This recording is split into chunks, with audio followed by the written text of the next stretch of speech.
my knees. 6 minutes past the hour. Well, look at here. We got. I think everything's working. I don't know. We'll see. No way this is happening. We start a brand new day together. What's up? It is Speedy and Greg. We are your hosts this hour. It's the kickoff hour, and that's what we're doing. We're kicking things off for the Rick and Bubba show. The main show starts in 1 hour from now when Rick, Bubba, and Adler all join us. So thank you so much for making us part of your day. And there's so many ways to watch and listen. We'll take you, have a weekend, get you. Don't forget, the way you can interact with the show. Of course, you can call it 866-WE-BE-BIG. That number is 866-932-3244. And that also has a text feature that you can text that line, and we see it. And boy, the pictures are already coming in.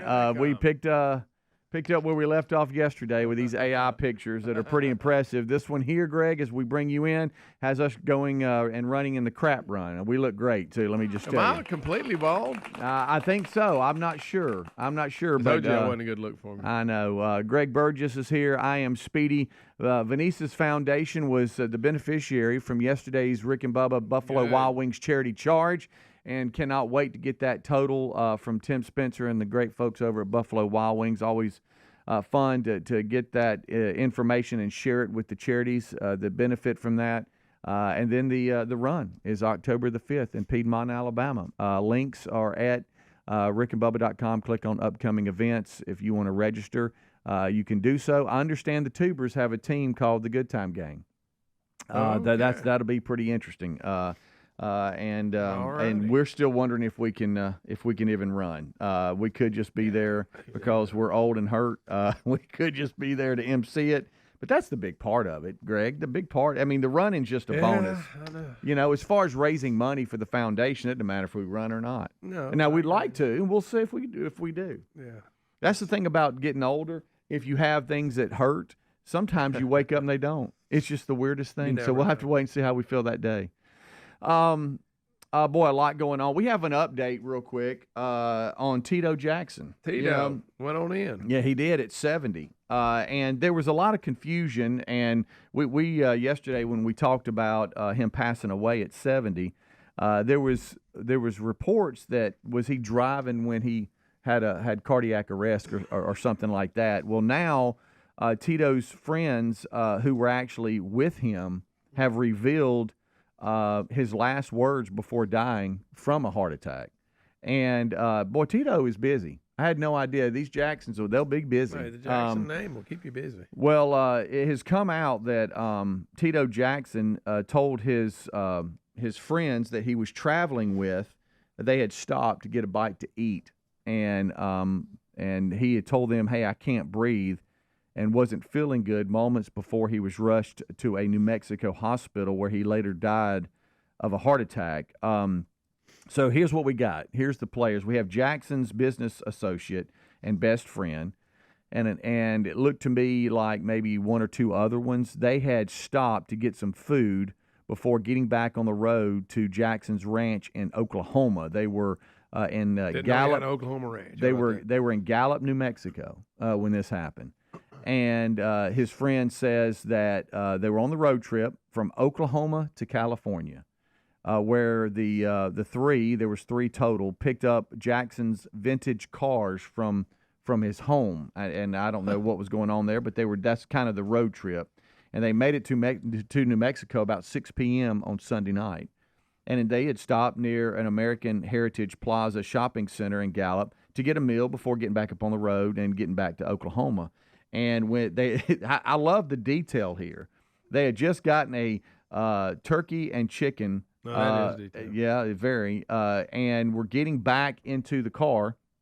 I guess it was a convertible, so they were putting the top back on the convertible because it had started raining. And that's when Tito, at that point, came back to the passenger side window and said, hey, my chest is hurting. Oh, wow. Can you help me? Ronnie is his name, to finish the car top, getting it back on.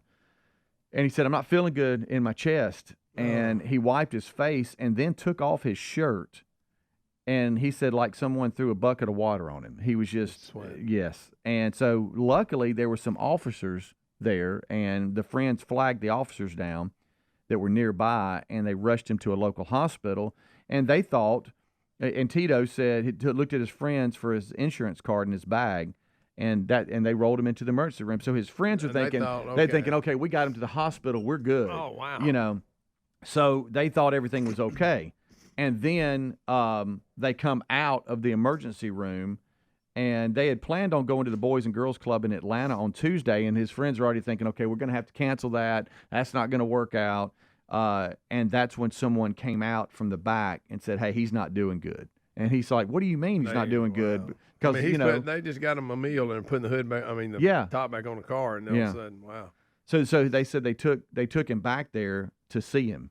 And when he looked at him, he had like 7 doctors working on him, and it looked really bad. And that's when he called his brother Marlon, and he died at that moment. Oh, wow. So that's kind of the details. Yeah, we had heard rumors, but so, so the rumors were he was driving and had a heart attack. So the rumor, yes, they were traveling, but they weren't driving. He wasn't driving. Been sick. It was a sudden thing. But it was a sudden thing, and that's sad news. But that's Tito Jackson's friends revealing how the last moments with him were.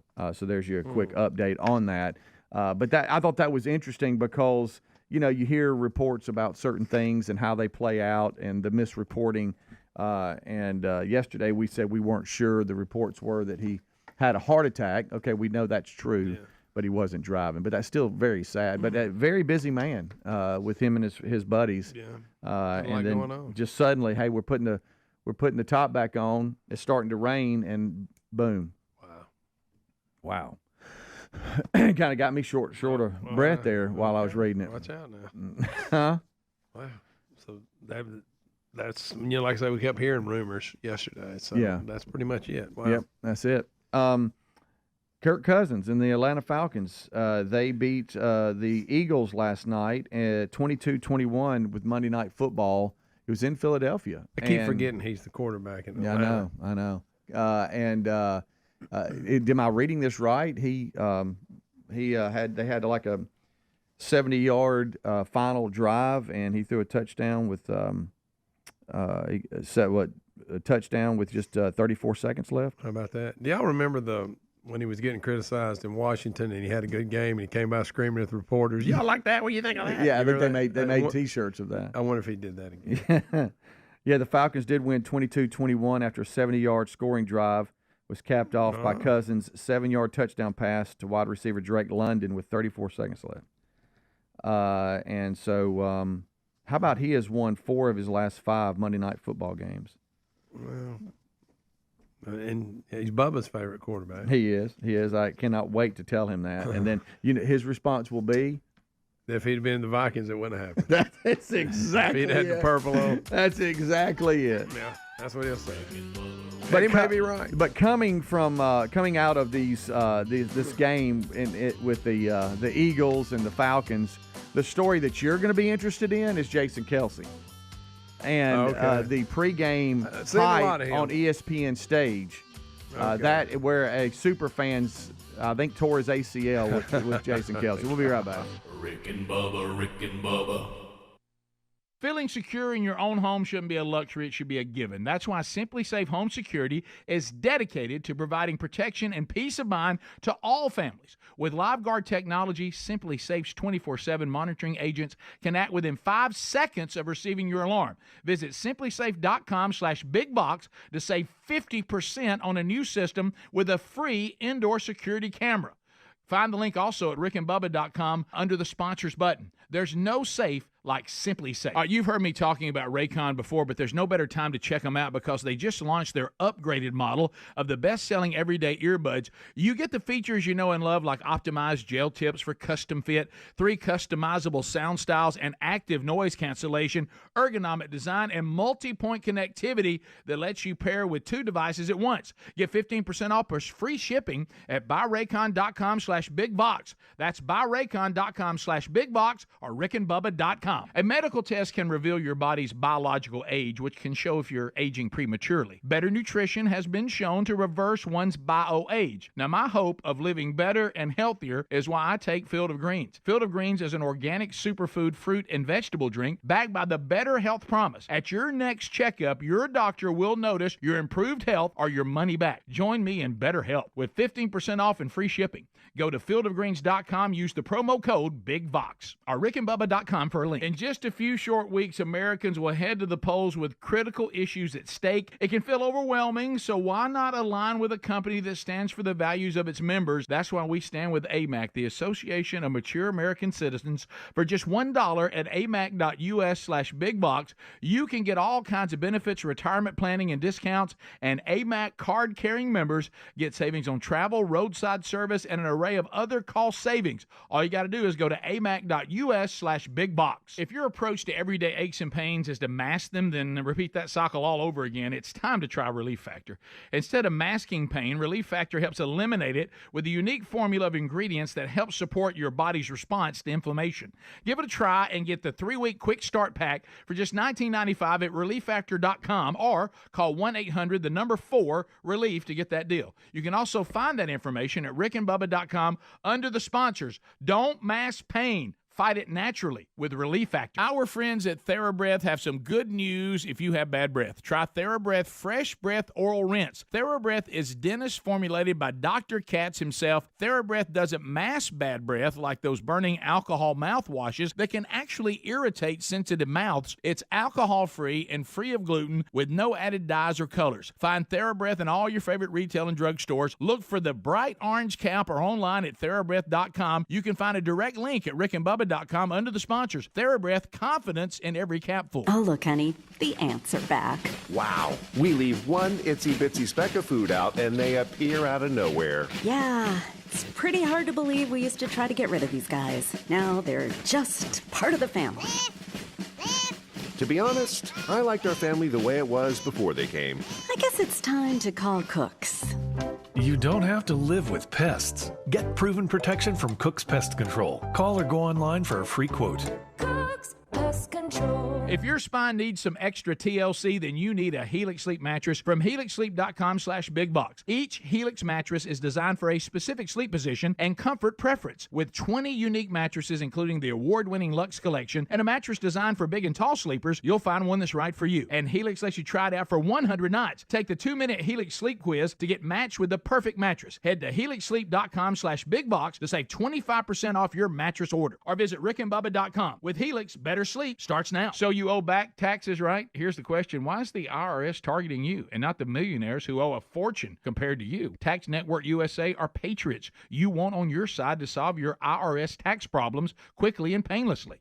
Their attorneys, strategists, and expert negotiators employ brilliant strategies designed to solve your IRS problem quickly and in your favor. Call 1-800-780-8888 or visit tnusa.com/bigbox for a free consultation. Find the link at rickandbubba.com. Feeling secure in your own home shouldn't be a luxury, it should be a given. That's why Simply Safe Home Security is dedicated to providing protection and peace of mind to all families. With LiveGuard technology, Simply Safe's 24/7 monitoring agents can act within 5 seconds of receiving your alarm. Visit simplysafe.com/bigbox to save 50% on a new system with a free indoor security camera. Find the link also at rickandbubba.com under the sponsors button. There's no safe like Simply Safe.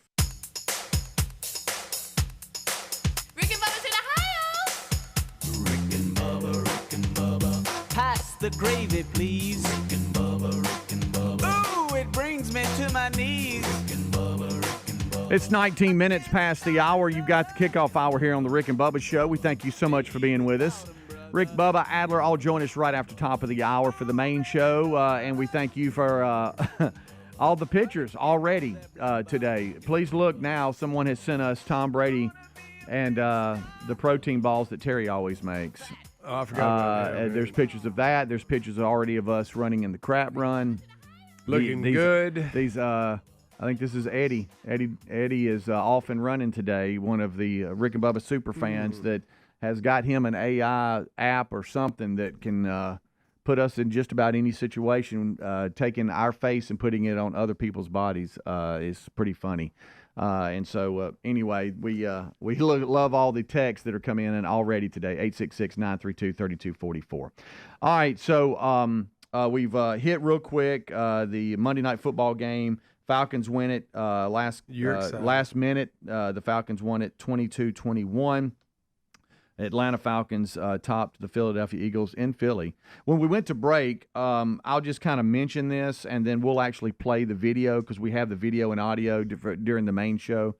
But headline reads, shocking moment, Jason Kelce. And that's really all you need to say because he gives you lots of shocking moments. He does lately. He's really enjoying his retirement. Yep. He loves a good camera. He injures Eagles superfan's knee during chest bump on ESPN stage. Okay, so they had a little pregame something? They did. And I've watched the video. I've shown you the video.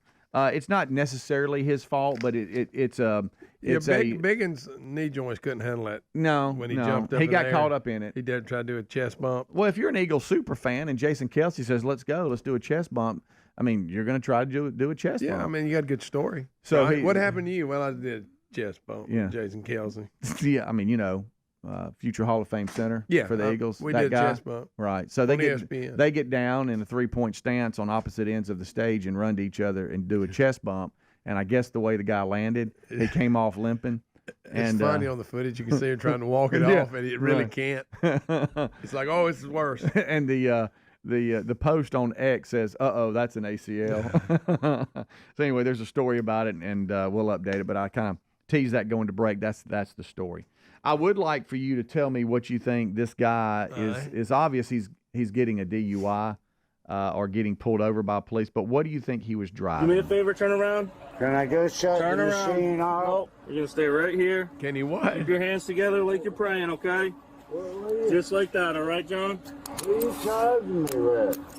So you were in direct, immediate control of a vehicle when we pulled up here. You looked like you were falling asleep.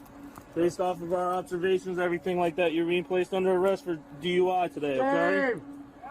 We'll explain it to Steve. They're taking me to jail. They're taking me to jail. What do you think? What do you think is going on there? Was he on a tractor? Yeah, he sounds old, but I'd like to know. I'd like to know how old you think he is and what he was operating. In his 60s, and he was on a tractor. You do think tractor? Yeah. All right, buddy. Let me tell you something. He was on an excavator at a scrapyard. At a scrapyard. Okay. Well, I like when he announced to his friend that they're taking. Well, he's asleep on it, evidently. Yeah. Well, this is another one of those things where the articles the headline starts with Florida man. Yeah. You know, we got the old that man. thing. Florida man facing DUI charges after drunkenly operating excavator. He can't believe they're actually taking him in. I mean, no. Let's see. First of all, you're passed out, and second of all, do you hear yourself how you talk? I believe we got more than enough reason to check you out. I love this here. Deputies said they responded to a scrapyard from reports from verbal altercation and threats made by someone operating heavy machinery.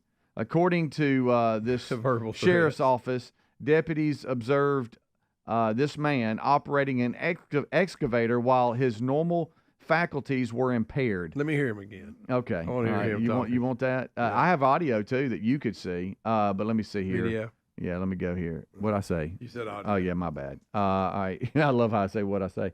Here we go. Let's just play this again. This is them coming up to Do me a him. favor, turn around. Can I go shut the machine off? What's he say? Can I shut the machine off? Can I shut the machine off? All right. How old? By the way, how old did you say you thought he was? I thought he was in his 60s. Okay, he's 62. Have you read this article? No, I'm just. You just have that. The way he sounds. Well, you're good.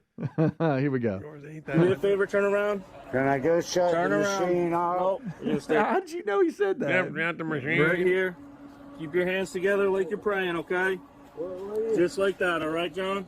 What are you charging me with? What are you charging me with? So you were in direct, immediate control of a vehicle when we pulled up here. You looked like you were falling asleep.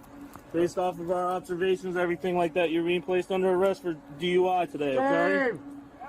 We'll explain it to Steve. They're taking me to jail. I love how you had to scream. Famous last words. He had to scream to us. Hey! I like when the police say, "Well, inform Steve." Is that what he said? Yeah. Well, your ability to really know what's going on. Steve Is it part because these are your people? Oh, that guy there, I'd love to see him. Man, they're taking me to jail. They're taking me to jail.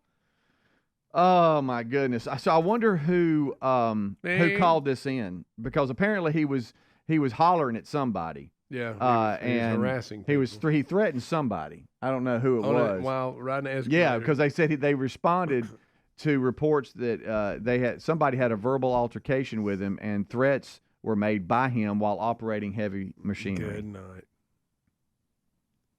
night. So I love here the county sheriff's office said, if you're drunk, you shouldn't be behind the wheel.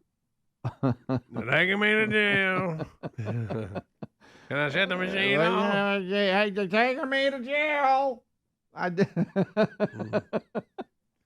Oh, my goodness. Yeah, hey, by the way, I good. cannot believe you guessed pretty much how old he was and what he was operating. Yeah, well, That's Do me a favor, turn around. Can I go shut Turn the around. machine off? Nope. He said, can I go shut the machine off? Nope. Oh, that's good. I don't care who you Of course, are. they had to give Steve a shout out, let him know he was there taking him. Right. But, I mean, your ability there, I mean, good night. Well, I'll speak redneck. You speak fluent drunk. Yeah, wow. Yeah. Mhm. Like I say, I think he needed to be dealt with. He did. Can I shut the machine? All right, at the end here, this is my favorite. Arrest for DUI today, okay? Steve, We'll explain it to Steve. they're taking me to jail. He said, "We'll explain it to Steve." We're good. Got up there on the excavator and had too much. Well, by the way, he was sloppy drunk too. That's Got sad. drunk, showed myself. Yeah. Sorry. Sorry about that. God, I love that. But that's another story. Florida man. Yeah, the old Florida. Isn't it the hey, on your birthday you can Google Florida man on your birthday and come up with something? Isn't that the thing? I forget what No. All right. Do I have it wrong? I don't know. You may be right. You don't care enough to think about it. That's what I'm the problem. trying, and I can't quite get there. Florida man birthday. Let's see here. I just did a quick. Yeah, okay. It's the Florida man birthday challenge. All right. It's an internet trend where you can learn about funny and interesting events that occurred on the dates of your birthday just by the birthday challenge. So there's actually a FloridaManBirthday.org, which you can go to. Oh, wow. And then right. you find your birthday. So so what are you, July? What are you? July 17th. July 17. All right, so I'm going to search for July 17th. July 17th. July 17th. July 17th. All right, so you just go here on FloridaManBirthday.org, and buddy, let me tell you, There's a look bunch at all of stuff these. happening. Look at all these. Golly, Greg, you got all kinds it's of a party, stories, buddy. huh? It's a party every year. July 17th, a 71-year-old started taking morning walks to lose weight, which he gained, and then he he goes on to talk about what he encountered on his walk. Oh wow, that's bizarre. And then here's another one where a guy is pulled over and runs from cops through a neighborhood. There's just so many. The birthday challenge is pretty cool. So they actually have a website for it. So if your birthday is September 17th, you got you one, unless this happened the day before. No, it says it was posted on the 17th. So I guess counts. Yeah. So if your birthday is on the 17th, you got you something for this guy. I got a feeling he's been taken in before. Yeah. I just have a sneaky feeling. He's probably a regular. We'll tell Steve. Don't worry about it. Steve. We'll settle up with Steve, pal. Yeah, we got it. And go ahead and cut that off. You're going with us. Rick and Bubba, Rick and Bubba.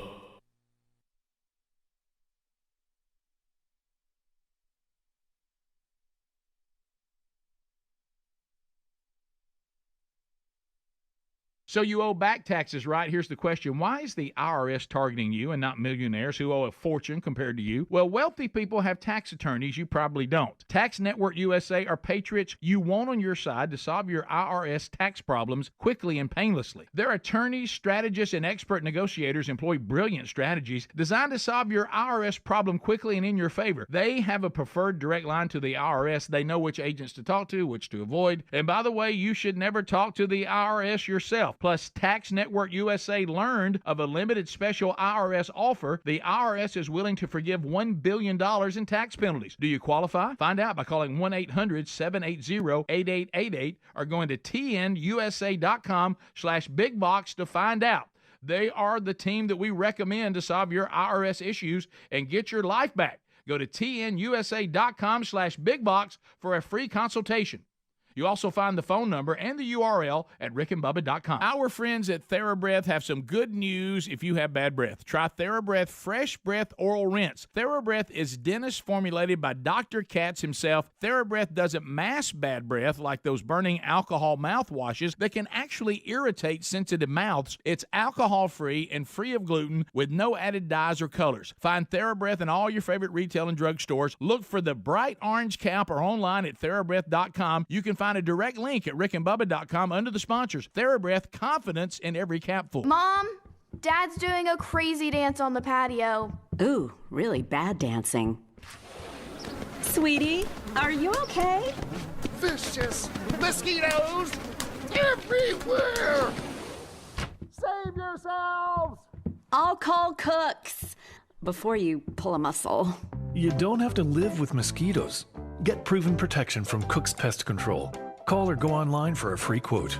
Cook's Pest Control. Feeling secure in your own home, that shouldn't be a luxury. It should be a given. That's why Simply Safe Home Security is dedicated to providing advanced protection and peace of mind to all families. Now, right now, you can save big on your award-winning Simply Safe system for 50% off and claim a free indoor security camera. When you order today, this offer is not going to last long. With exclusive Live Guard technology, Simply Safe's 24/7 monitoring agents can act within 5 seconds of receiving your alarm and even speak to intruders in your home, warning them that the police are on the way. With no long-term contracts or hidden fees, Simply Safe earns your trust every day by keeping you safe, satisfied, and never locked in. That's why Simply Safe was named Best Home Security Systems by U.S. News and World Report. Join countless listeners who found peace of mind with Simply Safe by going to simplysafe.com/bigbox. Save 50% on a new system and a free indoor security camera. There's no safe like Simply Safe. Or find the link at rickandbubba.com. If your spine needs some extra TLC, then you need a Helix Sleep mattress from helixsleep.com/bigbox. Everybody's unique and everyone sleeps differently. Helix has several different mattress models to choose from, and each mattress is designed for specific sleep positions and comfort preferences. In fact, the Helix lineup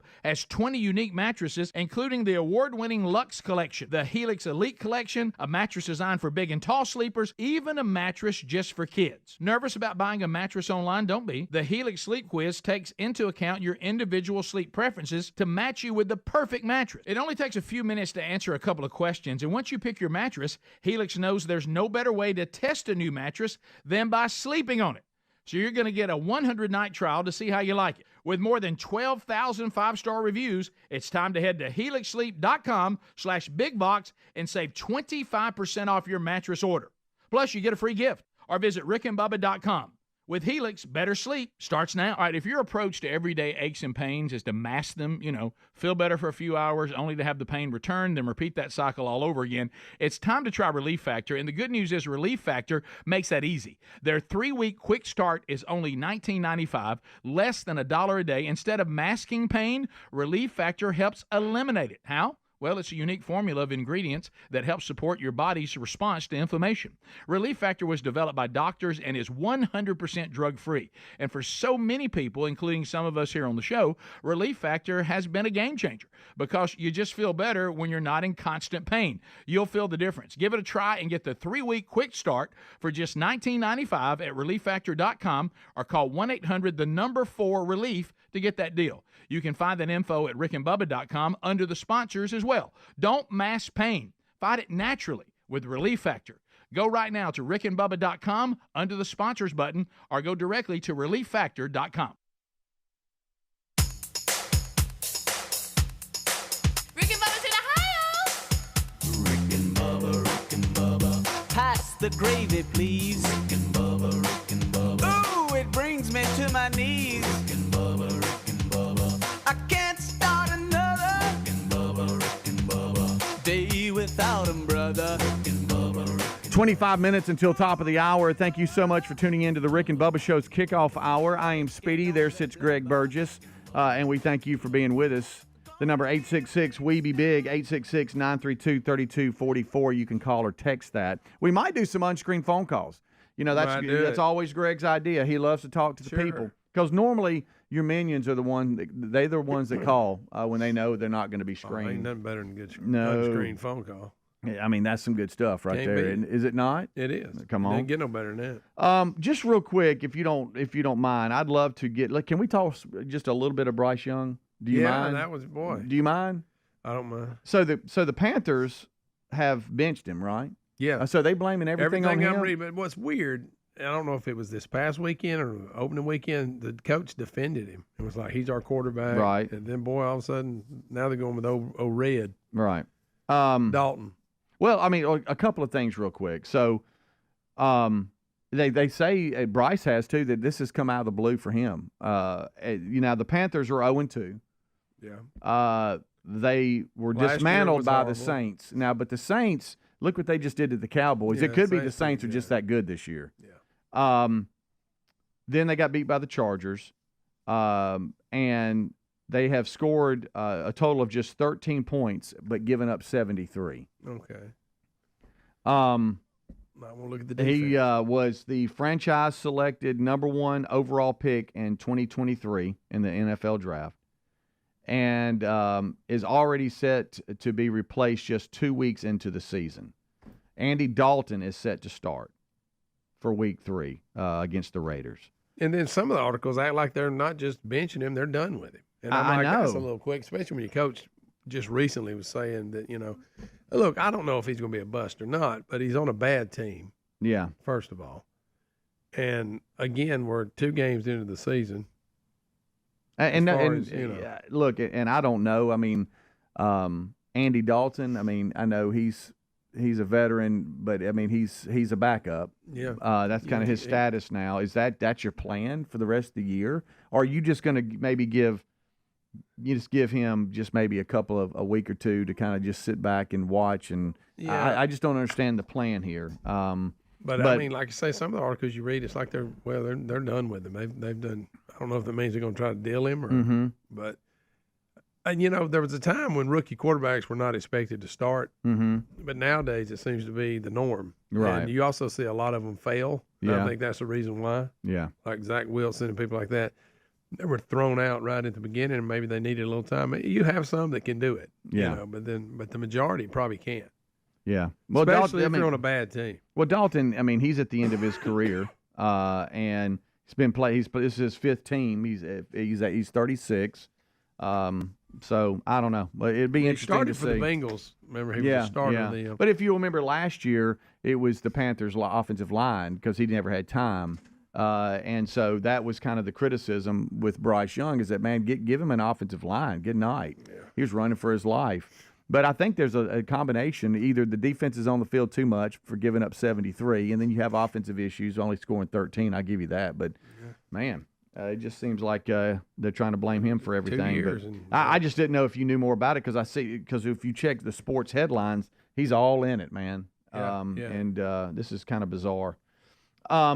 So Adler just got here, and this might open us up to where we could play a little something here. I'm not sure, but I know he's doing other things. Have you seen this Miley Cyrus deal and Bruno Mars that she stole a song, or the way I heard you playing it earlier, and they are very similar. They are very similar. So don't know a whole lot about Miley Cyrus's music. I'll be honest with you, but she's being sued for ripping off Bruno Mars's "When I Was Your Man" on her song "Flowers."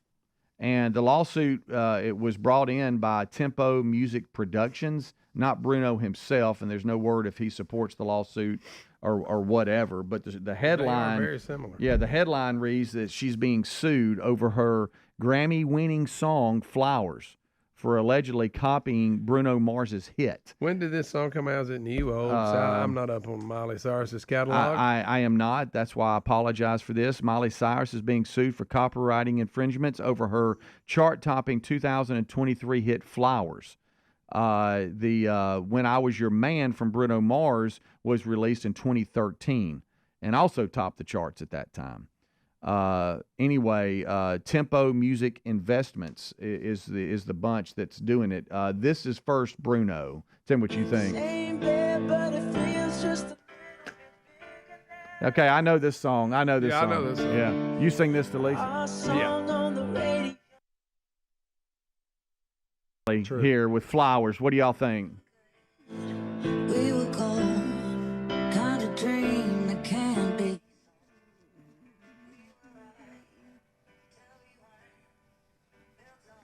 This is a mashup of the two. Back to Bruno. Here a second.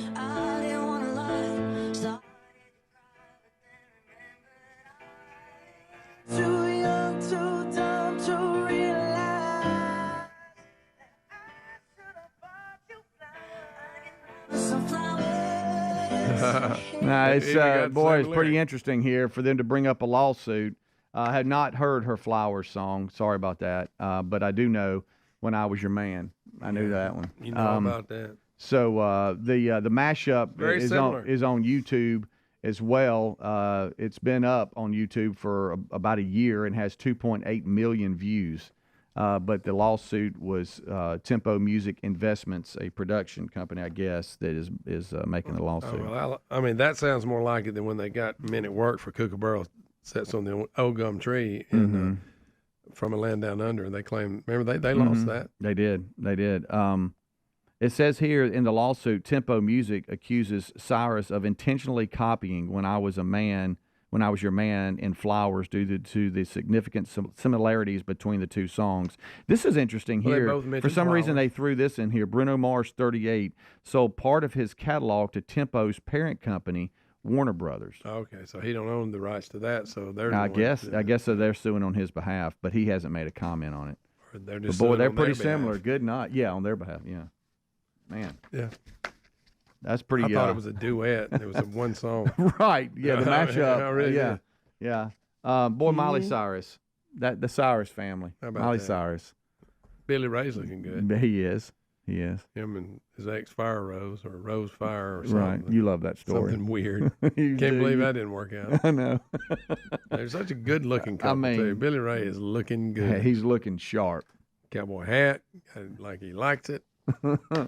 You ever listen to a Billy Ray song from its entirety? So. I can tell you one I wouldn't. The old Achy Breaky. You sang it. That. You know you did it. I hated that song from the very first time I ever heard it. Did you really? Yes. I remember. Then I saw him, and that made it worse. It made it worse. You've done some kind of line dancing to that. No. Huh? Not a big line dancer. Have you ever line danced? No. No? I don't think Never. So. Not in my recollection. If I could just see you out there line dancing. Yeah. Not know who you are. God, it'd been good. Talking about that stomping and clap? Yeah. No line dancing here, buddy. All right. Now, people that like to line dance, there's nothing wrong with that. I'd like to see you get in there a little bit. We'll take a break. We'll be right back. 866-WE-BE-BIG is our number. As always, we thank you for being a part of the show. We could do some unscreened phone calls next. Greg's, and he won't shut up about it. We'll be right back. Rick and Bubba, Rick and Bubba.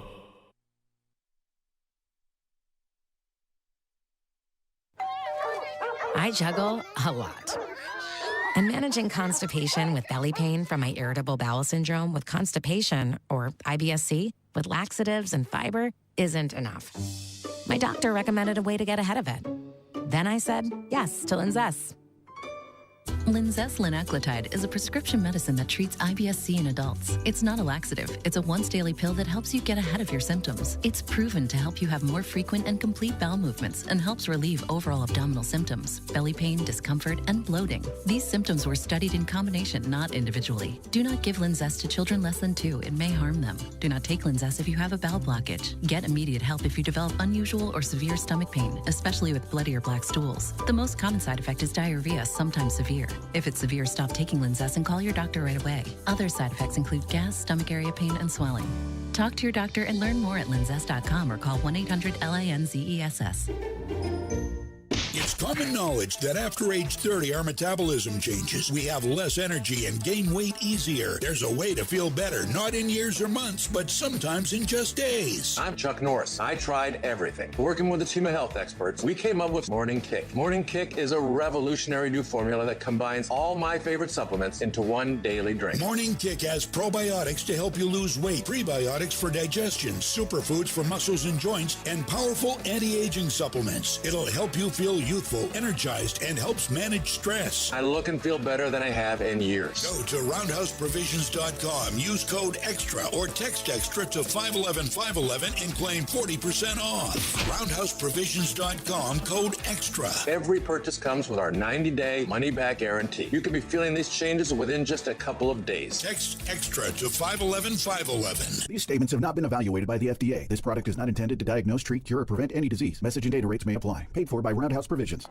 Good morning, Doctor. Doctor? Hi, Doctor. Doctor? Dr. Jackson's practice is growing. What do you mean we're still short-staffed? He needs a good patient doctor. How do we not have enough doctors to doctor all these patients? And he doesn't have the patience to sift through hundreds of resumes. I need Indeed. Indeed you do. When you sponsor a job on Indeed, it's easier for talented candidates to find it, which makes it easier for you to hire them. Visit Indeed.com/credit and get $75 towards your first sponsored job. Terms and conditions apply. Tommy!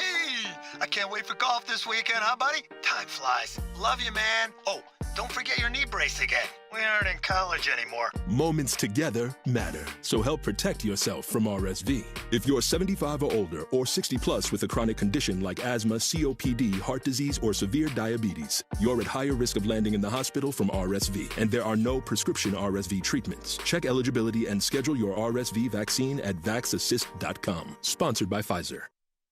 All right, if your approach to everyday aches and pains is to mask them, feel better for a few hours only to have the pain return, then repeat that cycle all over again, it's time to try Relief Factor. And the good news is Relief Factor makes that easy. Their 3-week quick start is only $19.95, less than $1 a day. Instead of masking pain, Relief Factor helps eliminate it. How? Well, it's a unique formula of ingredients that helps support your body's response to inflammation. Relief Factor was developed by doctors and is 100% drug-free. And for so many people, including some of us here on the show, Relief Factor has been a game changer because you just feel better when you're not in constant pain. You'll feel the difference. Give it a try and get the 3-week quick start for just $19.95 at ReliefFactor.com or call 1-800-4-RELIEF to get that deal. You can find that info at rickandbubba.com under the sponsors as well. Don't mask pain. Fight it naturally with Relief Factor. Go right now to rickandbubba.com under the sponsors button or go directly to relieffactor.com. You've heard me talk about Raycon's everyday earbuds before, and you may have thought, wait a minute, the same audio quality I expect from the big guys, but about half the price? Sounds pretty good, but if you haven't pulled the trigger on a pair of Raycons, now is the time to check them out because they've just launched their upgraded model of the best-selling everyday earbuds. Now, this means you get the features that you know and love. Optimized gel tips for a cozy custom fit and 3 customizable sound styles, but now you also get active noise cancellation, ergonomic design, and multi-point connectivity that lets you pair 2 devices at once. Raycon's new everyday earbuds are available in a variety of vibrant new colors. My favorite, I love the one that I like in those neon colors. That's my favorite because, look, I like a little flash. Seriously, if you've been waiting to check out Raycons, there truly is no better time. With a 30-day happiness guarantee, what are you waiting for? Get 15% off plus free shipping at buyraycon.com/bigbox, buyraycon.com/bigbox, or find the link at rickandbubba.com.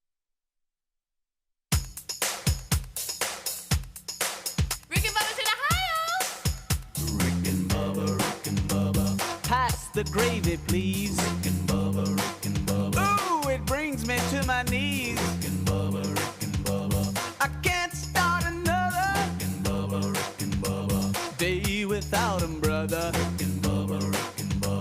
Ooh, there is no other. Rick and Bubba. All right, it's 11 minutes until top of the hour. Thank you so much for tuning in to the Rick and Bubba Show. 866 We Be Big. What were you saying, Greg? No, I'm just kidding. I did that because you just took a bite of something. I've always wanted to do that. You okay? Okay. This portion of the program, you knew I was going into this, and you knew you could take a bite. This is me being a sick individual. AMAC.us/BigVox is who is bringing you this portion of the show. AMAC stands for values of its members and fights every day to protect the individual's liberties outlined in the Constitution. That's refreshing. As a member, you'll enjoy over 100 different discounts with companies that share your values as well. And so it's something to think about. The folks at AMAC, the Association of Mature American Citizens, they have they've got a lot of partners. 2.1 million patriots who are committed to saving the country we love. It costs just about $1. Think about it. Today's inflationary times, just $1 makes you part of this powerful movement and saves you big time. So check it out right now, because that's what it comes down to. Check it out, offering all of this for just $1. It's because in this call to action, they're going, all right, look, if you want your voice to matter and you want a company that backs your values, check us out, because you can have real savings. You're going to receive some great savings and spend your money wisely and with a company has your back. AMAC.us/BigVox. You can join today for, like I said, just $1. And they stand for America. So check them out right now. And if you're in the market for that, and a lot of you are, then you need to right now go there, AMAC.us/BigVox, and see what they can do for you. As a member, as I said, you have lots of perks. You're going to receive a subscription to the bi-monthly AMAC magazine and a whole lot more. So check it out right now. You can go to rickandbubba.com, click on the sponsors button. All right, so look at that head of hair on that picture I got up there. Oh, wow, Greg. So that's what you would look like. Yeah. There was a time when I had that much hair. Yeah, right. Been a minute. It has. Well, that's a head of hair right there. I'm telling you. Huh? Ain't that something? What would I look like with a head of hair? All right, so if I had a head of hair, I'm talking about like that, and I walked in this room and sat down the gold ticket seats, do you think you'd know who I was? Say, I don't know. I'm picturing it. Yeah. Well, I've always said, I've put the challenge out to you. If you shave your head, I'll try to grow hair. You just saw that picture, but it showed what I'd look like with a shaved head. Did you just see it? I know, but I mean, that's a Ryan Greenwood wish. Well, to be honest, it's not much different what I got now, so why do I care? I know. I know. I mean, I ain't like I got a nice mop up there. No. 866-WE-BE-BIG. We're probably going to hop out, maybe take a few unscreened phone calls. But while you're calling, I do have this one story, Greg. I know how you and I are trying desperately to get ready for the crap run on October the 5th. I have to try a little harder. I have a story that really helps us. Okay. Okay, or at least I like the headline. It helps you. Yep. While running slowly. Okay. Okay, which I think we do. I like the words running and slowly. Yeah, well, hey, just keep moving, right? Yeah. It doesn't matter. Hobie said the other day, right now, don't worry about time. Just run. Yeah, just keep moving. Just keep moving. So, slow and steady wins the race, right? That's what we all say. Oh, the old tortoise. Evidence is suggesting that regular slow runs could strengthen your heart, reduce your risk of type 2 diabetes, and support your immune system. Overall fitness. Yep. It says the same goes for other cardiovascular exercises taken at a slower pace. So a lot of times when you're running, you might want to run a mile for time and think, oh, that's making me better. But it's slow. But it's actually saying that, slowly, like swimming or rowing or cycling, all of those things, running clubs are being set up for joggers, and maybe you're out trying to do a little bit better, and you think it's all about the time you run it in. It's not. No, they say it's actually just slow running increases the cardiovascular system and is actually helps you and could be better for your heart. I think maybe. Do you think people that come up with stuff like that are people who want to run slow and they try to probably come up with stuff? I guess so. The same ones say walking's better than running. Yeah. Well, how's that? I know, but it's a Danish study, I believe, and they have a number of different I'm stats gonna knock it here. in lower gear. But I just thought that was pretty cool. Know it. Yeah, I'm I gonna know. knock it down in lower gear. Well, look, if it's not about time, then good night. Let's just kind of ease on to. Maybe it's too. I think maybe it's for how long you're doing it. So maybe if you could run slower, for a longer time versus just trying to blow out a mile, then maybe that's better. I don't know. All right, let's jump out here. I know getting in shape feels better. It does. So, and sometimes when you get in shape, you just automatically run a little bit faster because you're in better shape. You're sharp, Everybody got that. Okay. Wow, lots of unscreened phone calls. This board is nothing but blue, and that's what that what means. we That, like, that friend. means they're ringing. Oh, it turned red because we answered. You got the names. We got 256 checking in. Unscreened phone calls. What's up? I think they dropped Hello? out. I think they dropped out. Okay. Look at the screen. Oh, did they really? Well, let me give them that. No more red up there. I see that. Let's jump back out here to another one. It says Luke, but I don't know. What's up? Unscreened phone calls. Hey guys, remember a couple weeks ago when I had that audio from space that sounded like a heartbeat? Yes. I think I played it backwards and it said, "I ain't ever been nowhere." Okay. Sure people, Greg. They're trying to make you proud. For some reason, you got your hand in your pocket. I don't get that. I don't either. Let's jump out to another unscreened phone call. Let's see. This says 6-something. Oh, boy. 608 checking in. What's up? Oh, not much. Hey, Greg, I just want to make sure you had heard that the new Geddy Lee autobiography was a really good read, and you learn a lot about the band and what you think about a rock band way back in the 80s. Okay. It's not what you think it is, and it's a real job, and it's the struggles that they had. Very interesting. Yeah, pick that up. I appreciate Thanks, that. bud. I'll Appreciate definitely that. do that. That was a I good will. call. I like to read. I like to read about musicians, and I like Geddy Lee. He's Speaking my of- favorite bass player. Did I see where REO Speedwagon is shutting it down? Yeah. What's up with that? No, the two of the main guys can't figure it out. They said they got irreconcilable differences between them, and they're going to shut the baby down. Of course, it's been going a while. And what's the story? Well, we have to get back out. Jane's Addiction, I want to ask you about. Did they have a fight? Yeah, on stage. He took a swing at him. I saw the footage. Not a huge fan of them, but No, I kind of like some of them. But then they canceled their whole reunion tour because they got in a fight. Wow! I mean, can't you just take a swing at each other and then move on? And just move on. That's We've all done you it gotta many do. times Yeah, here. of course. Now that's all right. more like it right there, Speedy. Look. What's that? Okay, there you go. Let's jump out. 205 checking in. Unscreened phone calls. What's up? Yo, talking about birthdays in Florida, man. Today's my birthday, so Okay. there you go. Well, you got you one. We got you a guy that's got a DUI for running an excavator man. drunk. A Florida man. Steve, man, take him into jail. They're taking me to jail. Let's jump out. It says John here on unscreened phone calls. John? What's up, guys? Hey, Casio Kid update. He's been on the YouTube, and I've got a suggestion with now to the end of the year, maybe once a week or when it gets closer, once a day, have a mystery caller that Speedy would set up to call Rick and Bubba as a reunion kind of thing, and they don't know who's calling them. Oh, that's not bad. That's not a pretty bad. Good idea. Probably That's won't not happen, bad. but it's a good no, idea. No, but I mean, that's a good idea. It is a very good idea. Jason, it says, calling in. The guy's memory's not good enough to put it in. Yeah, some of this is caller ID because you've called before, and it says Jason. Jason, what's up? Good morning, fellas. How are y'all? Right. What's up, bud? Good morning, fellas. How are y'all? I said, what's up? How you doing?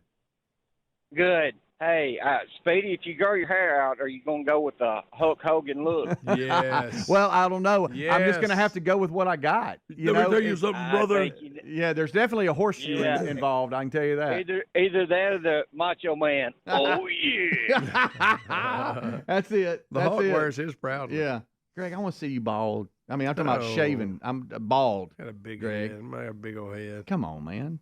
One more, probably going to regret it. Let's see here. We got unscreened phone calls checking in. This is a 205 area code. What's up?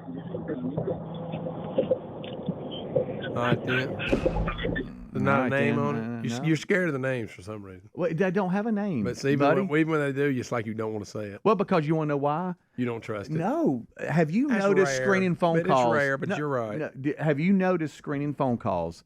They'll say something. People change their name They and where do. they're from. They do. It's like somebody will go, "Hey, this is Jerry from I don't know Arab," and then the next day it'll be, "Hey, this is Frank from Boaz." I know. And I'm like, "Wait a minute, this says Jerry from Arab." Yeah, so I don't know. Sometimes is it You're a little fake scared name? of it. It's okay. Yeah, I am a little bit. Well, you're over there with your hands in your pocket sniffling because you got a sinus infection you won't get taken care of. Yeah. How about that? Huh? What about that? You just gonna let it go? Ride it out? Yeah, it's coming back. Rick and Bubba, Rick and Bubba.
This is the Rick and Bubba Show.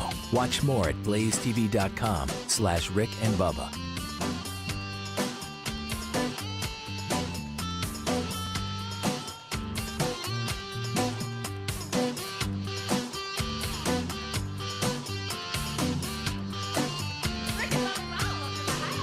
Rick and Bubba, Rick and Bubba.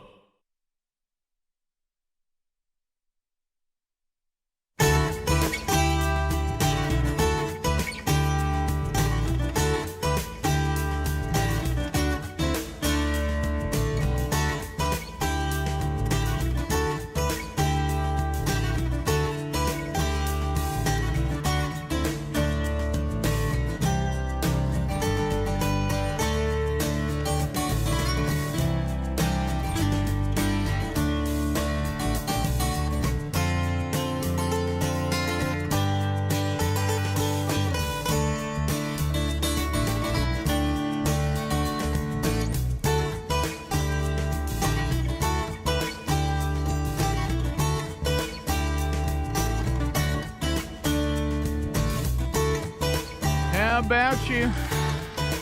A brand new hour is underway. Thank you for being with us. This hour starts with the national anthem.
And go.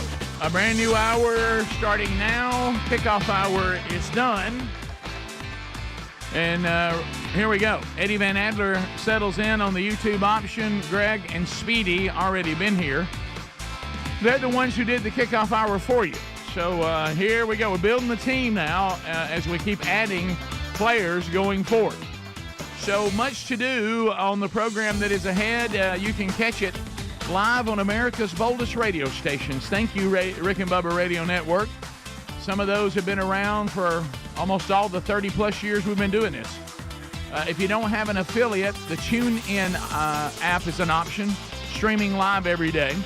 The YouTube channel is an option. There's Adler. It's streaming live every day.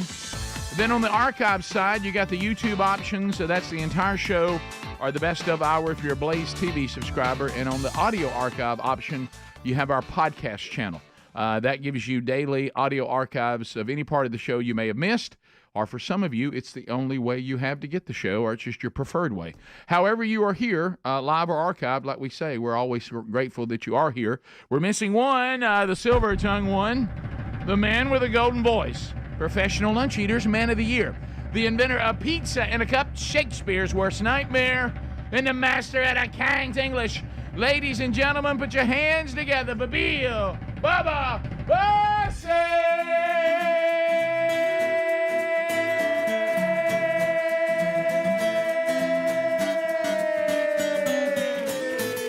Howdy, Bubba. How about it, Rick Burgess? Friends, neighbors, associates everywhere, welcome into another edition of Rick and Bubba.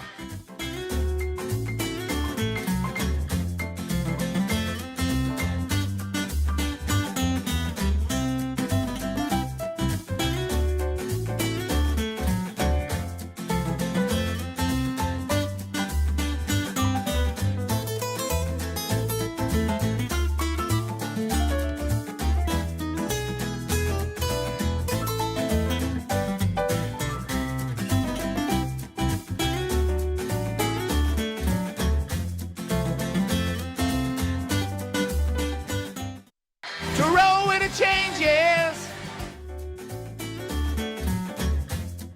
There they are. Bubba, a request out of email early today. Someone said, I didn't know this. Greg, maybe you did. This is a little more your area. REO Speedwagon has announced they will be no more. That's right. I know. Hanging it up, huh? Yep. Hanging it up. Said They're that rolling with a chain. Bruce Hall, is that the bass player? Yeah, him and Kevin Cronin are having disagreements, and so they said, "Well, forget it then, I guess." Yeah, and he's had bass players had back trouble. Yeah, I was reading that. Hadn't been on tour, and so they say that this is the last. Well, they've been around quite a while. They have been around a while. They have. So they were around a good while before they hit it big. Hey, somebody take REO Speedwagon and shut her down. So that was. I like them though. Very good band. Yeah, that's it. So I know that's that. Saw them in concert in Birmingham. A lot of you out there are keeping. You're thinking Nick Saban, Rick and Bubba, now REO Speedwagon. I know what the world's going on. You know, I know that, Greg, you probably know this because I have no idea. I've really never studied it. But how did they come up with that name? Oh, we talked about that one time. One time I saw it was like a picture of a truck back in the early days of vehicles. That's right. And it was REO was on the grill, like the brand. Yeah, but what does that mean? I don't know. But it was some kind of. Yeah, because remember they had an album where they actually put a picture of an old It's- truck on the front of it. So it says here, you have it right, 1915 truck designed by Ransom Eli Olds. Okay. There you go. And he had seen the name written on a blackboard when he walked into the history of transportation class on his first day. And I think that's where the REO came from, is what you say. I've always thought that was one of the better names. It is a good name. And so, favorite song of REO Speedwagon, Roll with the Changes? It's right. That's up hard there. to beat. Time for Me to Fly is a good one. That's a dandy. Yeah. Keep on we loving got you. the other ones that I liked it, but I've heard it. I was just about to say. Did you see prediction? Greg was at one time. I promise you, loved can't fight this feeling. That's one too. All them, yeah. But keep on loving you. Radio, in Greg's opinion, ruined that song. I guarantee. And that actually is the one that really kicked. Oh, them it up launched to them. the Yeah. stratosphere. Yeah. And that's a great record. Oh, you talking about High Infidelity? That's a good one. That's a dandy. Mm-hmm. By the way, and what a good play on words. The cover of that. one. Yeah. Mm-hmm. You see a woman who looks like she means business standing next to a stereo. High Infidelity. Okay, one of the texters, of course, knew this.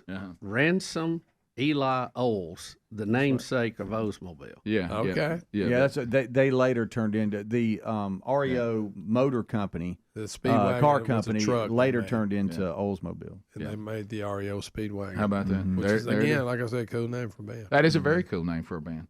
Saw them in concert. Yeah. we've But told why that. did they choose that, though? I mean, Well, he said I that, just read that. Yeah, he said he Saw it walked on the board. he walked into the class at school where it was what I guess a trade school or something. Yeah, and it I was guess written so. on the board. Yeah, that guy's It name. was History of Transportation. History of class. Transportation. That was Yeah. it. I thought, hey, I kind of like that name. And so, that was the story. We've told many stories over the years of various concerts, and that's one of Greg and me. It's one of the most memorable. Is Kevin Cronin, the lead singer, and were you at that concert with me? Oh yeah, I mean you and Greg Stewart. Greg Stewart, and we lifted a guy up over our heads. You know how they want a crowd surge. Yeah, and there was a Oh, crowd yeah. surge, and Kevin Cronin sees it and points at us and starts telling us, moving his mouth, to throw throw him. Throw him. Throw him. And we Which threw we him. threw him. And we did throw him. Not sure how it ended. and it went over poorly. Rick, with if the the people. lead singer tells you to throw him, You have will no not other do choice.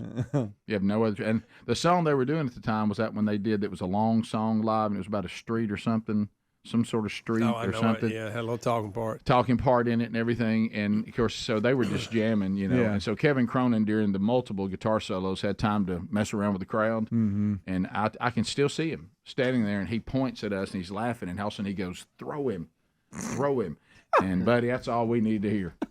And now the people he landed on, Yeah, it was a big. It wasn't pretty. I mean, nobody was injured, but yeah, just banged up a little bit. didn't go over real well. So and then No, I'm a huge fan of them. I always like them. And I will give security credit. Instead of removing us, they just kind of came over very sternly and said, and that's it on throwing people. That's it. And if Yeah, we're y'all- not gonna be throwing people If y'all anymore, want to guys. stay, there'll be no more throwing. Throwing is over. Yeah, and we Throw the goat. and we adhered to that instruction. Yeah. and got to see the rest of the show. We did. Didn't get chunked. It didn't make any more trouble after that. Rick, trivia, who opened that night? You remember who the opening band was? Cheap Trick. Yep. Yeah. It was good. I was going to say JD and the Jammers. Oh, yeah. No, Bubba, that was your, what a night for you on JD and the Jammers. Bless their heart. There They you go. probably wasn't a bad band. No, but bad everybody situation. was ready for Tone Loc, and that's a bad place to be in. Bad situation to be in. All right, we'll be back 15 minutes past the hour. 866 We Be Big, yeah. 157 Riverside Avenue. That was the song. Yeah. And we'll be right back. Rick and Bubba, Rick and Bubba. So you.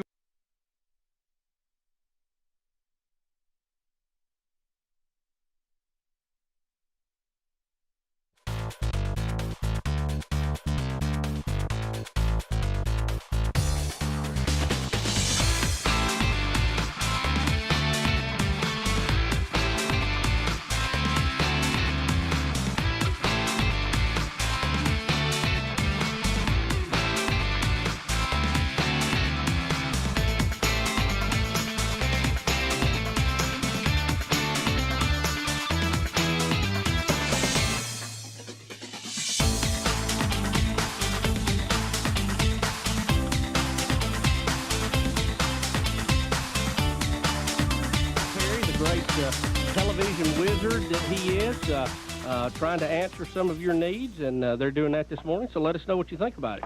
Speedy also informed him of some of his needs this morning after the camera he was using would not focus and completely went out. So it's a big needs day, and but John's all over it, so that's good. You know, Rick, sometimes, you know, when you inherit equipment and it's, you know, been around for a few programs. Yes. You know, but anyway, we'll work on that. Also, just quickly, President Bush has ordered all of our diplomats out of the Middle East and has informed the United Nations they need to do likewise. He can no longer secure their safety in Iraq. That would include weapons inspectors. So more about that as the day goes on.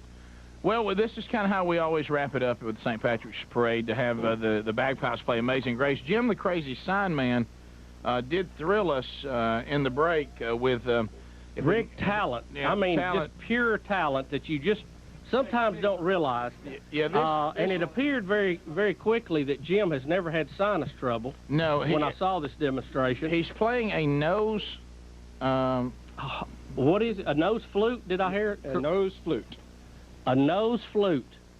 Okay. Please, somewhere David Dillashaw is dialing this number, Yes. and your brother. But Yes, here it is. Jim the Crazy Sign Man. Here we go.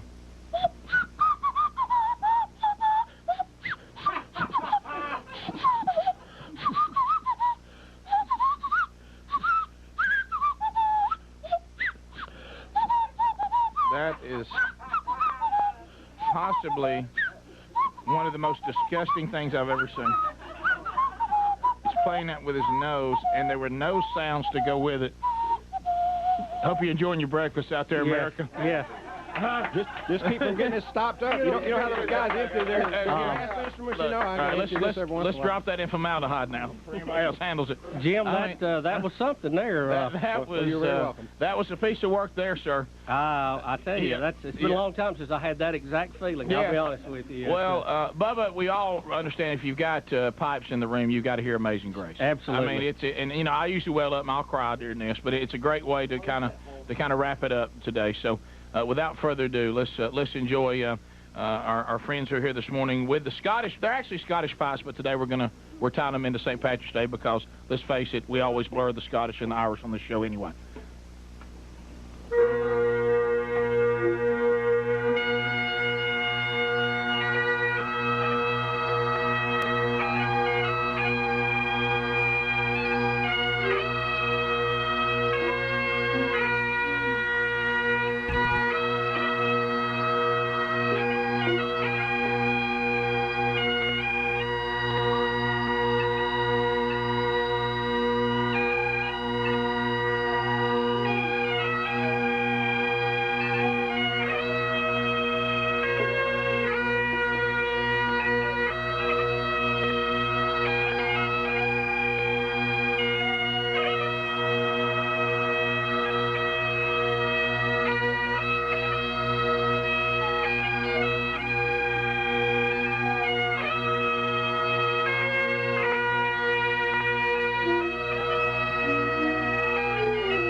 How about that right there? That is, it's a beautiful instrument, but I'll be honest with you, a little scary if you're too close to it. Oh, absolutely. Do you get the feeling?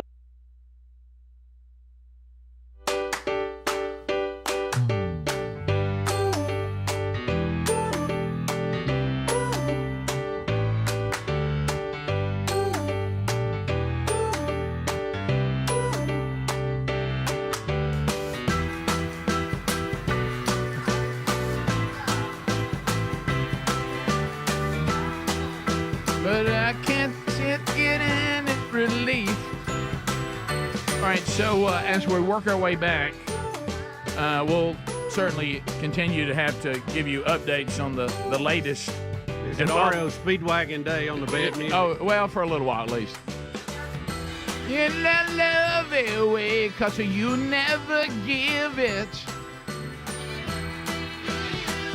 And we can't relive it. Sing it, Kevin. But you make me cry. This is a great song.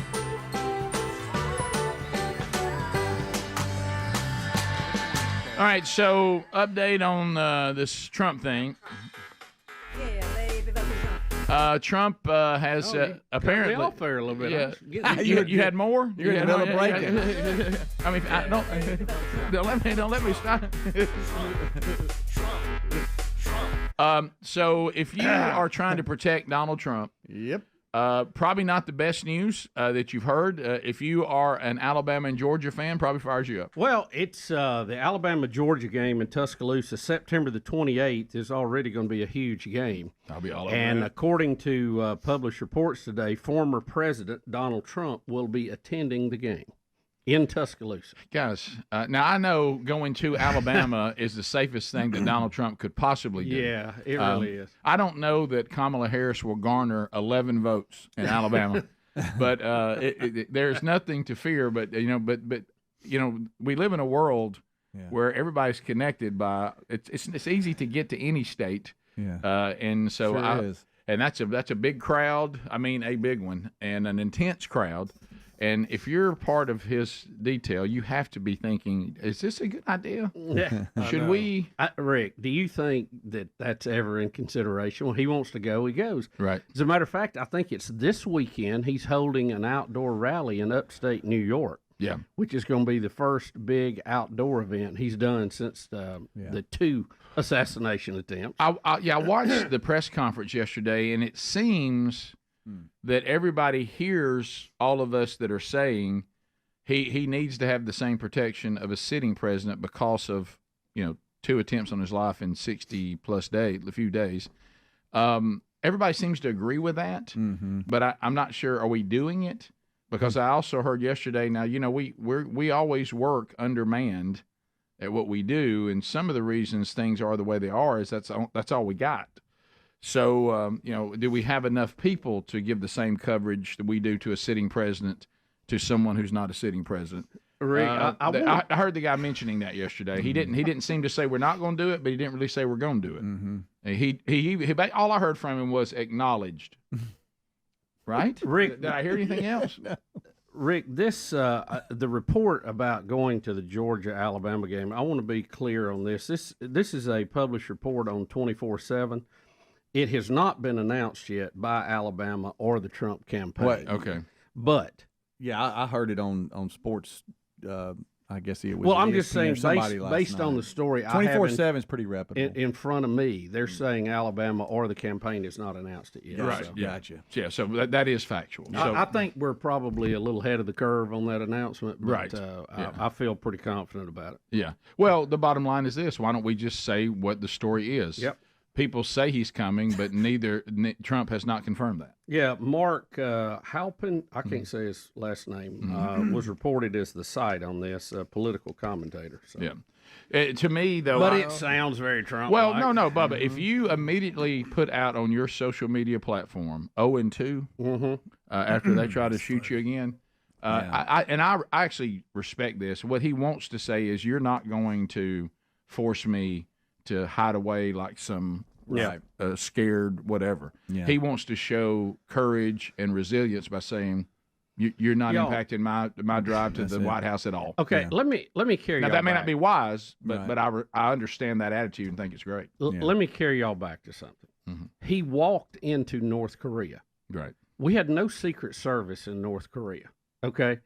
Now, North Korea had snipers galore everywhere. And he walked into their country, just said, "Can I walk in?" and walked in places that people feared to go. Right. And so when you have that attitude, I don't think that a couple of shots are going to slow you down, honestly. No. You know, one thing, Rick, you were talking about the press conference, and I know Adler will have some of that for later. But one thing I took from it is that, so according to his the supposed assassin's cell phone history, he had been there for 12 hours in the woods. So you mean tell me he had been there since about 1 a.m. hanging out and camping, and nobody picked that up. And Sean even said that Sean who? Sean Hannity had said that little wooded area was known for paparazzi trying to get in and get footage and pictures. So it was a well-known little area of the golf course. And he was quick to say the president was, as well as Sean Hannity interviewed someone else who was in his golf group about how good the Secret Service that was with him, what they did, the detail, but it just seems like the perimeter was not swept. And that area wasn't. So if he was there for 12 hours, that's according to them, not you think me. somebody would have stumbled across him in 12 hours? Yeah. Well, you know, too, the map, have you seen it? Because I've never been there, and I'm not familiar with the course. But the course is like in a giant block. Correct. And there's a road around the edge. There's not like a lot of woods. I mean, it's on highways, it almost looks like. Yeah, I think two things on that. Number one, they keep saying, well, the sweeps like that would only be for a sitting president. What he has is the proper security for a candidate and former president. And then this also, to me, explains people saying, how do you know Trump was going to be there? I'm not sure he did. I think he's just a whack job, and he just thought, I'm going to hang out here for hours on end. Yeah. And I know Trump plays golf here, so I'm going to there's an opportunity for me to see him if I'm willing to. I mean, did y'all hear everything about this guy yesterday? I mean, when he's been trying to meet with world leaders, He's been inviting them to Hawaii. he was going to bring. Did you say? Yes, he was going to, and he invited Kim Jong Un to come Hawaii. to Hawaii, and said that he would give him a great time there, and that he was like a leader in Hawaii. He said he was, and that he was trying to. He was going to bring Afghan fighters into the Ukrainian war. He was trying to recruit them. No, I saw where he was recruiting people to that fight. Yeah, well, he included to support the Ukrainians. Went. Right? He went there. I mean, he was like passing out flyers at a card table. Correct. To sign up. Right. And then he said he promised that he also started to engage. He wanted to engage Afghan fighters and bring them in to fight for Ukraine. And on top of that, he had a horse in his house. Now that I haven't heard. I'm looking at it right here. I'm trying to confirm that, Greg. It's one of his neighbors. He said he had a horse in his house. He said, I mean a whole live horse. And was the horse's name Mr. Ed? It may have been. But knowing him, Horse is a horse, he of probably course. wanted to ride the horse into battle. Did y'all hear that where he abandoned the rifle, they also found bags with ceramic in there?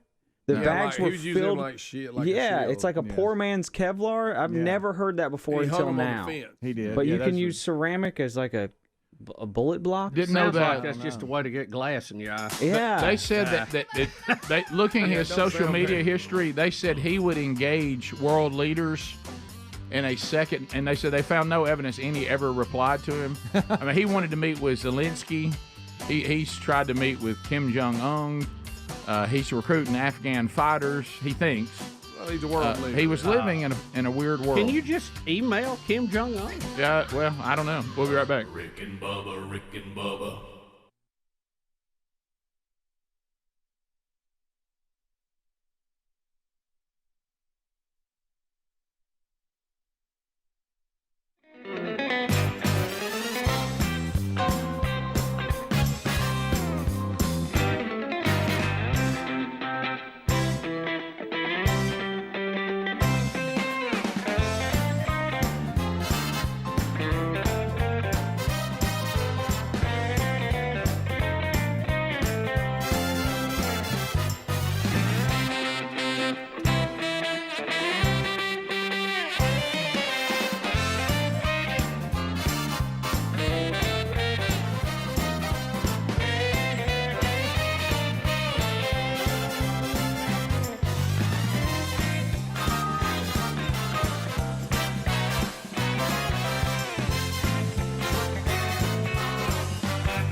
lot built coffee tables for a living, like during lunch break, said, "Let me see."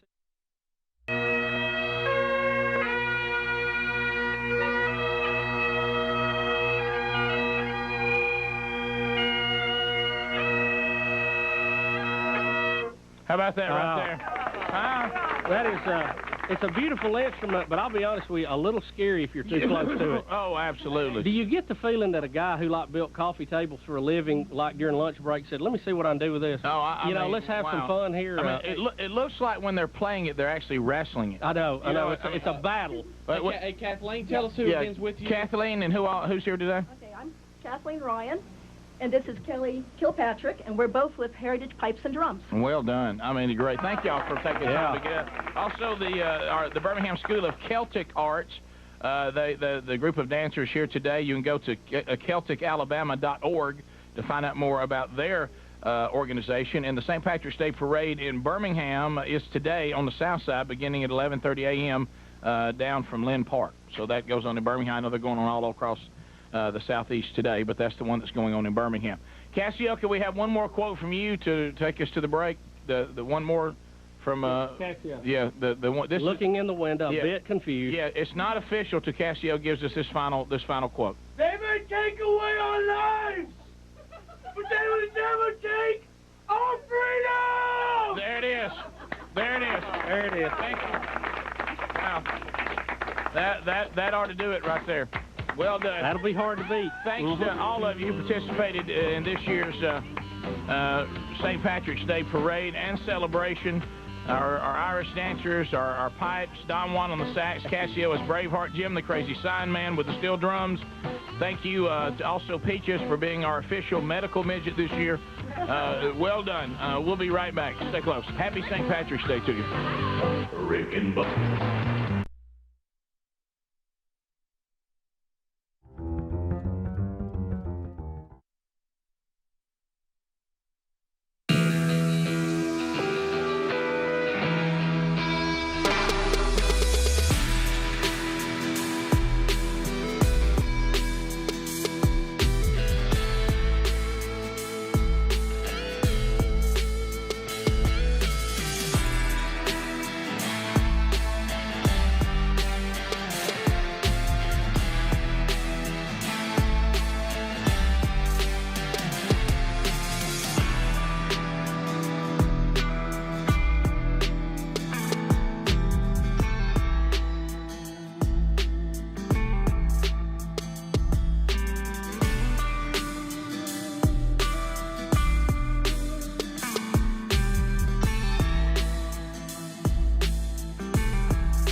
The gravy. 35 minutes now past the hour.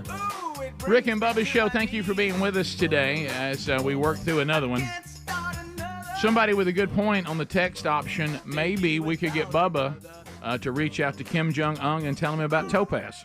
Yeah. You did get to the Chicago Bulls, so.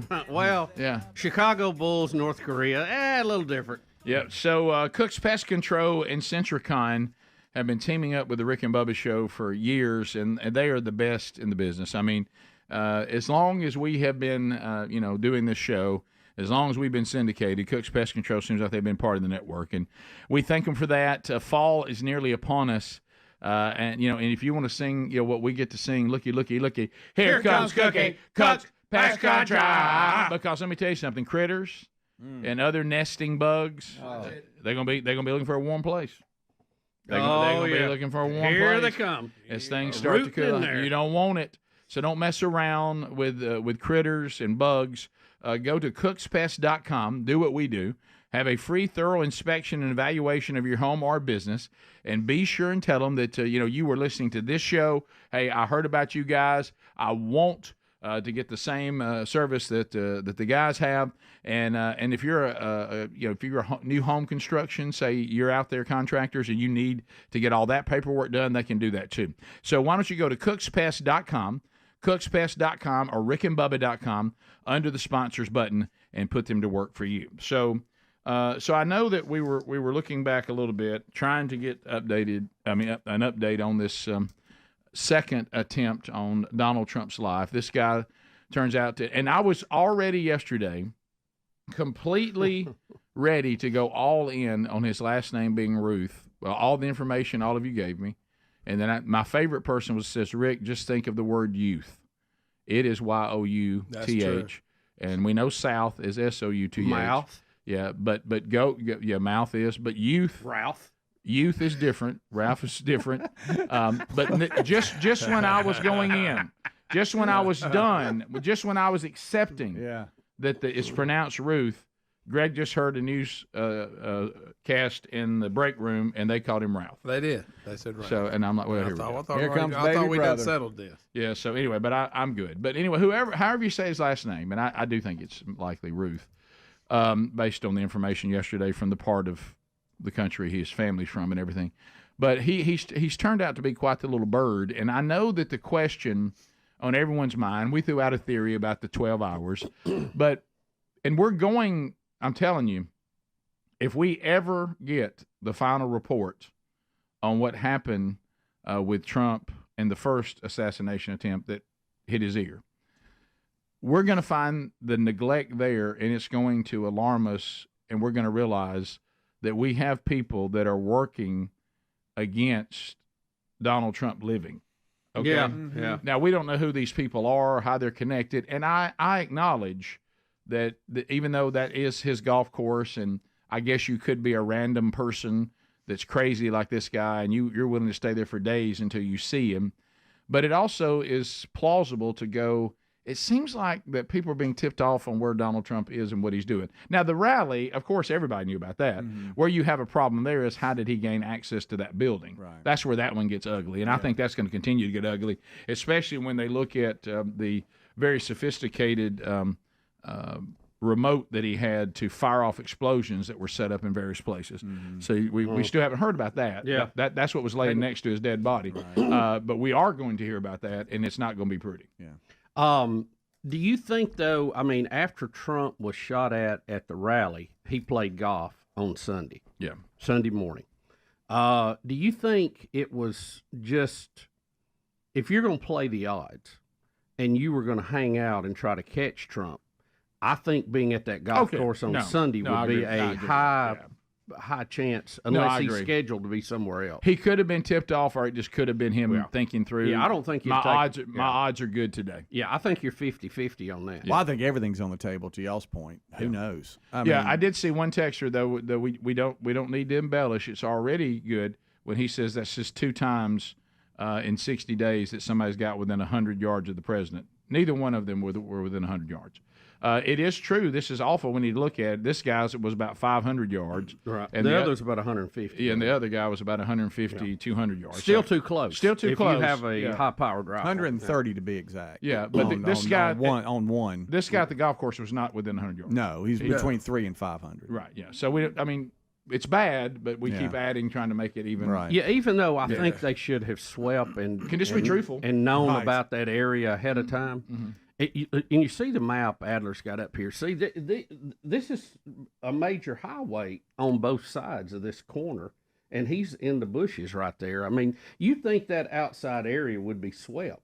I mean, because if you see on the right side on Congress Avenue, there's not a lot of places to hide. But the Summit Boulevard has a little nest of trees right there that, I mean, of all of that map you're looking at on the two road sides, that would be the place somebody could hide. And that's so what you was think brought you up. would have somebody sweep that, and they would have seen this guy. Yeah, especially since that's a known area for paparazzi and others to kind of go in and try to get, pictures on the golf course and stuff. Yeah, you'd think they might start having him play just the interior holes on the course or something. I don't know. He's probably not going to do that. He probably wants to play all 18. He walked into North Korea, guys. That's true. Yeah, right. And by the way, we cannot like it. He had how many snipers you think was aimed on him in North Korea? Oh, wow. We cannot like it, and it needs to be changed. So don't hear me saying other. But I think they've explained the reason why these things we say should have been done were not done was because he doesn't have that kind of protection yet. Mm-hmm. The kind of protection he has is what he has, and someone did spot it and did take care of it, but that's all the protection he has now. Yeah. The things that we're wanting done would mean his level of protection would be upgraded. Right. And I think it should be. So don't hear me saying anything other than that. After the attempts, you got to. But I think some of the things we're critiquing, we would go, well, yeah, if he had the coverage that we think he needs, that would have happened. Yeah, he just doesn't yet. Right, and I think we're talking about there's two things in play here. You have the Secret Service that's assigned to protect him. They did their job, okay? Then you have the other that's in charge of perimeters and setting up protection that goes out further than just the folks that are the Secret Service that are assigned to protect him. And I think that is what everybody's criticizing is why didn't they go further out to at least look at that wood line? And I heard something yesterday.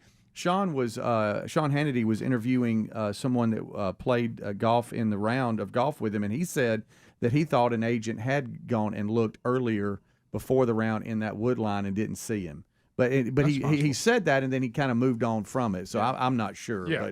But I do think we're talking about two different things. Didn't we say, too, yesterday, I know somebody on text said that both of the shooters were in a BlackRock commercial. The first one was, the second one was in something else. AZ something. Yeah, I know the name of it. So it was AZOV, whatever. There's enough weirdness to all Ukraine, this. Ukraine video. Yeah, he was in a strange video, but it wasn't BlackRock. Right. One was BlackRock, one was not. Yeah. But it was a strange organization. Yeah. But so much bad information out there. So hard to reel it all in. Yeah, it's just and social media just right. I mean, it's like a wildfire when something gets out there, and you never can reel it back in. Right. Really, honestly, on this kind of stuff, the truth of everything, if you were just 100% factual, it's enough. Yeah, it's alarming enough. You don't have to run with it. No need to add anything. No need to dramatize it. It's bad in its purest form. I can't remember, and maybe I'm wrong. At least in recent time, I can't ever remember anybody being targeted twice. I mean, we've had people shot at. We've had attempts, and Reagan was shot, but I don't remember 2 times at anybody. Do you? Well, even if I can find a 2-timer, I bet I can't find 2 times within about 60 days. No, I don't think so. I mean, maybe there was some we didn't hear about, or the authorities got them. But now I understand that on Kennedy, I hate to open that door again, but I understand on Kennedy that on that particular day that there could have been multiple people who wanted to shoot him. But they could have been assassins all up and down the parade route. Right. We don't know. Yeah. So I still want to find out why we can't announce all that. When we come back, I want to talk about that text right there. What are we charging this guy with? Is he only being charged with weapons issues? Why is he not being what? I don't know what meets the standard of attempted murder. Meaning I know he didn't get a shot off, so I know that. But I mean, can't you also? There's something about the intent to murder. Yeah, and I think that because he never technically pointed the rifle at Trump, they're going to get him at pointing the rifle at one of the Secret Service agents, which is the highest crime I think they could charge him with right now. Right, and I do know that what they charged him with now, they did that to keep him in jail to where he couldn't get out. So the weapons charges of having a firearm and being convicted of felony and stuff is against the law, and so they're getting him on that to hold him. Well, I guess they investigate. While we figure out the rest. Yeah. Nice. Because, boy, this guy, he's problematic. People said Gerald Ford was targeted twice in 3 months. I know he had a couple of things, but honestly, that was Squeaky come up and point a gun at him. Yeah, I think so. But it was so long ago, I really wasn't following the political scene at that time till Reagan got in. And they said that one was in about 90 days. So we'll be back. More Rick and Bubba coming up right after this. Rick and Bubba, Rick and Bubba.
Turner's House showing of Dumb and Dumber, and had a good time. TV shooting is, as we talked about, radio is simple. Hey, we need you to cut this. Let me make the mic hot. Okay, I've cut it. See y'all later. TV is much. It requires set changes. It's long, and it's a long day. But it's fun because the people they send to do it are pros. I mean, it's great to work with really professionals, and they had no talent to work with. So, yes, and I know it's when you're sitting there and you're going, okay, we could be heading off to shoot the latest Shaq commercial for some kind of tennis shoe. Somebody said, no, y'all are going off to actually shoot the Rick and Bubba stuff today. So that they're like going, okay, we got to deal with these two buffoons. But anyway, so it was, they actually do a great job, but it is long. It's a long day, usually, somewhere by the time it's over, 12 hours, something like that from when, we got up and got started. So it's not really the setting for you to have some kind of a stomach virus is what I'm getting at. And I was having some pretty rough stomach problems. There's two ways that can be happening to you, and this was heading out the bottom exit, not the top exit. It was downstairs.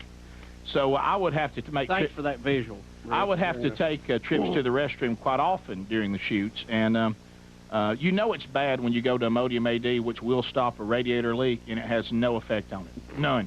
Yeah, I've been broke down. I'd flip a few tablets and radiator, and she's up and going. Yeah, in a few rolling. Minutes, So there was a moment, because we have refreshments, and Vicky, of course, from Craft Services is taking care of us with refreshments, and I set a water down, and all of a sudden I see Speedy going by me, and he's really getting him a pop off the water, and he goes, hey, is this your water? And I had to unfortunately go, why, yes. So we make a joke at that time. I said, well, let's check the clock. Your stomach will turn on you sometime tomorrow, probably right in the middle of the Titans game. So we're joking about it. Yucking it up. And I'll let you take it from there. Well, I had forgotten about it. I'd, moved on with my day and, got through Friday night. Saturday morning, woke up doing some things around the house. It gets to be a little bit after lunch, and I go, well, I need to be there about 2 hours before game time. Let me go ahead and head on out of here. So I get on the road forgetting about what we have talked about. And from Birmingham to Nashville, about 2 hours and 40 minutes.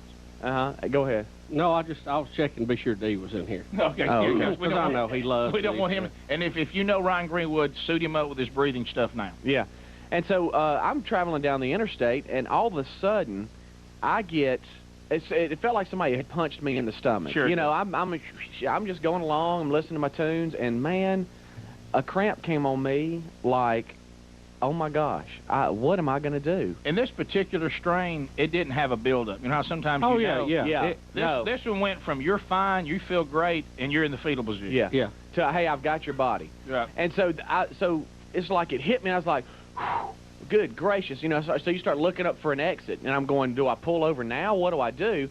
And it kind of subsided, and I was like, oh.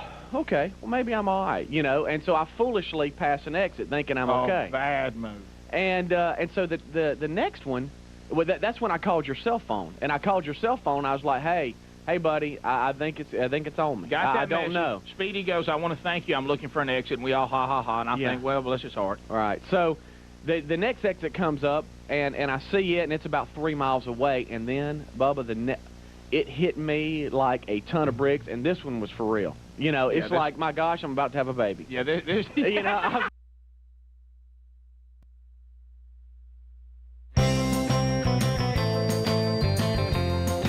Come on with it. It's 9 minutes to the top of the hour. Thank you for being with us today. All right, so we'll wrap up our update of the latest assassination attempt on Donald Trump. Here's Martin County Sheriff's Office. They're releasing the body cam footage. By the way, I really enjoy this sheriff there.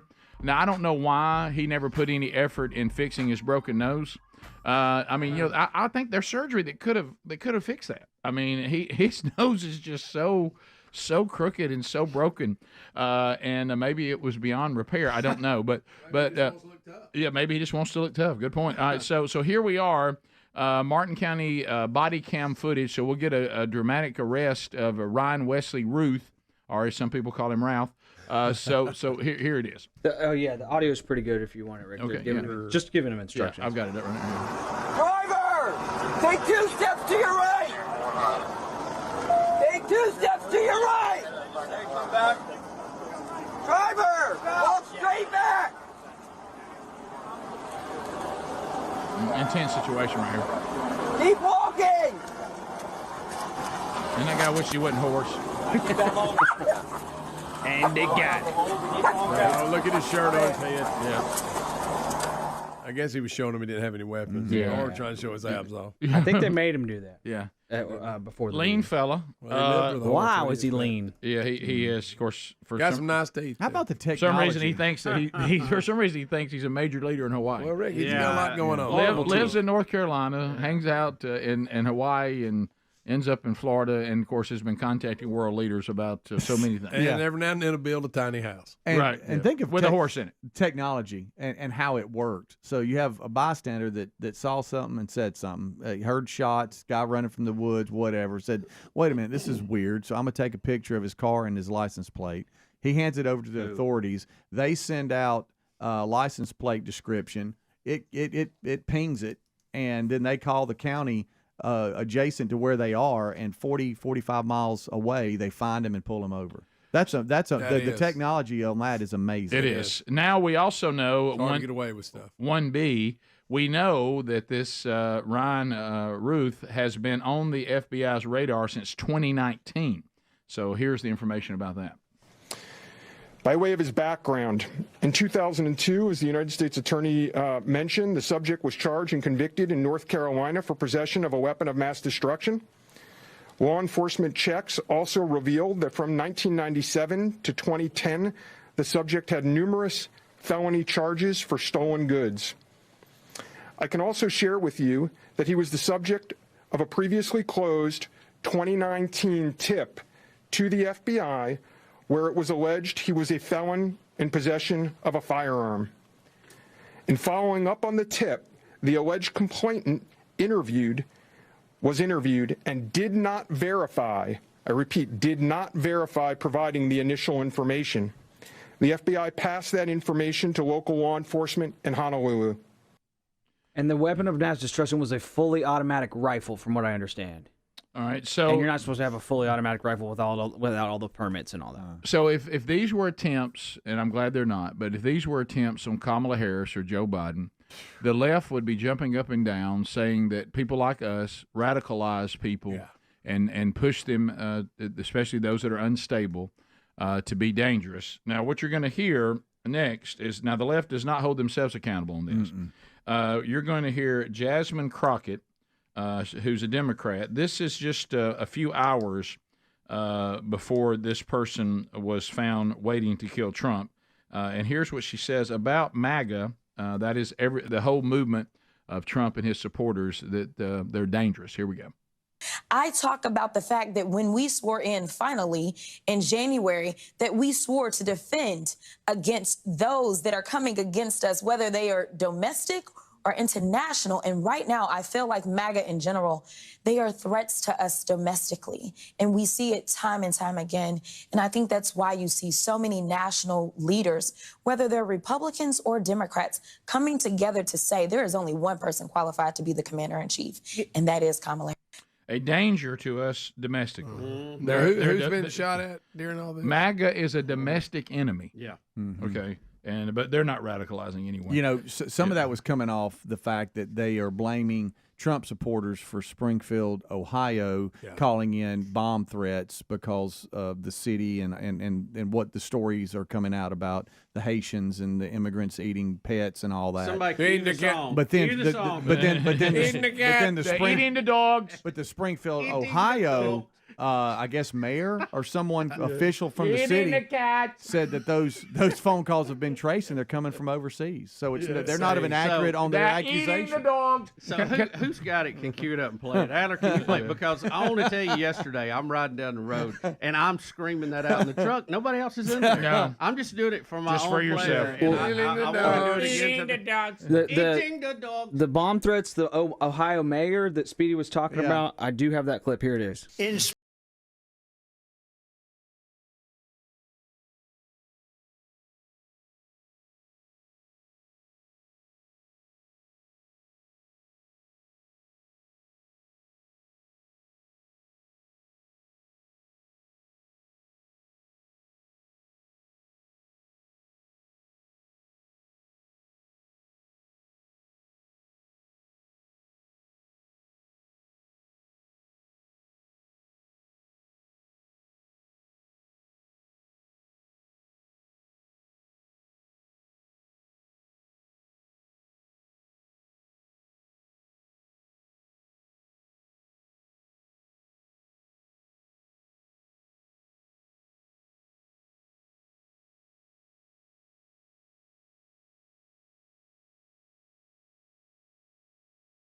That was you, Speedy. Yeah. So I wish we'd get Eating the dog. So let me ask you this. Y'all like that better than eat it? We saw reports Yes. of that. We saw reports like Trump did of that. Yeah.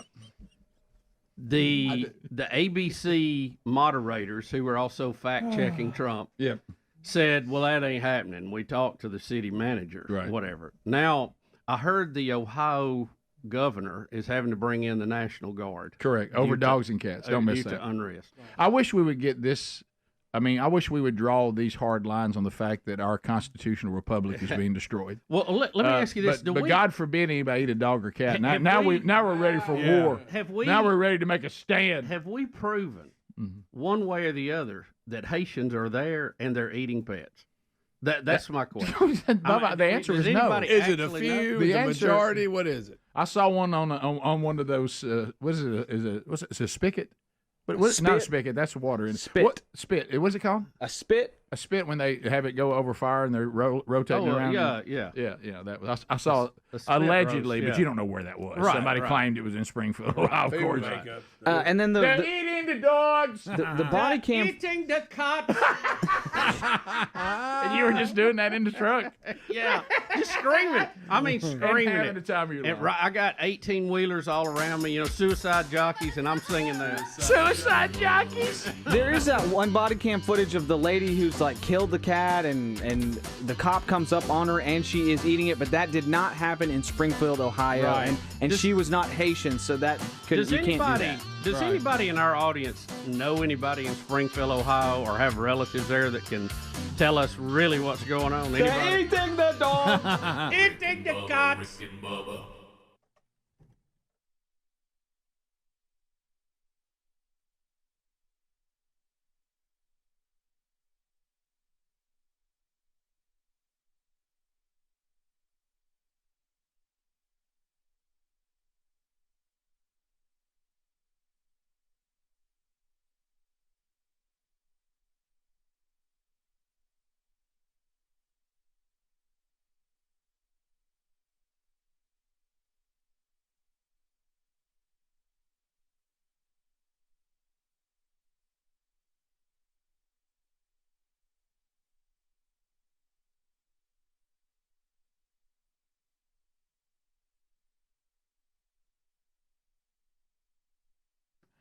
Hey, Rick here. I want to talk to you about Lumen. Lumen is the world's first handheld metabolic coach, and it's a device that measures your metabolism through your breath. This is the app that goes with it.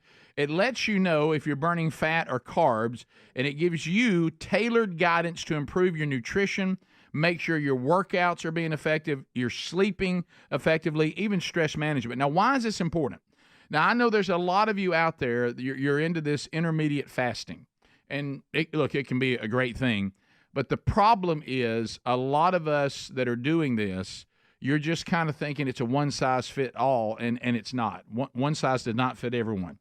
Some of you are fasting longer than you need to, and you're actually doing more damage than good. And this handheld metabolic coach will tell you exactly how you should be handling that.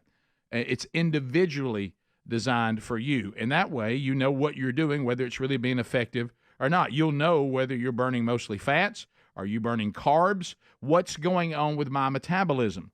And let's face it, that's hard to know, but now you can with this incredible Lumen product. Sherry and I both have one, and we love them. Your metabolism is your body's engine. I mean, this is how the body turns the food you eat into fuel and keeps you going. But it's the center of everything, but it varies wildly when it comes to individual human beings. So you can also keep track of just about anything. Ladies, I know there's a lot of things y'all with your body you want to keep track of as well. Men and women are designed equally, but very unique. It helps you there. So if you want to have a nutrition program, a fitness program, a health program that is actually more effective, you need this information, and Lumen can provide it. So why don't you take the next step in improving your health right now? Here's all you got to do. It's Lumen. Lumen.me/RickBubba and get 15% off your Lumen. That's Lumen and then .me/RickBubba for 15% off. And we're thankful that Lumen has joined us, and you're going to be thankful that you have one of these. It's going to be so eye-opening.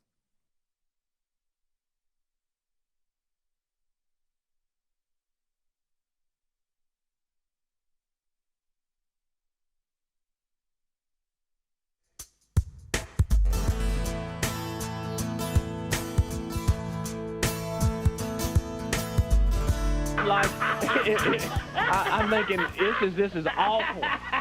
And so, I start to letting her eat a little bit because I'm really needing to get on over to the right lane and get into that exit. Yeah. And so at the exit ramp, there's, you got restaurants and you've got convenience stores, and it shows you, 0.9 miles, 0.9, and you're looking, you're going, which do I take, right, left, where do I go? Are you sweating at this point, too? I mean, and you got the chills and everything? I'm actually standing up in the car as I drive. Yeah. And so I decide. Oh, that's the worst. I decide to take a right. There's one less than a mile down the road.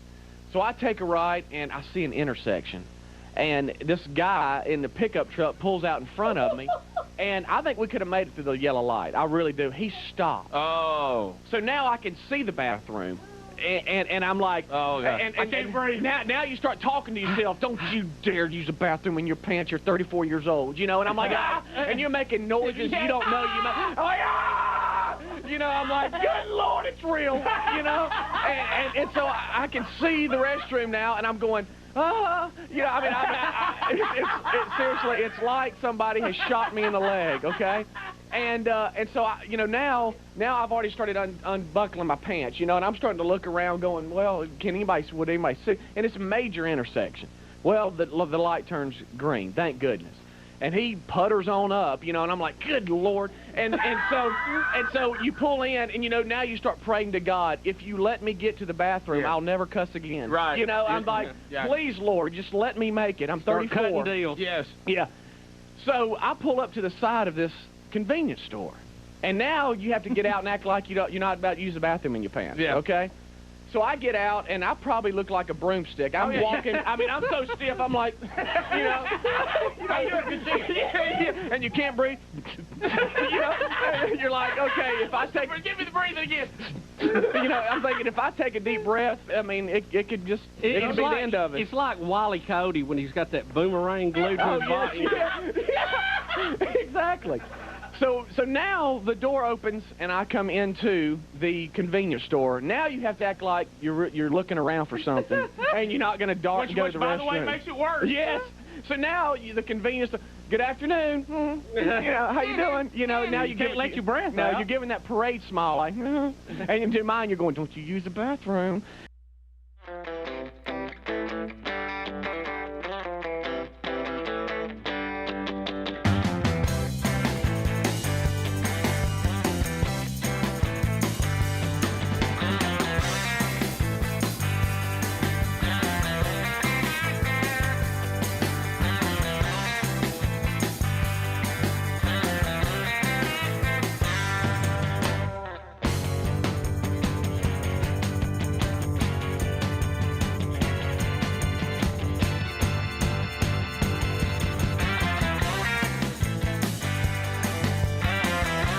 And here we go. 6 minutes past. Thank you for being with us. Speedy, the real Greg Burgess, Adler, all here. Say hello and welcome back, Mr. Bill Bubba Bussey. Rick, glad to be here, and thank all of you for joining us for the long-running Rick and Bubba show. You know, I asked last segment about somebody from Springville, and apparently we have a texter here. Do you want to, Speedy, can you read that? Oh, that's a long one. You want me to read it?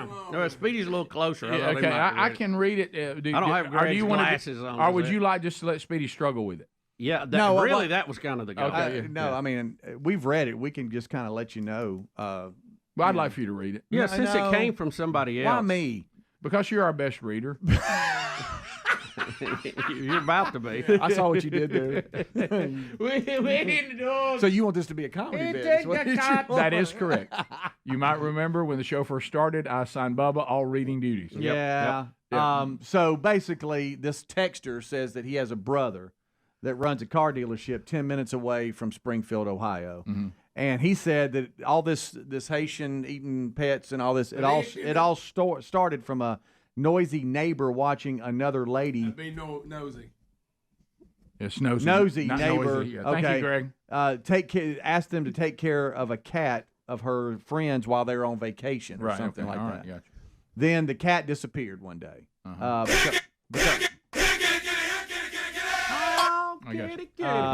So the cat disappeared one day because the people came home and picked up their cat, and it escalated into what we have today. That's it kind of just said it escalated into and it stopped. It's kind of weird on that. So I think that's what he's trying to say. Mm-hmm. He says a lot of people want their 15 minutes of fame and blah blah blah. I guess people that are at that city council. He said they meeting saying exaggerate. it. Yeah. It appears Haitians were brought in legally to take other jobs nobody wants. Well, no, there's a way around that. They flew them in so they could get around them. They're basically still here illegally because they're not legal, but that's the way they were brought in. They didn't walk across the border, according to what I saw. Anyway, take jobs that people don't want. The people that are most vocal or complaining are the ones that don't want to work the job. So this is kind of what this guy thinks. There's also a Haitian pastor there who has established a church, who's been on the receiving ends of lots of violent threats. They've had the place get some security guards inside and outside the church to protect them. The situation has gotten completely out of control, according to this texter. Yeah, do we know what denomination? I'm sorry. Do we know what a denomination the church is? By the way, I'm honestly asking because it's voodoo. Witchcraft is the #1 religion in Haiti. I'm honestly asking. Yeah, they got zombies. It just says that. It just says that there's a Haitian pastor there. That's all it says. I don't think they would call that a church if it were the voodoo thing. Sure. Yeah. Now there actually are. Believe it or not, there are Haitians who are actually Christians. But absolutely. Hide your chickens. They're not all. They're not all into voodoo. But you're right. It is a big part of it. But the bottom line is this, and hear me loud and clear.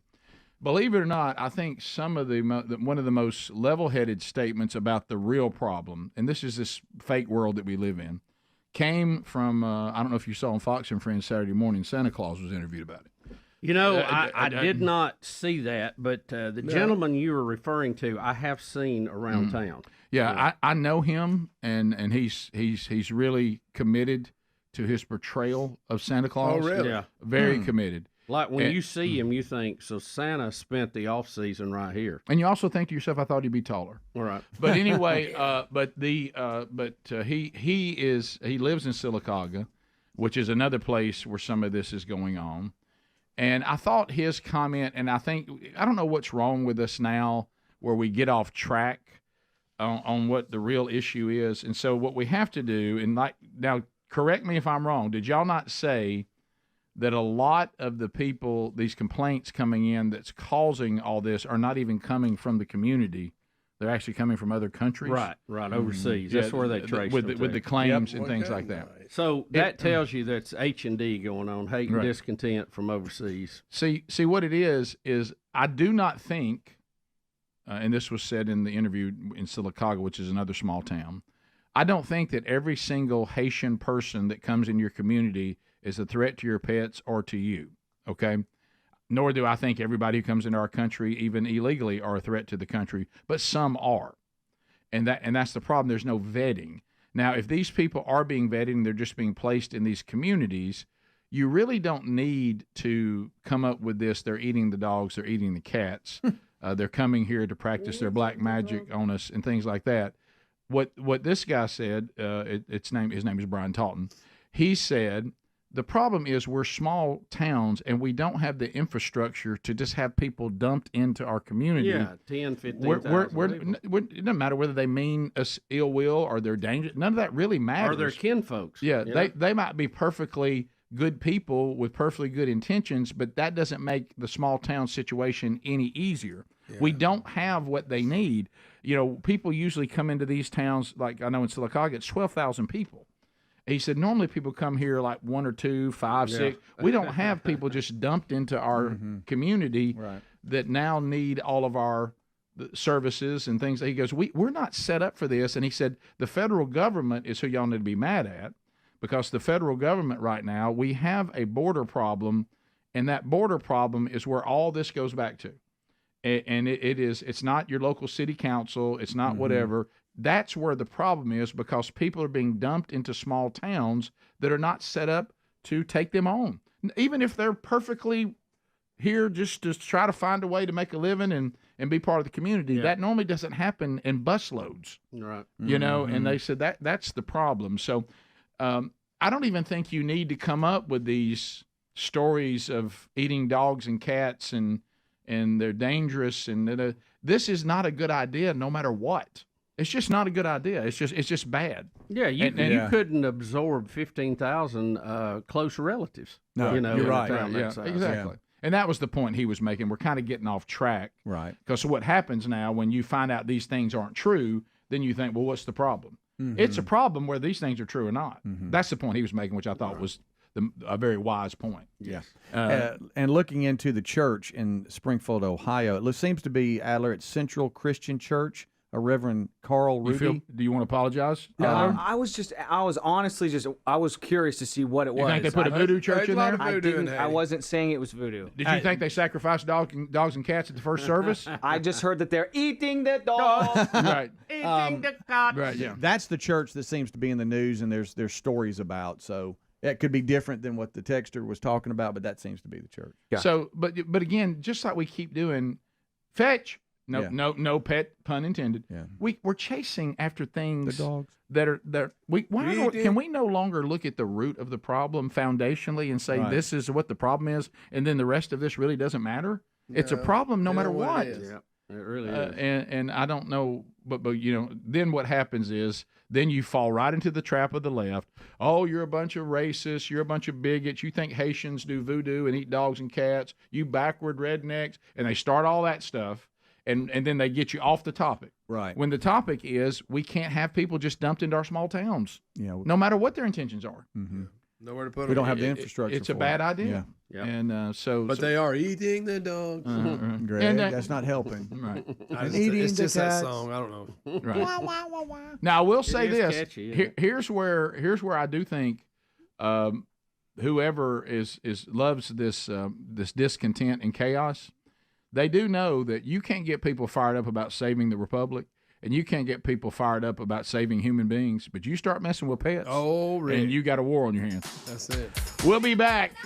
Phone calls are next. All 10 lines are available. America, it's your turn to speak. 866-WE-BE-BIG, and we'll find out what is on your mind when the Rick and Bubba Show continues. Don't forget, If you use our text line, you can text store at the text line, and you can find out how you can get your Rick and Bubba swag before this thing runs down. Bubba, Rick and Bubba.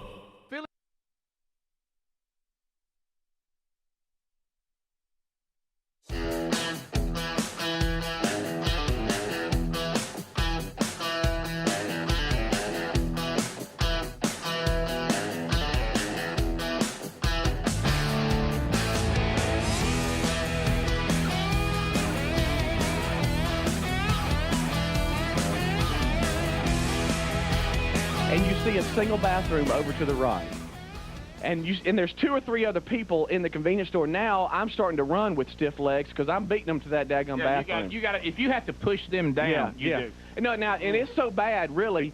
You're thinking, I have control over my body, and then. But only to a certain point.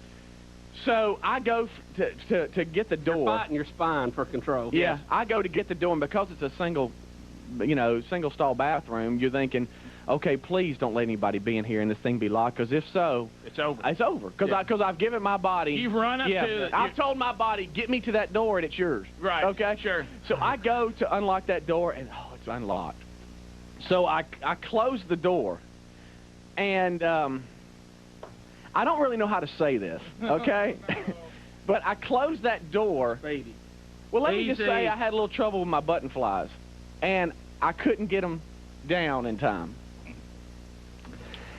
And at 34 years old, I have soiled my pants. and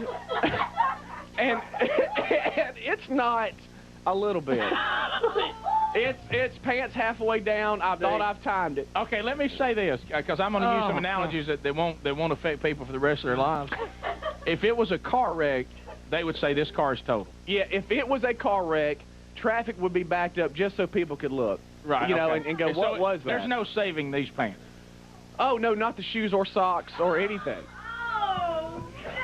So I'm standing in there about this time. Got you about 2 hours still ahead of you and a Titans game. Sure. Not going to watch, but going to be the talent in a Titans game. Actually work the game. Yeah, running around. And you're not even there yet. So about this time, I hear a little bitty knock, and it's a 4-year-old telling Daddy he's really got to use the bathroom.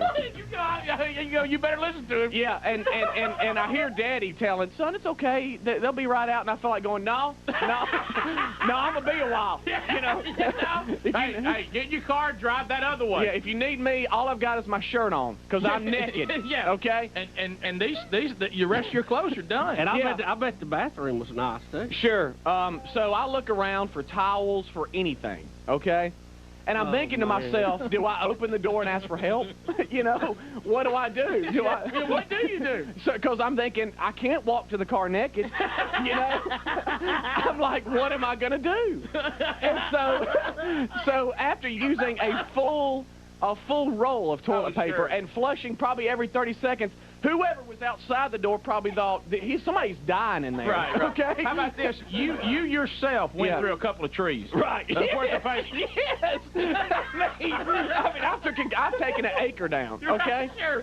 You're a rainforest problem right now. Right. So I throw the underwear away. Wait, they're done. Yeah, I've got a little surprise for the cleanup people. Okay.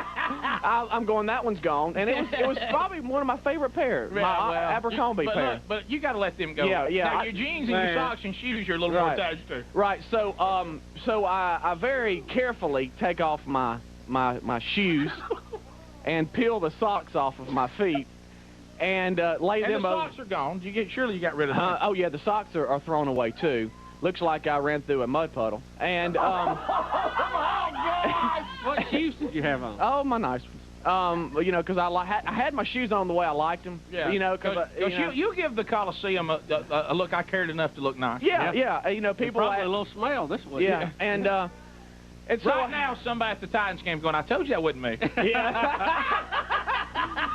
So then, I mean, naked. Okay, I am. All right, so you're completely naked. I'm completely naked. So then I have to make the decision. Serious business. How am I going to get to the car? Right. Oh, yeah. Can we? All right. Wait just a minute. Wait a minute. I want to be sure I understand. Wait, Rick. Right. Stop just a minute. You had it. Yes. And then Speedy got it. Yes. Well, I know what y'all had. It was the Adva bug. Have y'all heard of that? Yeah, Adva bug. That's what you were telling Dee to wait on? The Adva bug? It was a virus, I know that much, and it got me like, I mean, Too many wow. vitamins cooped up in there. Sure. It really gets spark.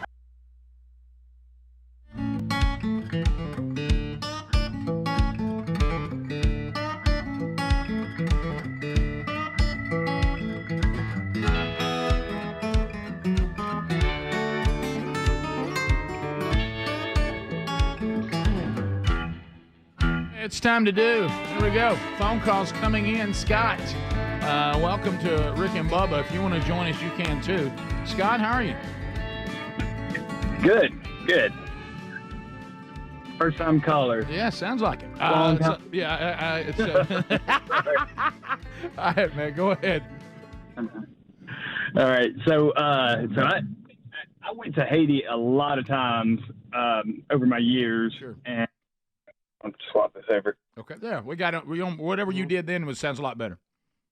Okay, yeah. So I've been to Haiti a lot of times over the years, and I'll tell you, you don't see many domestic animals in Haiti, and you can't blame them. They're a country that is struggling, and they, we love the people of Haiti, but there are bad people there, just like there are bad people here. Of course. And you can't. And when you bring a bunch of people from a third world country and put them into our country, they're going to do what they continue to do all their lives. Yeah, and the poverty there, and most Americans don't understand. You do, and of course, Greg's daughter has been there, and we have my aunt was a missionary on the Dominican side, but it was the real poor part of Dominican, which is not far. And we had an intern there, remember? But the poverty, I don't think Americans even understand the level of it. So you're right. And by the way, we haven't had one piece of proof that any Haitian has eaten a dog or cat. It's all hearsay right now. But to your point, if that's what they thought you did to find food to eat, and I got news for you: if you lived in the poverty they lived in, this having frou in a sweater would have a whole different look about it. Buddy. When you're starving to death. But what I'm saying is that you're right. But the bigger point, and you're making it too, is it just isn't a good idea, regardless of what's our culture versus their culture, and no one is even saying that every single one of them is some kind of scourge on society. Monster. It's infrastructure. Right. And what the left wants to do is to create a picture that those that are against this, they're against it because deep down they're really bigots, and they're racist, and they don't love people. And as long as you let this dog and cat thing be the dominant narrative, it's going to, and then you start finding out maybe that's not even really happening. The left's going to have you, and they're going to play that against you every time. Absolutely. Yeah. Rick, are you talking about eating Thanks, Scott. the dogs, eating the cots? We continue. Let's go to Ben. Ben, welcome to Rick and Bubba. Go ahead. Hi, guys. First-time caller, long-time listener. Actually, some of the best memories I have with my dad. I was listening to y'all in the car. Thank you. When I was way younger. What a good daddy. I live in oh, yes, sir. I live in Alex City, and which is about 25 minutes away from Sylacauga, and I grew up around Sylacauga. And about 2 weeks ago, I get a phone call saying, hey, a couple busloads of Haitians just got dropped off in Walmart parking lot. And if it wasn't for the person that told me that, I wouldn't have believed them. Right. My question is, why wouldn't they drop them off in, Montgomery or Birmingham, a city that's bigger and has more amenities to take care of the people? I don't know, but I will say one thing that I am thankful for is that I think even though this might be a ploy of some kind, one thing I think it's doing is and it's kind of what some of those on the right were trying to do. See, we just like if it's not in my backyard, I don't care about it. All right. And we're all guilty of that to some degree. So what's happening is these border states, however it's happening, we're all starting to learn what it's like for illegal immigration to actually affect your life. Well, and I Rick, think on that's a good thing. I on think a that's a good very thing. small scale. right. If you live in Texas, you're talking about Oh. 100,000, Right. 200,000, not 15 or 10. So we're or all 5. starting to get a little spoon of it, That's and it. we're thinking maybe we should be a little more serious about making sure this, maybe this vote in November. I remember that one of these candidates wanted to actually secure our country and then vet people out coming in, and then one doesn't. Even though they're trying to pretend they do now, they've had a chance to do it and could do it even today and still have it. So that's important to remember when you get ready to vote in November. That's it. I heard too, and I don't know if it's true or not, that our economy was getting so bad it was attracting the Haitians. Well, I did have somebody else too say on the spiritual I'm side. joking. Somebody said on the spiritual side, these may be Haitians. Evangelists coming here to evangelize America. Yeah, well, we could use that. Yeah, we may need to hear more from their church because our church is kind of losing its way. Let's go to Scott in Dayton, Ohio. Scott, go ahead. Yes, Scott. Hey, morning, fellas. Hey, buddy. Good morning. Hey, I'm about 15 minutes from Springfield, and I can't vouch for anything about the dogs or the cats or the duck or the geese, but I do know this. Fellow I go to church with, we're board members together, and he is a teacher in the city schools there. And I was asking him the question, what are you seeing? What are you hearing? And to your point, Rick, when you talked about we're not able to handle the infrastructure, I asked him point blank, how many students do you think you had from Haiti last year? And he said, I had about 20 last year. Now, this is across all his classes. He has 6 or 7 classes a day. Yeah. He said, I had about 20. So what do you have this year? He said, I have over 80. Yeah. So they've just been overrun with what's happened. And, and the part that makes me mad as a citizen of Ohio is our leaders knew about this. This didn't happen yesterday. It didn't happen when Trump said they're eating the dogs and the cats. This has been here for at least a year and a half. Right. And now everybody's jumping in. You've got the governor who's given $2 million to support what's going on. Where you been? That's my thing. And legitimate question. That's what we're seeing. Yeah, legitimate question. Thanks. I appreciate your insight on that. Let me, do you are cats and dogs being eaten? Let me just clarify that. Again. He said he's seen no evidence. I know you said, but I just wanted to clarify. Well, I have seen one thing, and it's not anybody being eaten, but I know there's an official report out there. I have a friend who, or know somebody who's a Springfield City retired police officer. He had a radio report of someone who said there were four Haitians. There was a couple that were filing a report that said they saw 4 Haitians taking geese from the park. They didn't say they were eating them. They just said they had taken them from the park, and they were giving that report.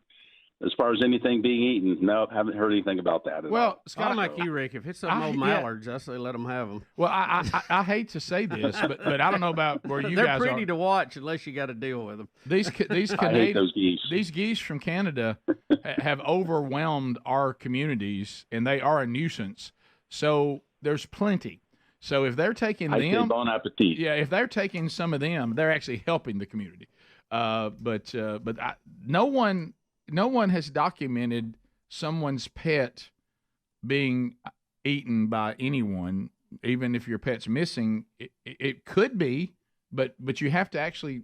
It hasn't really. No one has a case of it, right? Well, I mean, I'm like you. I saw the social media stuff, and I know that's what Trump was quoting. Yeah. But I don't know. That's why I like going to the source. But I can't. We haven't seen any proof of that, have we?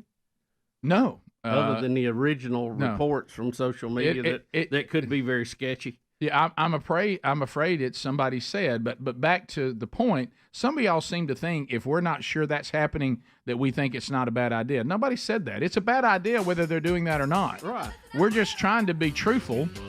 There's a concept, and but it's a bad idea no matter what, for all the other reasons that can't be disputed.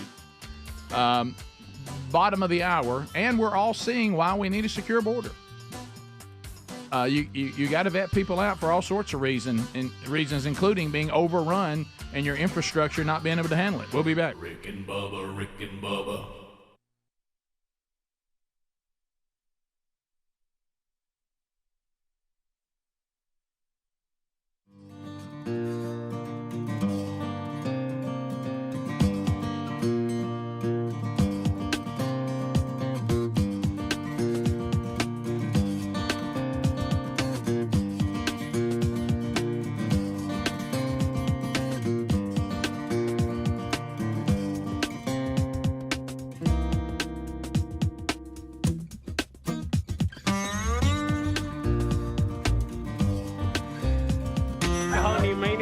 I tell you, I was making some sparks in that bathroom.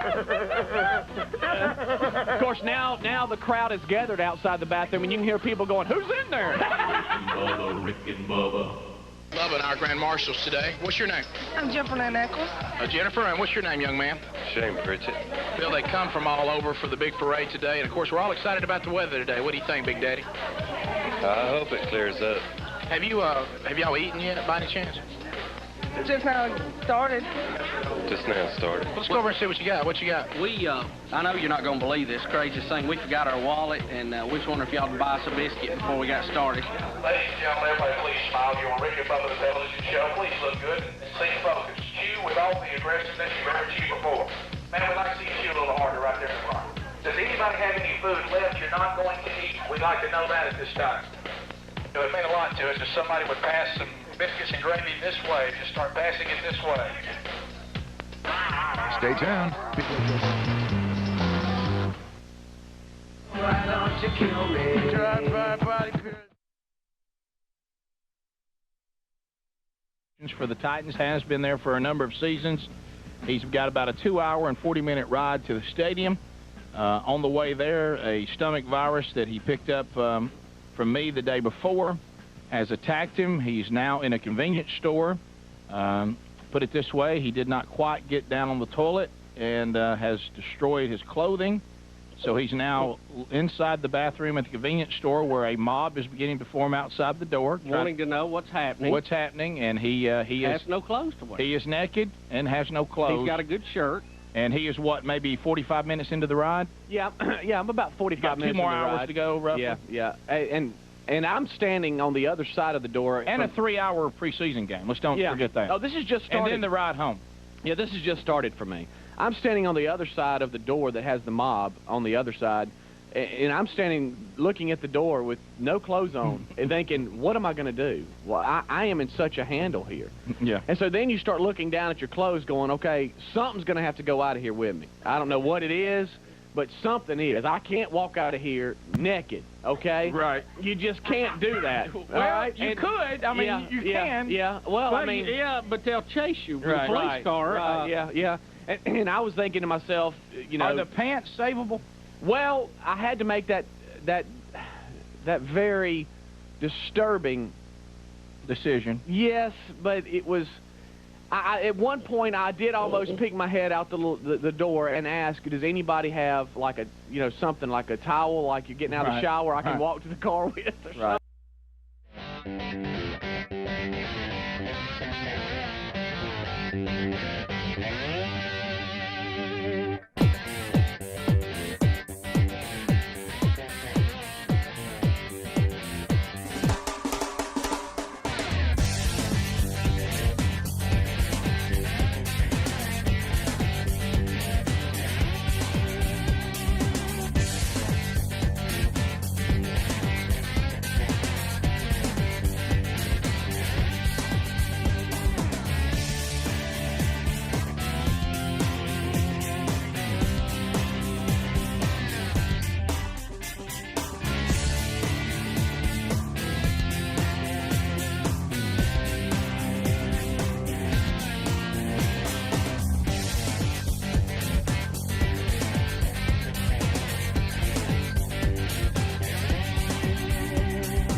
Dancing feet.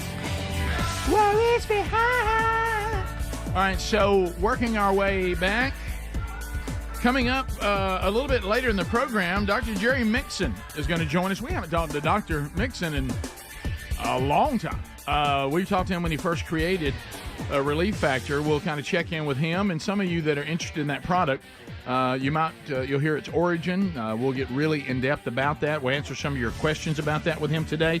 And we can all agree that when life takes a toll on the body, if the body is hurting, it really will suck the joy right out of life. But there's a lot of things that you can't get around. Some of you have jobs that are extremely physical. Some of you are athletes and playing sports. Some of you are involved in things that are incredibly strenuous, like pickleball. Right. Or you can be like us. You get old enough that you get up from sleeping and have some sort of injury. But Relief Factor is there. I take it every day. I've already had my first packet today. ReliefFactor.com. Their 3 weeks quick start pack is back. $19.95. That's less than $1 a day. When you are not in pain, everything changes. But sometimes trying to stay out of pain kind of leads you down a road of a different kind of damage, and that's overuse of the over-the-counter stuff and, of course, the addictive properties and overuse of prescription pain meds. Well, Relief Factor is all natural, and we'll talk about that more a little later on. If you'd like to get the quick start pack for $19.95, call 1-800, then the number 4, RELIEF, or go to ReliefFactor.com. You also find their direct link at rickandbubba.com under the sponsor. So I look forward to catching up with Dr. Mixon coming up.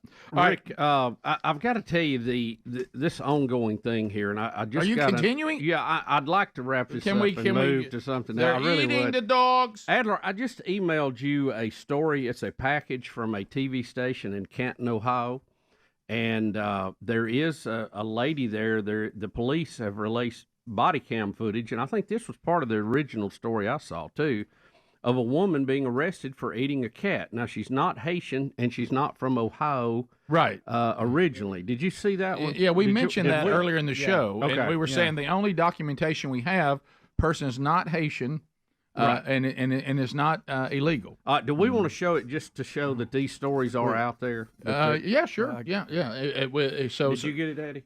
Yeah, he doesn't.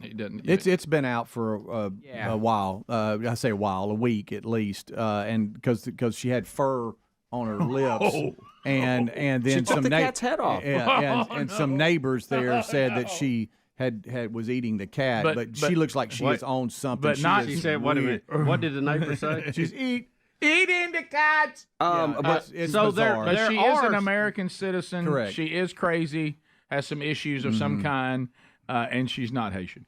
Yeah, So it didn't there come are through, Bubba, but I stories think out this is there. what you're Okay. Yeah, this is it. Yeah, this is yeah, the one. yeah. Oh, well, it doesn't show. It's it, just does it? body cam footage of the police officer. Yeah. So they asked her to show her teeth, and No, she's got don't- blood and don't fur on her say mouth. this. In her mouth. I'm not showing it close. Don't Yeah. show It's just- that. the whole That's thing is terrible. bizarre. Yeah, But- it's and on that's why we drugs. never really did this story, because it wasn't a Haitian, it wasn't an illegal. It was an American. But to Bubba's What do point, we know? I But mean, but to for Bubba's Bubba's point though, There were stories. a out lot there. of the legend came from this story, but the facts of the It did. stories are not correct. Actually, and some of the legends came from city council meetings in Springfield, Ohio, where locals were telling them what they were seeing. And then one said that the cat was missing, and then they looked down the street and it's hanging. So that's where it all started. And then the guy with the red, the guy with the red hood that we played days ago, he said that the geese were missing, or ducks from the pond or something. So we had a police report of ducks missing that Haitians were grabbing out of a pond, right? Well, And then come to find this- out, that's those big old geese that everybody sees as a nuisance anyway. Again, So there was reports out there. yeah, but again, this is not. Don't chase this goose or chase this cat. So to Yeah, speak, the problem is this is a bad idea for bigger reasons than this, much bigger reasons that are not disputable, by the way. Yeah, because what happens is if this is where you're going to land, if this can't be proven, people say, well, what's your beef? Yeah. No pun intended. And a lot of it has to do, as many of you have said, and we've had this problem for a long time, is there's cheap labor to be had. Of course, the Democrats love possibly getting some new voters in. Now, I will tell you, you can drop all the Haitians you want to in Alabama. We're still going for Trump. There's nothing you can do to turn that. But the whole situation, and if you've come from a third world country, you don't want to place your vote to a party that's turning this country into the same thing you just fled from. Right. You kind of want to go another way and have a better life. Well, the idea is to raise your standards, not bring them down. Right, correct. We can take you to places in this country you're like, well, my goodness, I wish I'd stay where I was. Yeah. Including the one we just showed you with the woman eating the head off a cat. All right, so we have another story from last night involving Jason Kelce. I heard this on the kickoff hour, and I agree.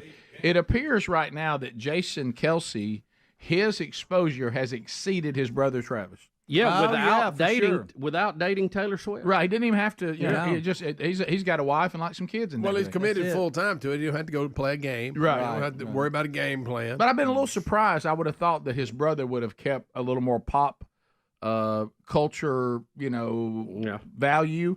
But Jason Kelce, I see him in every commercial that comes on. Yeah. Of course, he does a lot with the NFL and the coverage on ESPN. It looks like the Eagles missed him last night. Buffalo Wild Wings. Buffalo Wild Wings, one of your favorites. But he came back to Philadelphia for the first time because Monday Night Football was in Philadelphia last night. One of Bubba's favorites, Kirk Cousins, led the Falcons to a I'm glad for old Kurt. 70-yard drive to win the game with 34 seconds on the clock. Look, it's been good for Kurt, good for Minnesota. Right. Sometimes you just need to go your separate ways. Bubba, do you remember the footage of him when he was at Washington and they'd been criticizing him and he had a good game and he'd come by the press and he screamed at him, "How you like that?" When he was a Redskin, back when they had that team. Oh, yeah. All right, so here is so a super fan is going to go and do a chest pump with Jason Kelce.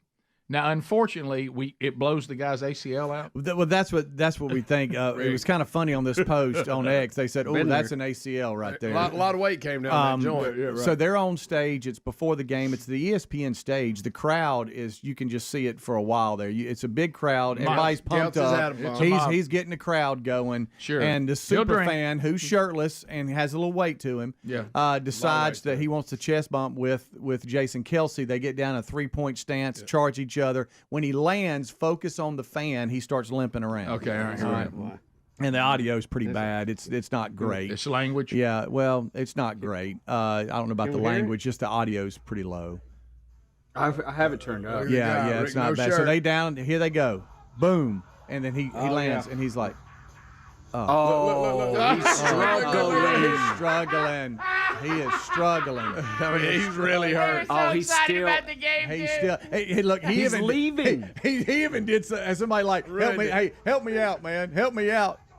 He put his hands on somebody's shoulders like, hey, hold me up. You waiting on it to get better. Yeah, it never does. The initial, when he lands, he doesn't feel it. Then all of a sudden, ow. Right there. He does not look like he jumps a lot. Oh, no. He can't even put his foot down. You know what? That's easy to do.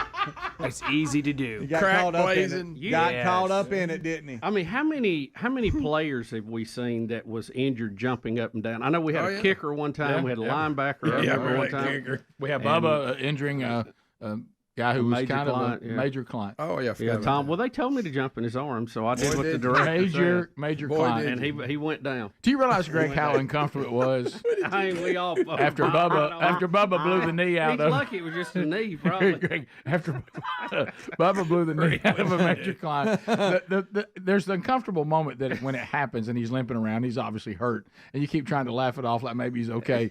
But I will go to the second level. There's another level of discomfort is the next time you see him, and he's in all the knee surgery stuff.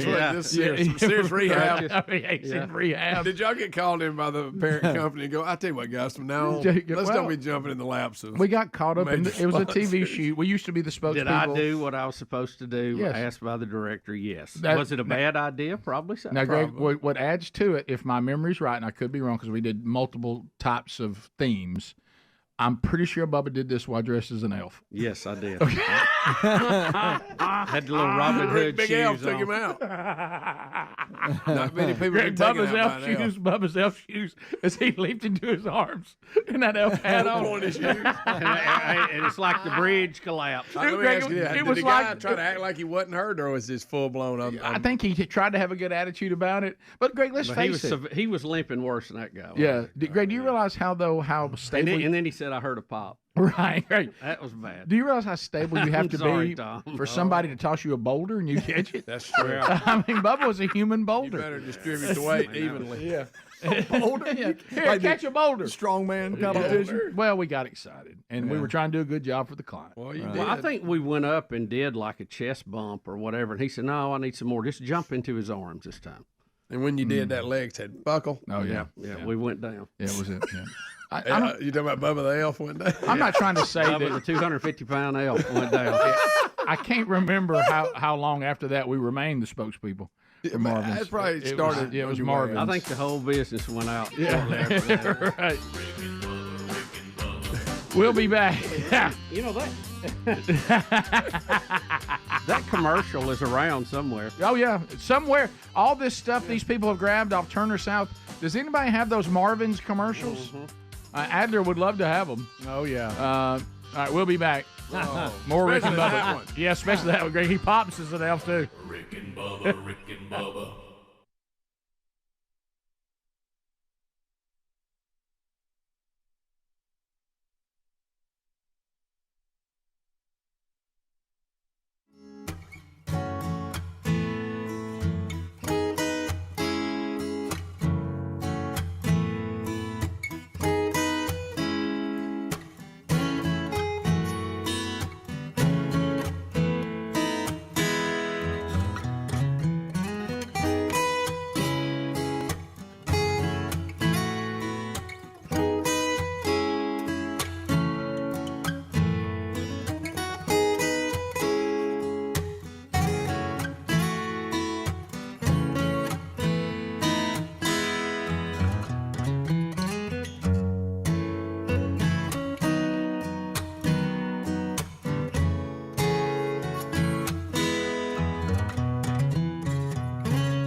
Because if you get to the car, you can ride naked. Yes, and I Well, thought the truckers, I mean, you know. I know. yeah. Well, no, I do. You'll find your buddy out there. Yeah. Everybody could, them people holding up signs, tell Bobo we said hello. Yeah. Well, so I find myself in the Peekaboo. I find myself in the sink washing. buddy. I'm washing my shorts.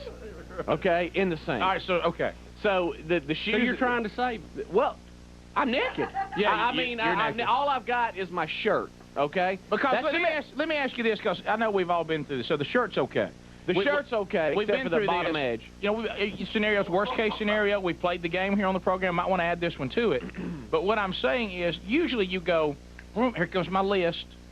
What, because to me, because I think we're pretty good about thinking on our feet. Let's get a plan here. That's what you're doing right now, and I guess not much is coming up on the screen. No, because I think I'm pretty street smart. Okay, so I was looking around, for anything in the bathroom I could wear out, anything. Right. And, I'd make a diaper out of one of them paper towel rollers. You know what I mean? He's used them all. Oh yeah, I've used them all. They had one big roll. Looked like He's used every bit of it. Looked like a spare tire, and every bit of it was used. Okay. I found myself on all fours scrubbing the entire bathroom. All right, so Okay? now naked, by the way. Yeah, naked. Now the mob outside. You're killing me. To me, the activity outside the door makes it so much worse. The mob had gotten larger, and it sounded like a church bus had stopped. Okay, and now you hear guys dogging each other, and who's in there? Is that Jim? Thinking it's one of them. And I wanted to go, hey buddy, stomach virus. I wanted to say something, but Well, did you say anything? No, Did you say, anybody out there a 34? I'm thinking to myself, wash the shorts. Did you push like maybe 24 sparks out from under the door and say, "Here, everybody, try one of these"? Yeah. and I'll get back to you. Yeah. Get a Dasani and try it. Yeah, But, put me to work for you. Yeah. And try to buy some time. so I'm sitting there and I wash my shorts. Now they're wet. Now Okay? shorts meaning my shorts no, not my underwear, You but my have shorts. shorts. Yeah, I have Okay, shorts on. all Okay, right. you threw your underwear away. You washed they're your gone. shorts. Now I've got my wet shorts on. Oh, the underwear Then was so bad, Bubba, they didn't even put the electric shock on them. Let the guy walked up and went, "No, there's no need." It's over. No, it's over. Yeah. And you can hear the No. shorts going in. Yeah, and sure. it's going in. But so then I got wet shorts on now, and I'm thinking this mob is like about to knock down my door. It's the only bathroom. And this is a pretty big exit. So people are probably in the same situation I'm in. But I'm going, I don't have any shoes and socks. They're not savable either. Well, goodbye socks, shoes. Let's get them to. Do I carry my shoes out with me? Yes, you put them in your hand. You go over and get a trash bag, one of those plastic trash bags they give you for your car or something. Ask the guy to put them in that, tie them off, put them in the trunk. Well, here's the thing, though. When I open the door, there's a line. Well, look, pride's over, son. Well, You're on all fours in a public restroom naked, Speedy. Yeah, oh, of course. And I'm thinking, why couldn't I have worn a hat? Yeah, you know, sure. And Let me maybe tell you not something. be so... Pride left you when you're standing up in your car at the intersection. Yeah, I was trying to survive. I know what you mean, yeah. Yeah. Because when I was buried alive, I had the same thing happen to me. You know, and, try it down there, 6 feet under. Yes. But so anyway, I cracked the door open, and I kind of moment. And I kind of look around, and there's that dad he's just looking at me, and his son is sitting there, jogging up and down. I'm going, Did you pull the Jim Carrey line? No. Do not go in there. No, because I had cleaned it up pretty good. Okay. Well, now good for you. That was awful nice, because I might have just left the death scene and then just got out of there however I could. But with the crowd, you didn't want to open the door. And then just put the shirt over your head and walk out. Yeah, completely naked with your head covered, right into the car. But I didn't.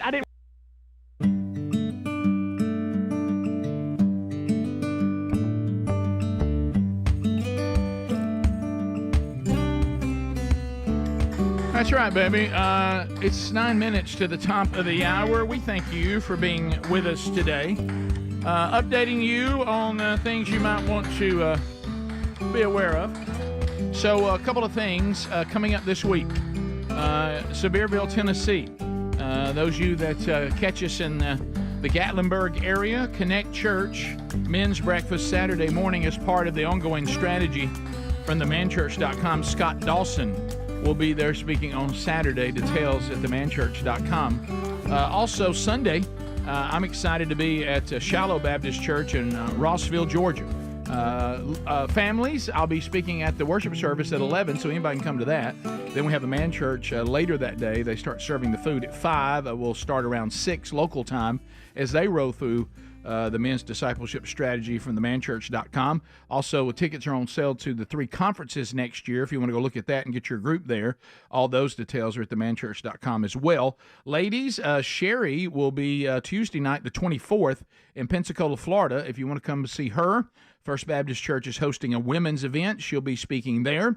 Find those details at burgessministries.com under upcoming events. And then on the 30th, I will be in Panama City. They're at First Baptist Church, Panama City. They're having their Man Up event. I'll be speaking there. Of course, they'll be hosting one of our conferences next year as well. So go get those details, and if you feel so led, join us when we're out and about.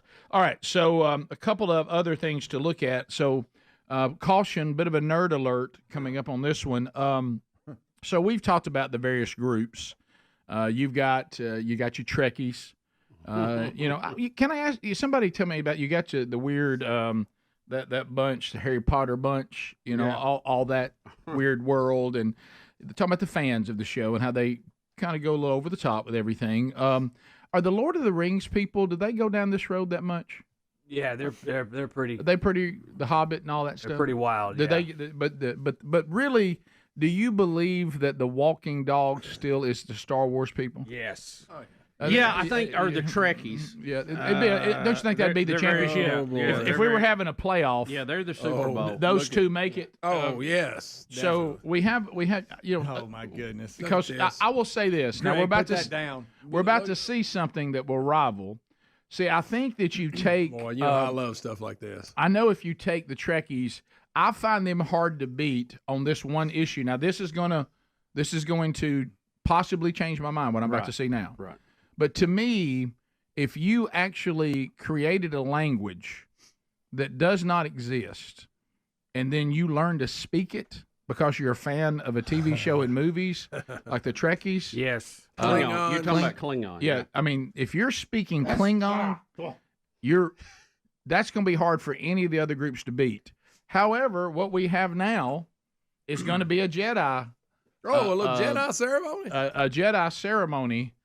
And it appears to be grown men and women. What's Yes, the one standing That woman's there? grown. Grown men and women. Okay, Greg. Yeah, grown men All and right. women. Yeah. Okay. Let's see it. What What do they do? Yeah, when I you're, think this is pretty cool, and I think You think it's pretty cool? I think Don't we say should that. get involved with this. so kind you of stuff. say this is okay as long as Haitians don't do it. Greg and I should go to something Right, like right, this. okay. All Yeah, right. we Speedy. do need to do that. Initiate Aaron. Approach. Oh, Greg. Oh, Greg. Bubba. They're gonna knight him. Speedy, if you want to leave, you can. Look at his serious face. No, this isn't true. By the right of council, by the will of the Force, I name you Jedi Apprentice. Rise and speak your name. Rilo Storm Chaser. Rilo Storm Chaser! Woo!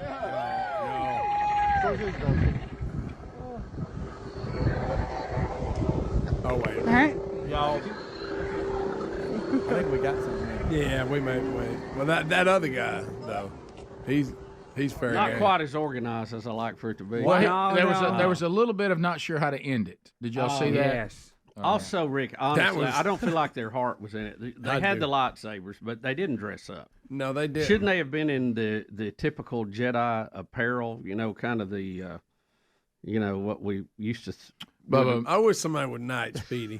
are you saying to me, Bubba, and I think this is where you're going. I think this is cool. Was this a Jedi beginner Speedy. Was this a low budget Jedi ceremony? Yeah.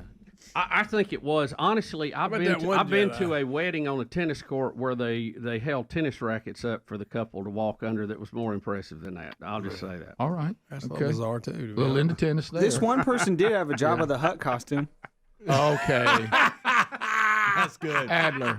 Do you remember my instructions? That's so Do good. you remember my instructions? Well done. That's wrong, but I'm so sorry. good. I'm Are sorry. you hanging out with Greg again? I'm was sorry. good I'm right sorry. Remember me telling you I don't think that's good for you? I think this is cool. I think we should be part of this kind of Star Wars society. I'm requesting one thing.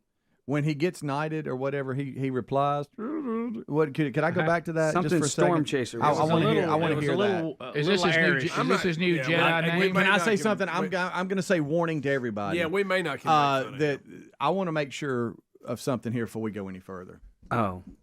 Are you asking if he's got a driver's license? Yeah, That is what he's asking. Okay. Yeah. Well, I don't know. I don't know. This might be something they're doing Well, for you're on him. a roll today, aren't you, Force. Adler? I name you Jedi Apprentice. Rise and speak your name. Rick, focus, Rick. Rilo Storm Chaser. Rilo Storm Chaser! That's a cool name. Rilo? Rilo Storm Chaser. Rilo? Yeah. This I could think be. it's just walk right. Do we The know only enough- is Rilo this I something know they is just- the friend of Lamont on Sanford and Son. I'm calling for a stand down.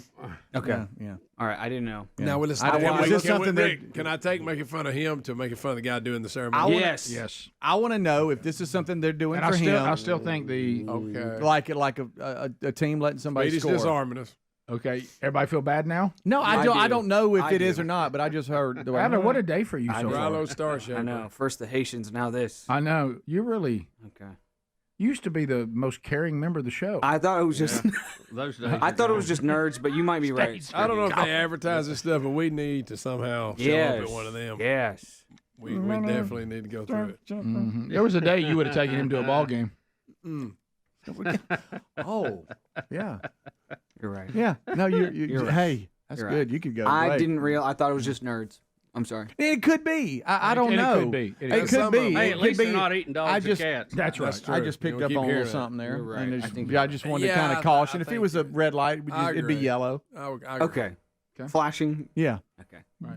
Adler So, didn't that's care all. about I it. You didn't know, rest know. of us tried. Why don't we just focus on the fact that the Star Wars people do They're these weird. ceremonies Yeah, we know the guy doing the everywhere? ceremony. Maybe we picked the wrong one Yeah. for our example. Yeah. But it happens. It shows live. It's happening as we go. Bam, bam, bam. We're just trying to So feed much the people. going on. Here we go. So much going on. Yeah. Best buds. Top of the hour. Thanks for being with us. If you leave us, don't forget any part of the show you miss. Don't you fret. You go back and grab it on the Rick and Bubba archives, either on the YouTube channel or our podcast channel. We'll be right back. Rick and Bubba, Rick and Bubba.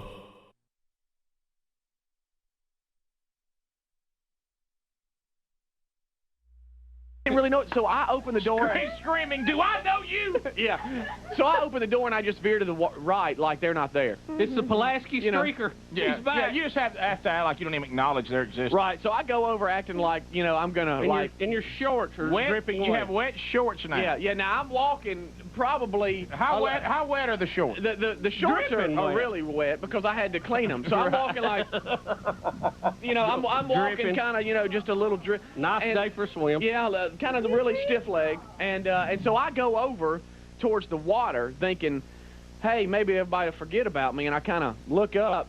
And they have. It's like everybody's gone on with their stuff. Now the line is back to the door. Right. Sure. Well. So I go to the door, and I'm thinking, okay, the cashier's waiting on somebody. I'm getting out of here. And so as soon as I open the door, hey, Speedy!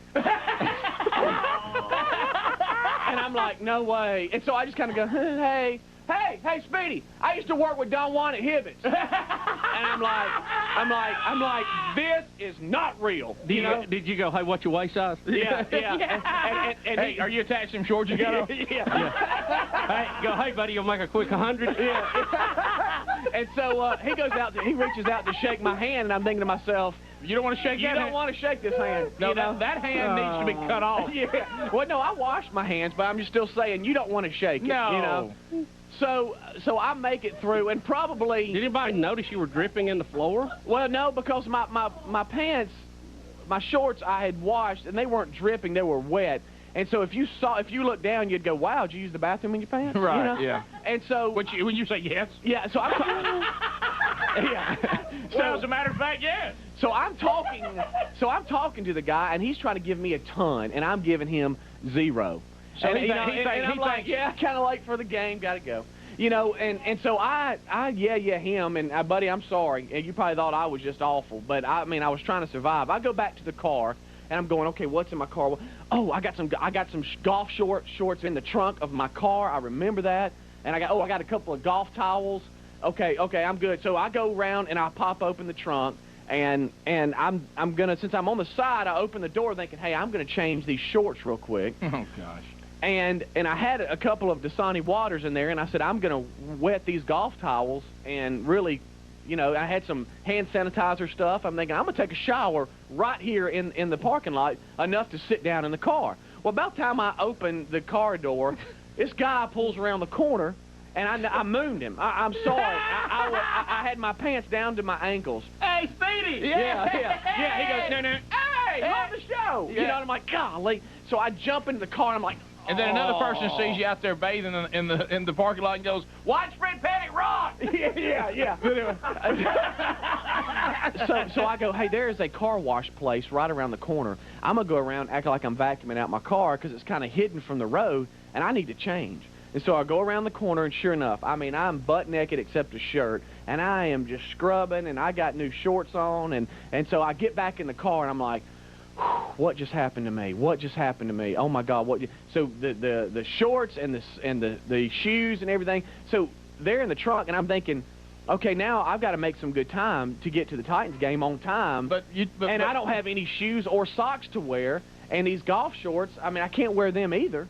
And I'm going, what am I going to do? So I get up on the interstate, and I am just going, man. I'm just chancing it. I'm going, I got to get there. I'm thinking, surely if a cop pulls me over, I can tell him, hey, check the trunk. There's been a death. I am.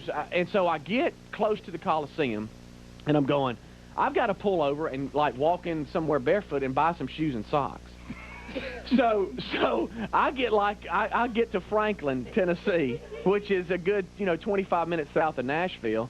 And I run in this Payless shoe place or whatever, and I'm just barefooted, and I buy some $17 shoes, nice shoes, and some socks, and I'm like, okay, now I have some shoes and socks. They didn't have any shirts though.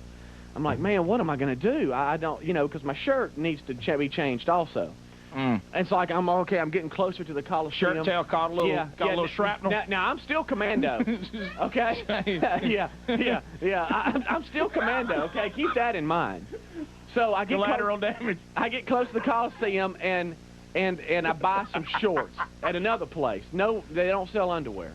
And so I buy some shorts. Now I've gotten to the Coliseum, and I'm going, I am commando right now, and I got to find a shirt. So This is the Rick and Bubba Show. Watch more at blazetv.com/Rick and Bubba.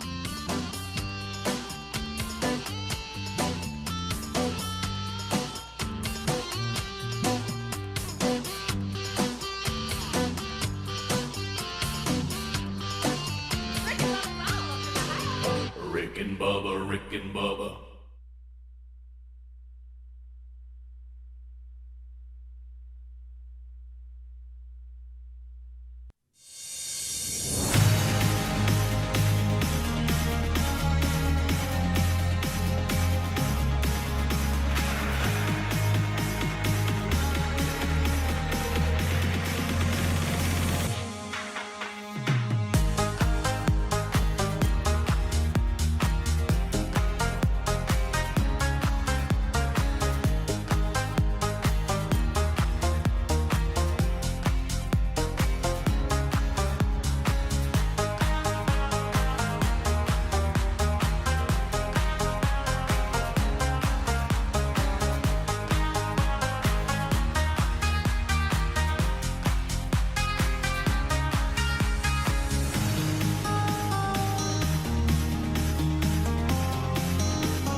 Here we go. Hello, America. How are you today? Glad you're here. We'll chat with you again. 866-WE-BE-BIG. You get an opportunity to hang with us and chat. We've covered a lot. Any of it you missed, you can always get on the archives every day on the YouTube channel or podcast channel. Let me tell you something hilarious. Greg, now Lisa's birthday is coming up. We're getting close, aren't we? I mean, it's 25th. 25th, and so this is Greg's wife, one of her favorite songs, and she was keeping two of his grandkids over the weekend, and that picture of Mary Hollis dancing to September by Earth, Wind, and Fire in her 70s pants and her 70s shirt. I mean, it just that the beat got a hold of her. I bet them pants aren't as big, are they? She's big and yeah, she's so tiny. So anyway, but as we start the hour, speaking of that, over the weekend, do you guys? So where we lived, and I know it varies wildly, but where we lived, because of the offshoots of the Hurricane Francine, we ended up where we live, which we live in Alabama. We started getting, a good drop of rain. Now, of course, the forecast was off, but when they told us the rain was coming, we had a lot of wind, but not a lot of rain. And then all of a sudden, when you thought the rain was going to taper off, then the rain really came. When it all started, the timeline was way off. I thought I was going to be riding in a bunch of rain. Right, yeah. But I never really got in any rain. We made plans not to be driving when the rain got there. Then we got out and got in the rain. It was hard to follow. But, this is a weird – I wonder if y'all have this same deal. Is, you always kind of feel like that, if you're in a day, you want to be productive. And there's a little bit of pressure to be productive. In really good weather, people can ask you, meaning wives, to do all kinds of things. And then you really don't have an excuse not to do them. Do you ever kind of like those ugly days, and when they come and you're like, you just look outside and go, baby, I'll tell you, it's nasty out there. I can't get anything. We probably just want to chill today. Well, listen, today just needs to be a chill day. I know where you're going. If you know it's coming ahead of time, and you can make that plan, because I'm still unpacking boxes, I needed that day. Really bad. Yes, yeah.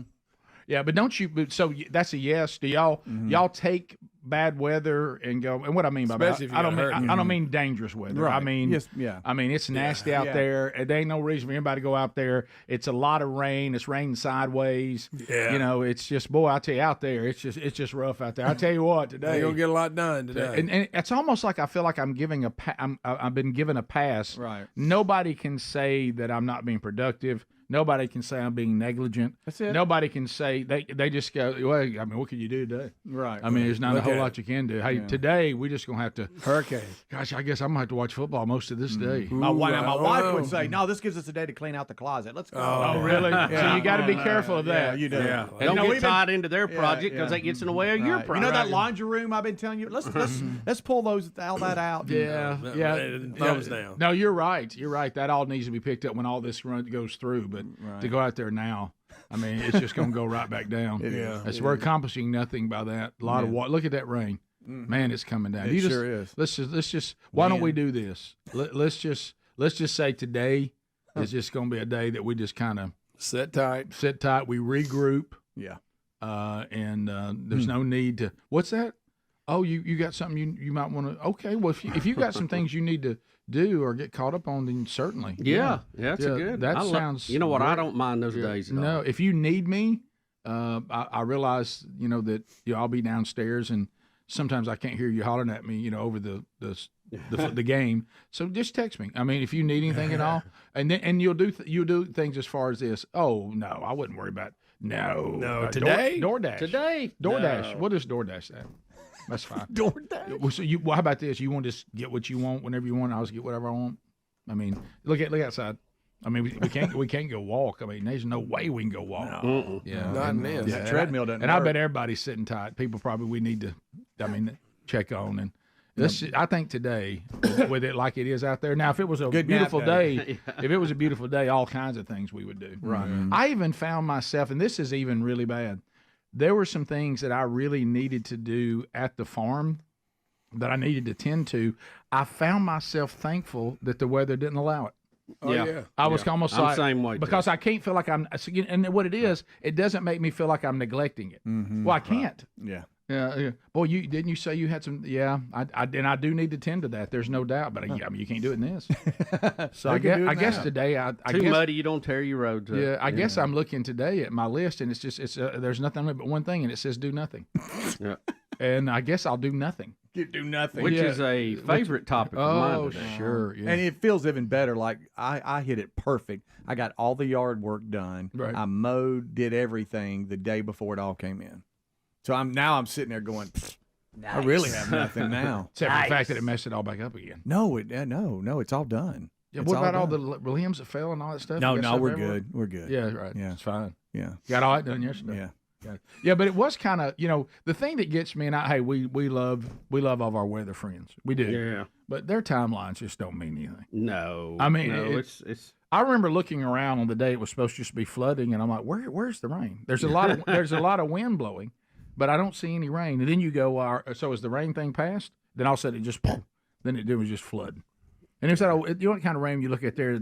I call it, you can look and tell it's a steady. Oh, yeah. You look at that and go, hey, that's going to do that a while. Yeah. And usually you see it coming Oh, because yeah. it looks like a line, like a fog bank coming toward you. Do you ever, and like I know, Bubba, you don't drink coffee, so whatever it would be for you, a mellow yellow or whatever, but do you ever kind of, and I love the, I'll even go out and you get to walk out as, like the husband and the man of the house and almost declare it.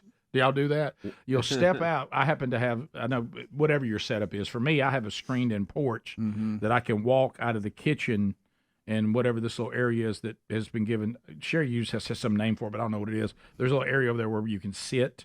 We got 4 chairs over there. It's right off the kitchen. But there's Sitting area. Oh, it's not a breakfast nook. I was corrected on that because there's no table for breakfast over there. That's right over here. These are actually 4 chairs with a table in between them. And so I don't know what it is. I've heard it called a sitting room. I don't know what it is. But anyway, so I exit there. Look, I'll hold my cup of coffee. All right. And I'll walk out onto the screened-in porch standing, and I'm scanning the rain, and I'll take a pop off my coffee and go, yeah, there ain't a whole lot we can get done today. Yeah. No. That's it. It's like you're overseeing it. Had a lot of plans. And you Ain't make gonna happen now. and you make a declaration. No, I'm not going to get to any of that today. I guess today we'll just chill.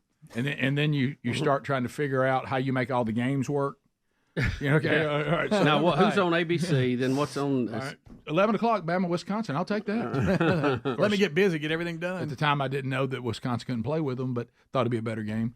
But, boy, the weather and the beauty of that game, the way it looked, the weather was perfect, like 74, blue skies.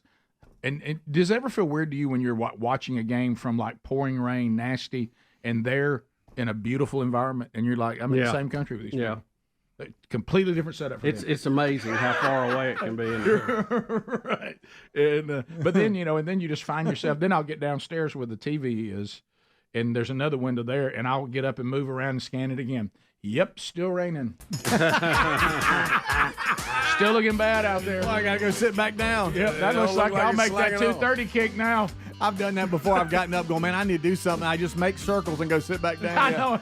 Look, and I'll do this. Well, would have done that today except for all the rain. Looks like I'll have to make the 2:30 kick and probably the 6:30 as well. Yeah. I don't think this is going anywhere. She's set in. Darn it.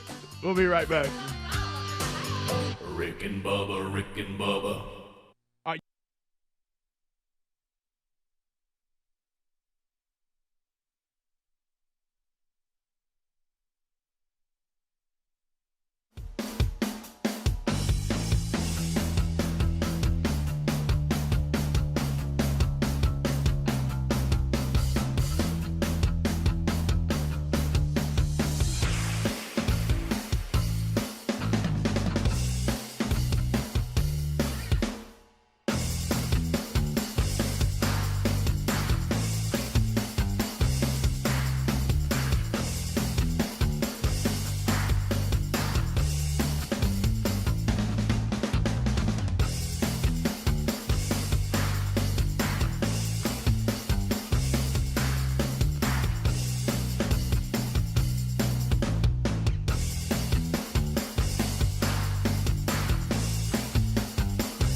I go to the Titans Pro Shop, and I stand in line, and I buy a shirt. And I was, like, really, really hoping they had some, like, Titans boxers or something. And so I buy a new shirt, and I've gotten shorts, and now I've gotten new shoes and socks, but I still don't have any underwear. Well, so it gets to be right at kickoff time, and another one hits me.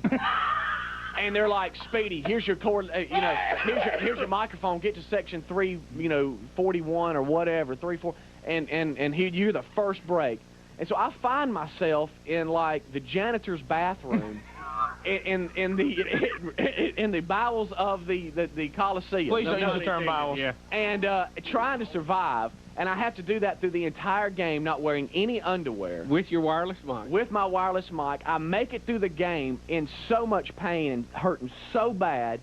And I try to come home at, 12 o'clock at night after the game, and my stomach is hurting so bad, I had to pull over and get a hotel room for Saturday night. Yeah, I was wondering because that would have been my plan. Yeah. Because you got to have to fight that night alone. Yeah. There's no need going home bringing that home. No. So finally, I get into the room, and I don't have any clothes. I'm like, so I take a shower for an hour, and scrub, and of course I've just rubbed myself raw because I don't have any underwear on. So I'm in the bathroom, it hurts, and it was just, so I want to thank you for that virus you gave me. Well, anything I can do. Stayed with me yesterday, and I think I'm in my transition period this morning. Yeah, it's about 48 to 50 hours.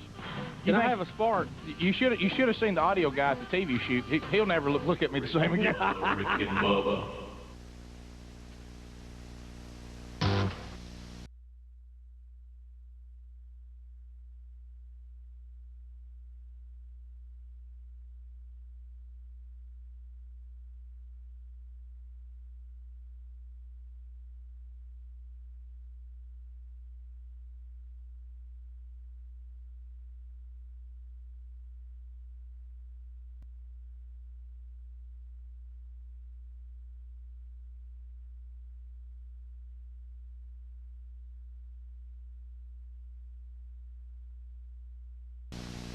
Rick and Bubba, Rick and Bubba. 10 minutes to the top of the hour. The Rick and Bubba Show, 877.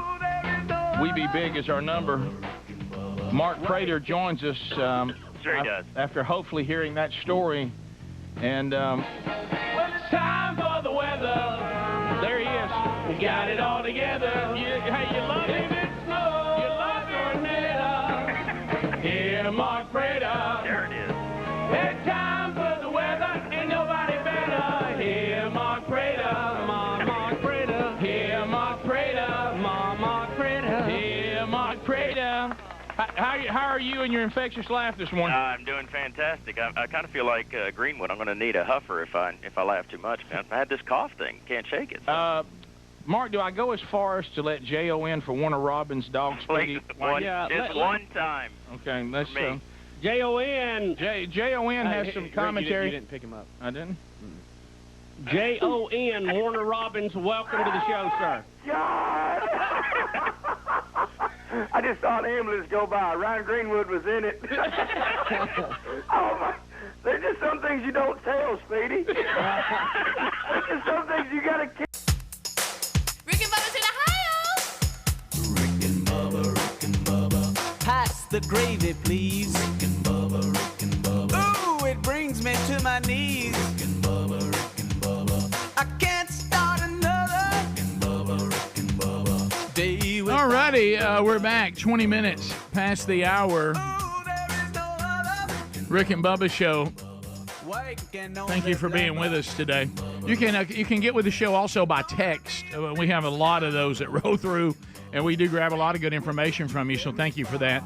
866-932-3244. Normal data rates do apply, but we love your participation there, too, and we'll get back to some phone calls coming up later in this hour. So, Bubba, a couple things that we haven't covered.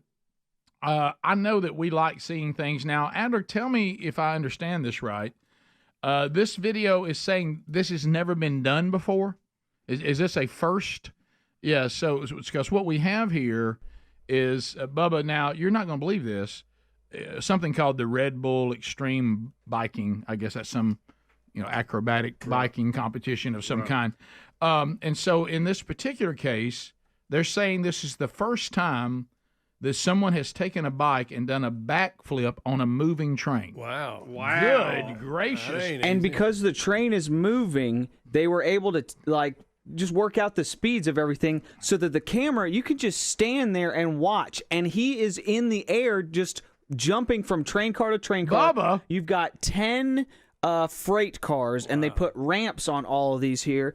And so David, I can't say his last who gets name. it? Not important. Yeah, but he's a famous moto or bike guy. So he needs a better name, He like does. Evil Knievel. Yes. But you can see the train is so we're moving. watching it now. And he's going to just start flipping. The train is moving.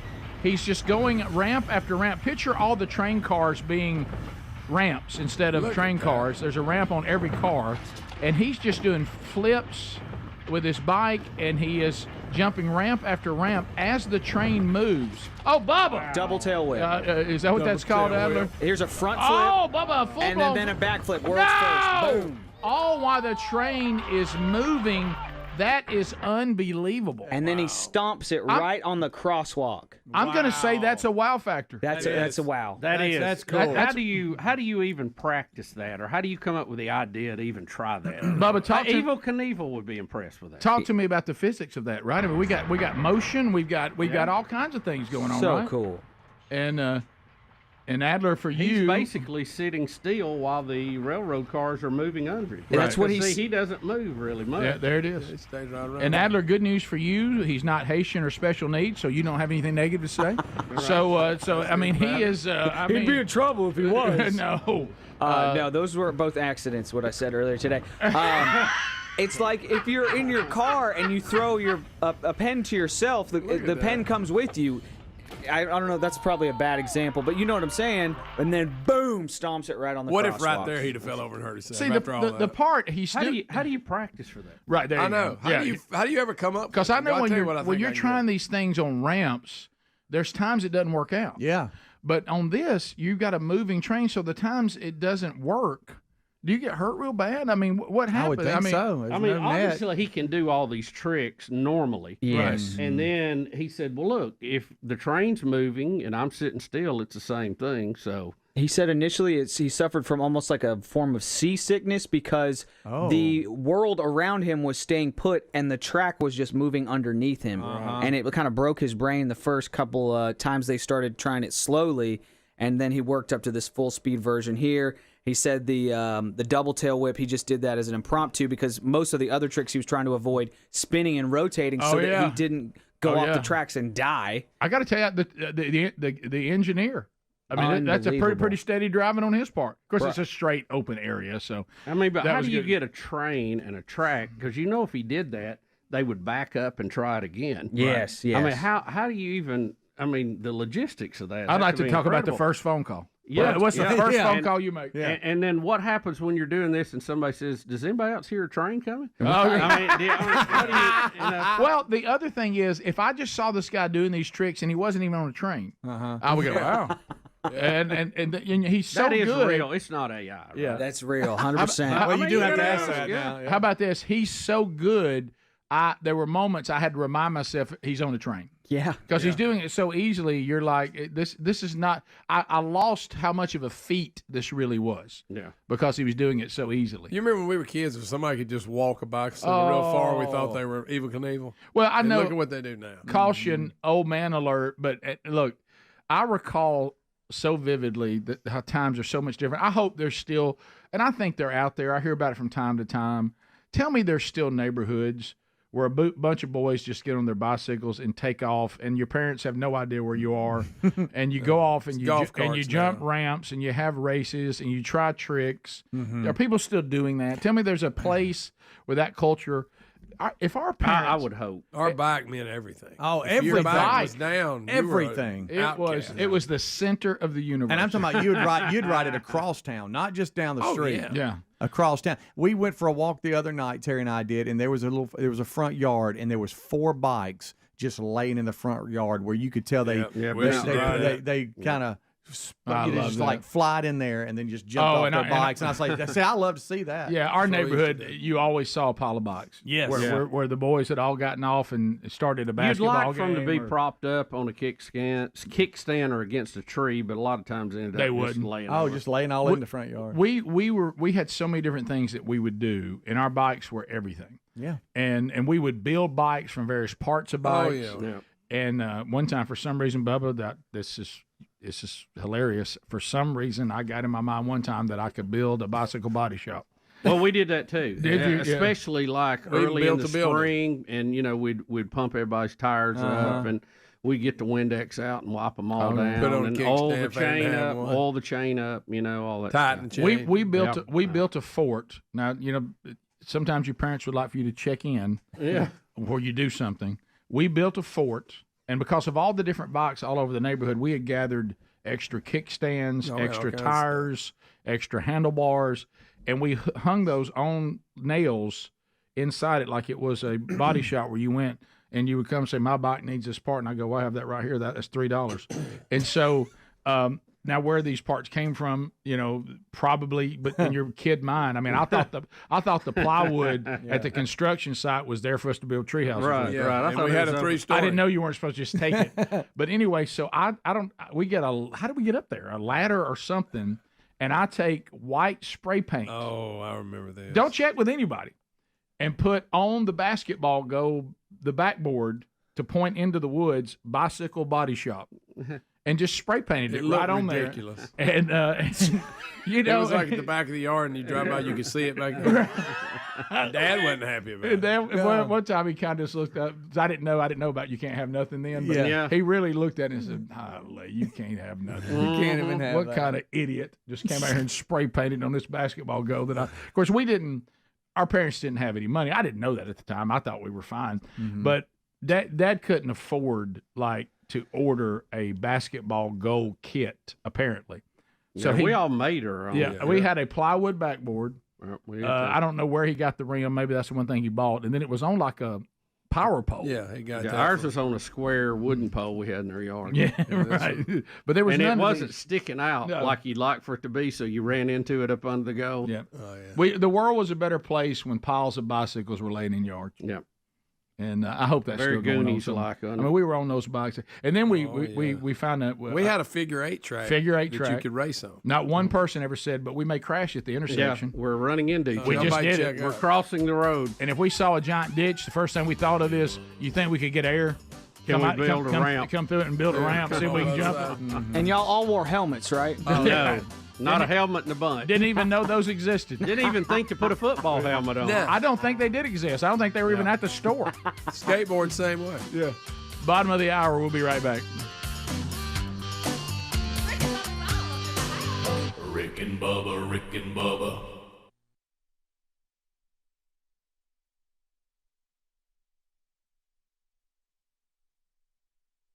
Keep to yourself, man. You'll have a feeling that the drive-through business is down this morning.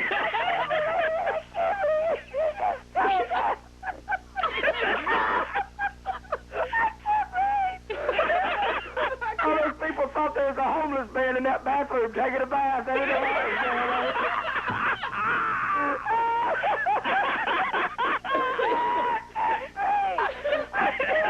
You can't be serious. You can't be. You saw that on the air. This went out over like 18 states, North Dakota. Just, thanks for bringing Alabama back down about 5 more notches.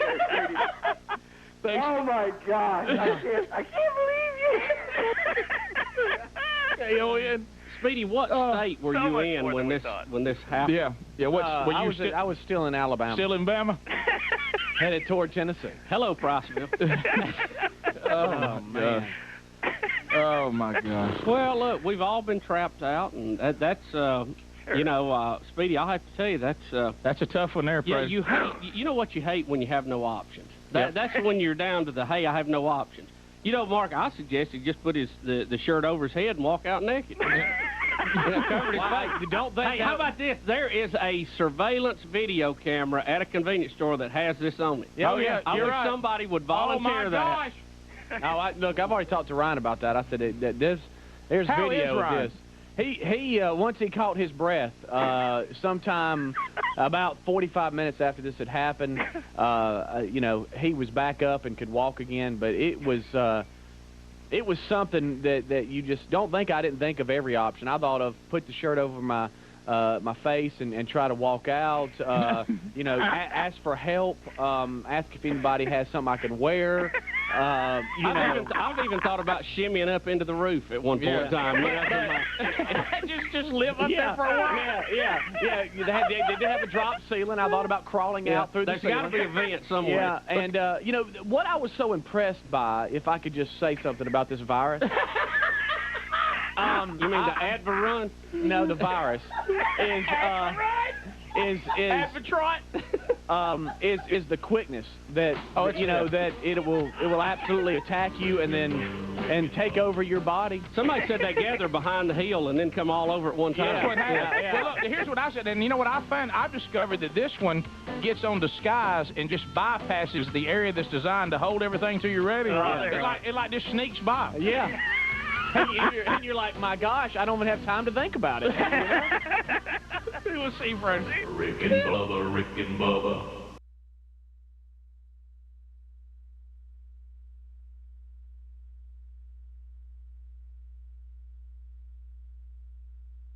I can still see my legs. I was.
35 minutes past the hour. Hello, Rick and Bubba fans. Good to be hanging out again from the text line. Just came in, so I'll answer this question for you. You said there's going to be a man church in Sevierville, Tennessee, a breakfast this Saturday. I didn't get the name of the church. The church is Connect. Connect is the name of the church. Connect. Connect in Sevierville, Tennessee. And Dawson will be there this Saturday morning. Thanks for your text question. HelixSleep.com/big box. I mean, right now, I'll tell you one thing. Greg looks rested, and he got a good night's sleep on his customized mattress. I mean, if you're needing to upgrade the mattress, Rick, how do I know if it's time to upgrade? But didn't we learn over the years, about 10 years? After about 10 years, you can only flip it so many times. Yeah, flip it so many times, or you might just want to upgrade to a better mattress because you got one. You're like, this thing's killing me. Why am I waking up with a stiff back every morning? Probably because it wasn't customized for you. No, you got a boilerplate. That'll do it. You got you a boilerplate mattress. But right now, you could go to HelixSleep.com/big box and let the magic begin, because they're going to ask you some questions about how you sleep. They want to know, are you a side sleeper, back sleeper? You sleep on your stomach? They'll take that into account. They want to know what firmness you prefer. You like it really firm, medium firm, or soft? So they have a number to choose from, and they'll take you and they'll kind of take that lineup of 20 unique mattresses, and then they'll start to customize it to you. The award-winning Luxe and Ultra Premium Elite collections, fabulous. Helix Plus, now this is a mattress designed for big and tall sleepers. And then, of course, the Helix Kids mattress, designed for growing bodies and endorsed by child sleep experts everywhere. Parent Magazine said it was the #1 children's mattress. So right now, put them to work for you and get 25% off. They're all manufactured here in the United States of America. They're shipped directly to you, free shipping. You got 100 nights to sleep on it. And right now, we get you 25% off on your customized mattress. Go to HelixSleep.com/big box, or go to rickandbubba.com. You'll find them under the sponsors button. You know, I don't know about y'all. I have forgotten that Joe Biden is president. Am I the only one? Yeah, you just don't hear from him. It's almost like I think Kamala is the president now. Yeah. Now, we know he's not really the president, but he does officially have that office. Mm-hmm. And I tend to forget, because you don't see him a whole lot. No, you don't. That he even exists. Yeah. It's like the Democrats discarded him and expect us not to, like he's still president. So we have a few clips today in the Biden world. Now, there's no doubt that he's been slipping. We know that. Those of us that have seen this horrible decline up close with our own loved ones, we know it when we see it. Here is one of the things that you also see: losing of temper, getting frustrated, getting angry. So here is Biden. He's going to lose his temper. He's going to be asked about Putin's threat of war.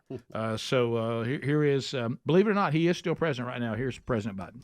Mr. President, what do you say to Vladimir Putin's threat of war? You'll be quiet till I speak, okay? That's what I said. Good idea? Well, what do you say to Vladimir Putin's threat of war, sir? It's a serious threat. You got to be quiet. I'm going to make a statement, okay? All right. Anyway, Mr. Prime Minister, welcome. Welcome back to the White House. Well, he told that guy, here's what I say to you: why don't you be quiet? Wow. He didn't want to hear that question, did he? Oh, yeah, so uncomfortable. Yeah. So uncomfortable. When things like that happen, I look to everybody else around him. Do you see how uncomfortable everybody was at the table? See that lady? I say, why don't you get out of my yard, quit picking my apples? That's what he sounds like. That's exactly what he sounds like. Isn't that what he sounds like? Yes. You youngers, get your bicycles and go. If you look up, nervous laughter in the dictionary, it's just a picture of these two guys. Oh yeah. How about you cram it? He's eating the dog. Eating the cat. My truck's got dogs and cats. About to make a statement about it. I'm gonna make a statement. Won't you shut your trap? Mr. President, what do you say to Vladimir Putin's threat of war? You'll be quiet till I speak, okay? Good night. That's what I said. Good idea? Wow. Look, everybody was so uncomfortable. What do you say?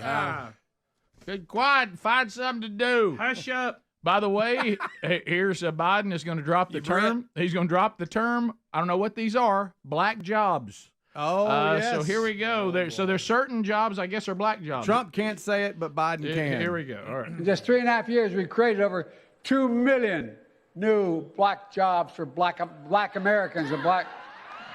Rick, wait, Hold on, wait, no. Hang on, hold that Don't thought. jump on me like you did Trump. Hold up. I don't know what I'm saying. Black. Got his shades on. Black. Black or black? In just 3.5 years, we created over 2 million new black jobs for black Americans and black. Black and black. What is a black job? Well, you know, when Trump said that, the media went nuts and was like, "There's no such thing as that," or whatever. But Biden can say it, and nobody says a word. Right. Oh, Well, he kind of says it. I got black. I'm back in black. Hit the sign. Won't you be quiet? Black jobs. Whippersnapper. So, all right, next, you can leave on this one. Because he's going to attempt to kiss somebody. Oh, is this one? Oh, yes. It's Very uncomfortable moment. This is horrible. Can I really leave? No. You know, you're going to stay I and don't watch want it. it. I don't want it. Yes, you're going to watch No, this. she pushes him away. Oh. Man, oh, well. Those of you at home that cannot see this, what kind of award is this? Where are we? This is Black Job Phoenix Awards or Is it something? the Black Job Award? Wow. Okay. She pulled back so much she almost got whiplash. Yeah, She was like, whoever this is, do we know who this is coming onto the stage? We And know. he's on the stage and he goes in Gayle for King. because you know he loves to. He probably wanted to smell her hair and get a good kiss. And he's moving in, and she just says, "No, sir. She does a back bend. No, you're not coming in here and kissing me on the mouth. You know, one of the stranger things that we've forgotten about. It's a black kiss." Do you remember when Jill Biden kissed the vice president's husband right on the mouth? It was at the very State of the uncomfortable. Union? yeah. What was that Yeah. about? What was that about? Yeah, you can't kiss for 2 Mississippi. That can't happen. That's not a friendly Black, greeting. it's a black kiss. I'm going to kiss that black lady. I'm kissing that black woman. But I can say it. You can't. But she said, no, you won't. Up next, we go over to the Trump side, 3A. We go to the Trump side, an endorsement from Ice Cube. Mm-hmm. Ice Greg Cube. almost spit his coffee out. It just didn't sound right. Yeah. Tell you I got an endorsement today. Ice Cube. Ice Cube. Surprising. Yeah. So here's Ice Cube. Are we sure? And said he cut an ad for Trump. Here, Yeah, this is not AI, Greg. here we go. Donald Trump is what Americans love. Donald Trump is what Americans aspire to be. Rich, powerful, do what you want to do, say what you want to say, be how you want to be.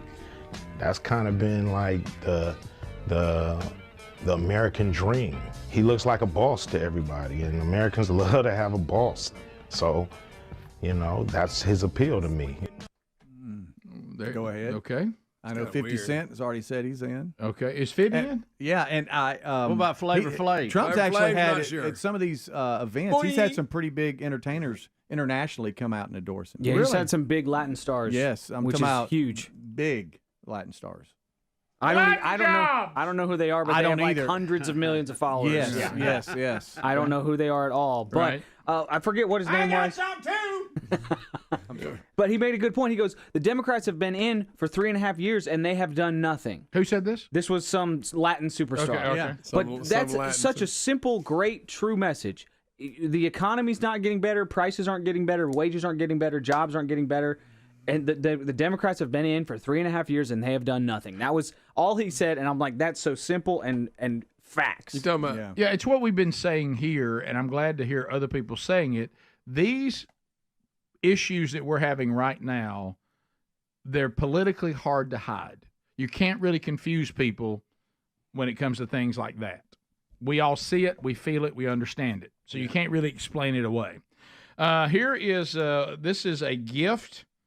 Gold Star families from Afghanistan, from the Afghanistan withdrawal that was, horrifically done by the Biden administration, and they have had a knife made for Trump at a Utah fundraiser. What is this? Yeah, this was gifted to Trump by these Gold Star families, and I think this is the coolest gift I've ever heard. Okay, they're going to talk big about statement. The wood, the steel, Okay. what the knife is framed in front of.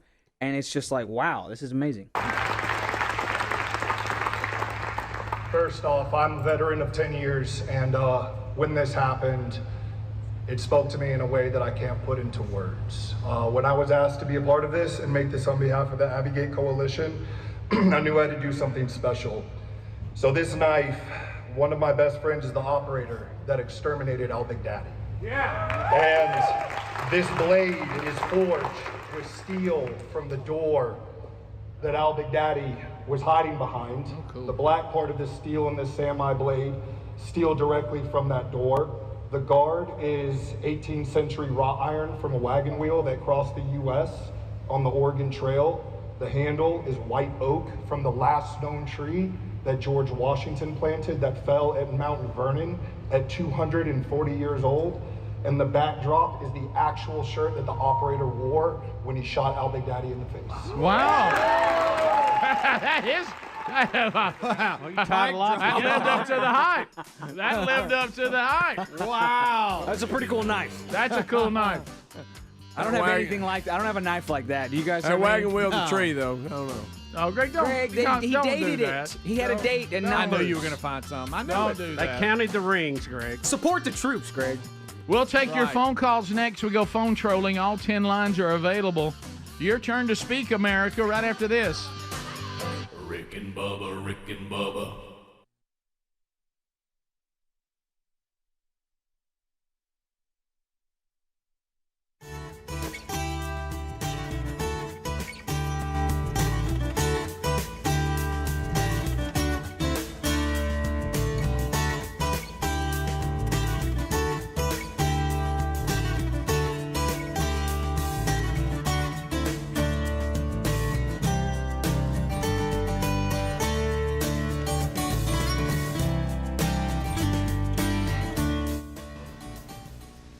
Expressing them and do not necessarily reflect those of Turner South or its parent, affiliated or related entities, agents, or employees. Rick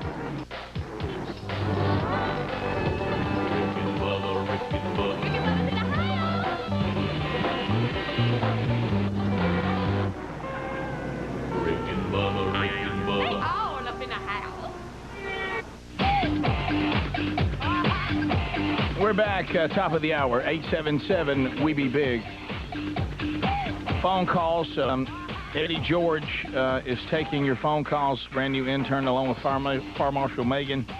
We will chat with you at the toll-free number, 877 We Be Big. We're also about to announce the winner and our big giveaway from Kissimmee St. Cloud. We'll announce who will be the grand prize winner from all of our winners this past week. Don't forget Fat Fest 2003 this Saturday night. If you don't have tickets, you've been putting it off, there's still time to get some good seats. We'll also have tickets available. You can walk up and buy them as you come in. But if you'd like to go ahead and grab the best quality seats that are left, it's time to do that either on the website or by calling 1-800-277-1700.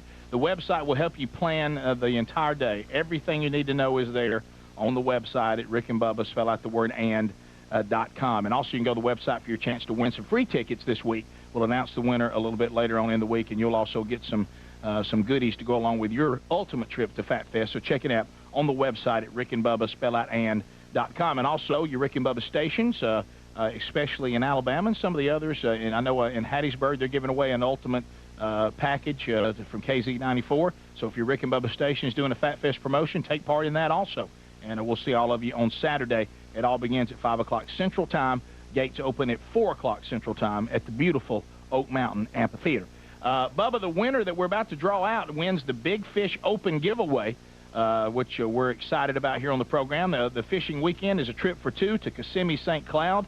They'll also be fishing during the Big Fish Open, which starts on September the 1st and goes through October the 26th. Your airfare to Kissimmee St. Cloud will be provided by the folks here at Turner South. Also, you'll get to fish with Terry Seagraves. The Big Fish Open fishing passes also give you the opportunity to fish for the big one with Terry Seagraves, who's a professional fisherman and the official spokesperson for Kissimmee St. Cloud, Florida. Your lodging will be at the beautiful Renaissance World Gate Hotel. It's a upscale, full-service hotel located not far from the Orlando International Airport, and it's close to all of their world-famous theme parks, and we'll set you up to go to Universal Studios. You'll get to go there absolutely free and enjoy that for both parks, which if you've never been there, it's incredible. You'll also go to Gatorland, the alligator capital of the world. 110 acres. It's a theme park with a wildlife preserve. We've got a petting zoo. Man, how long are they going to be there? They're going to be there for, I don't know how long. Does it say how long you're there? They need to be there about a month. Yeah. Do all that. You also get to go to Arabian Nights, the world's most famous horses and riders, a dinner attraction voted #1 in Orlando. Boggy Creek airboat rides and parasailing. You get to go to Central Florida's Everglades on a fun and safe airboat ride. And you get a car rental to so you can go do things on your own if you want. From Dollar Rent-A-Car Systems Incorporated. Is that a good giveaway right there? Wow. Hey, how about this? If anybody likes it, on your feet. All right, so we have a winner. These are based on the folks who won Rick and Bubba contest last week. Speedy will reach into Christopher Columbus's hat, and we'll pull out the winner's name. And the winner of...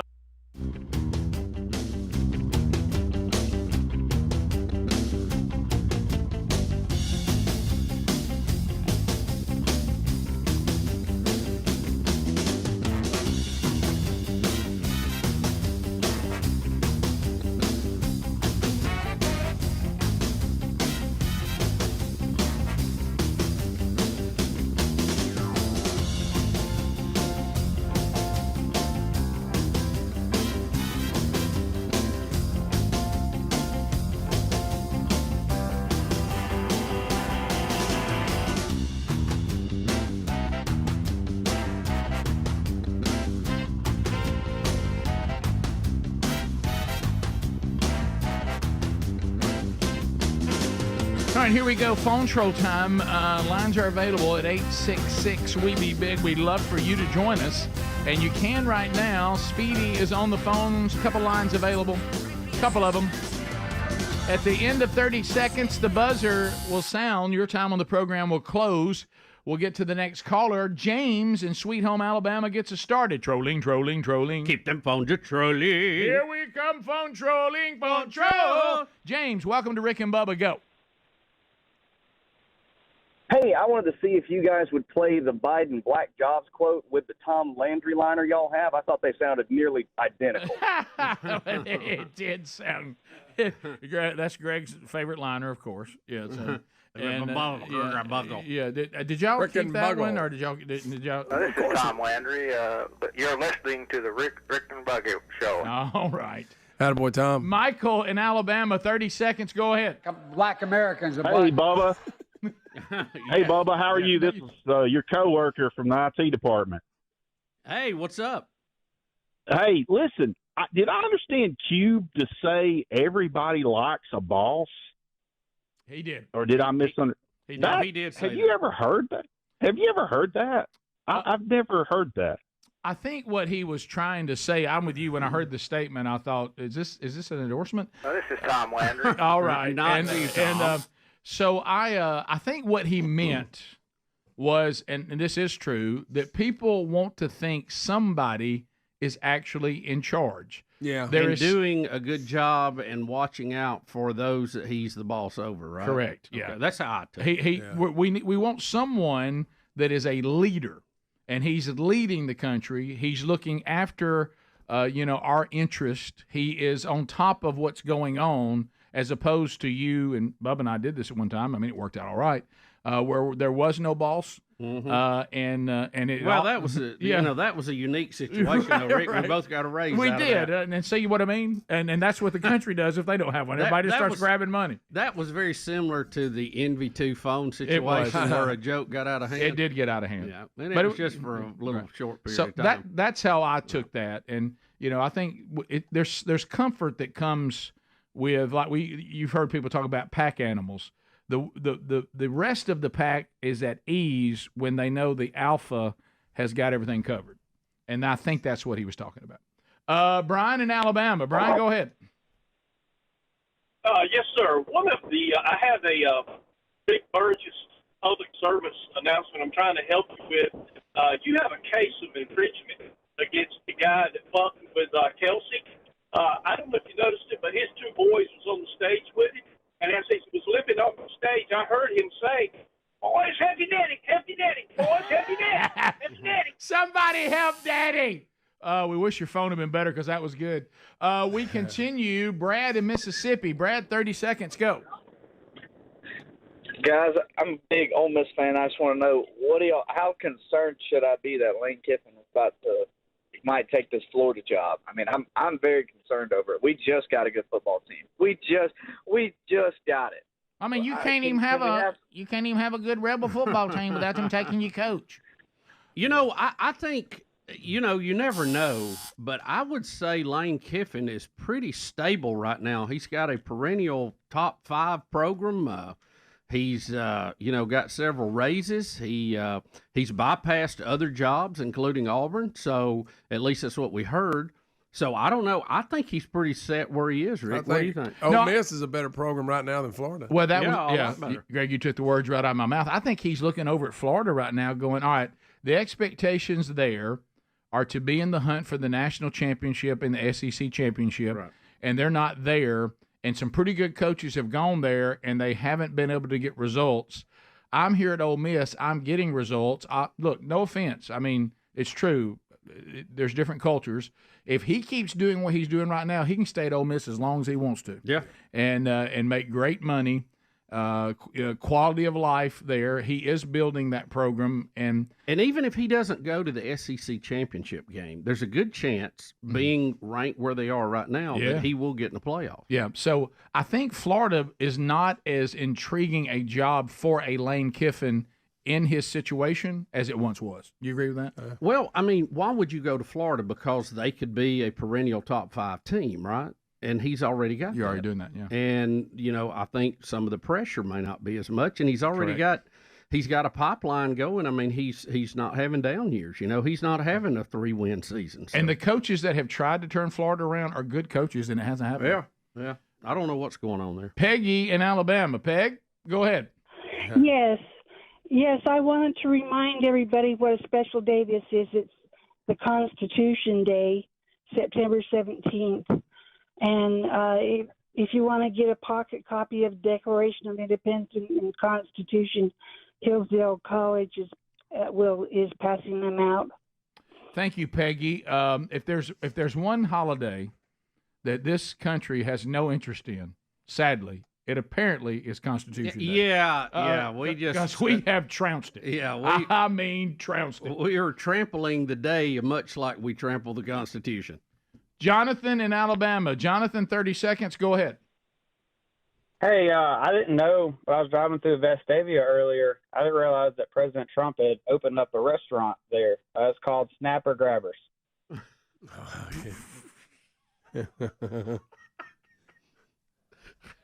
How about that? Try the fish sandwich. It's fabulous. Yes. We continue. Or the orange roughy. Orange roughy.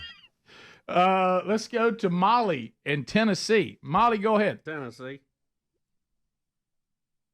Lost Molly. Let's go to Mike in Alabama. Mike, welcome to the show. Go ahead. Have you guys seen or heard the clip of the reggae singer Nicky Jam endorsing Trump, and he calls him out in at a rally, but he thinks that he's a girl, and so he says, Nicky Jam endorsed me, and she's hot. No, and he had no idea that's that not dude true. that You're making this up. man. Tell me you're making this up. Tell me you're making this up. There goes the endorsement. Okay, there it goes. And if he's got friends like us, he'll never hear the end of it. Is that true? There's so much going on so quickly now. It's hard to keep up with it. Josh in Alabama. Eats dogs. Josh, 30 seconds. Go ahead. That's not true. Hey, I was wondering if y'all heard about what happened to Willie Nelson. I have not. Well, he got hit by a car. It was breaking news. All right, go ahead. He was, he was playing on the road again. That's terrible. That's awful. horrible. That's a dad joke that even dads hate. That's terrible. Top of the hour, if you are leaving us, don't forget the Rick and Bubba archives. Catch any part of the show that you might have missed today on our podcast archives or our YouTube archives. Blaze TV subscribers, you get a best of hour every day. If you got more Rick and Bubba, stick around. We'll be right back. Rick and Bubba, Rick and Bubba.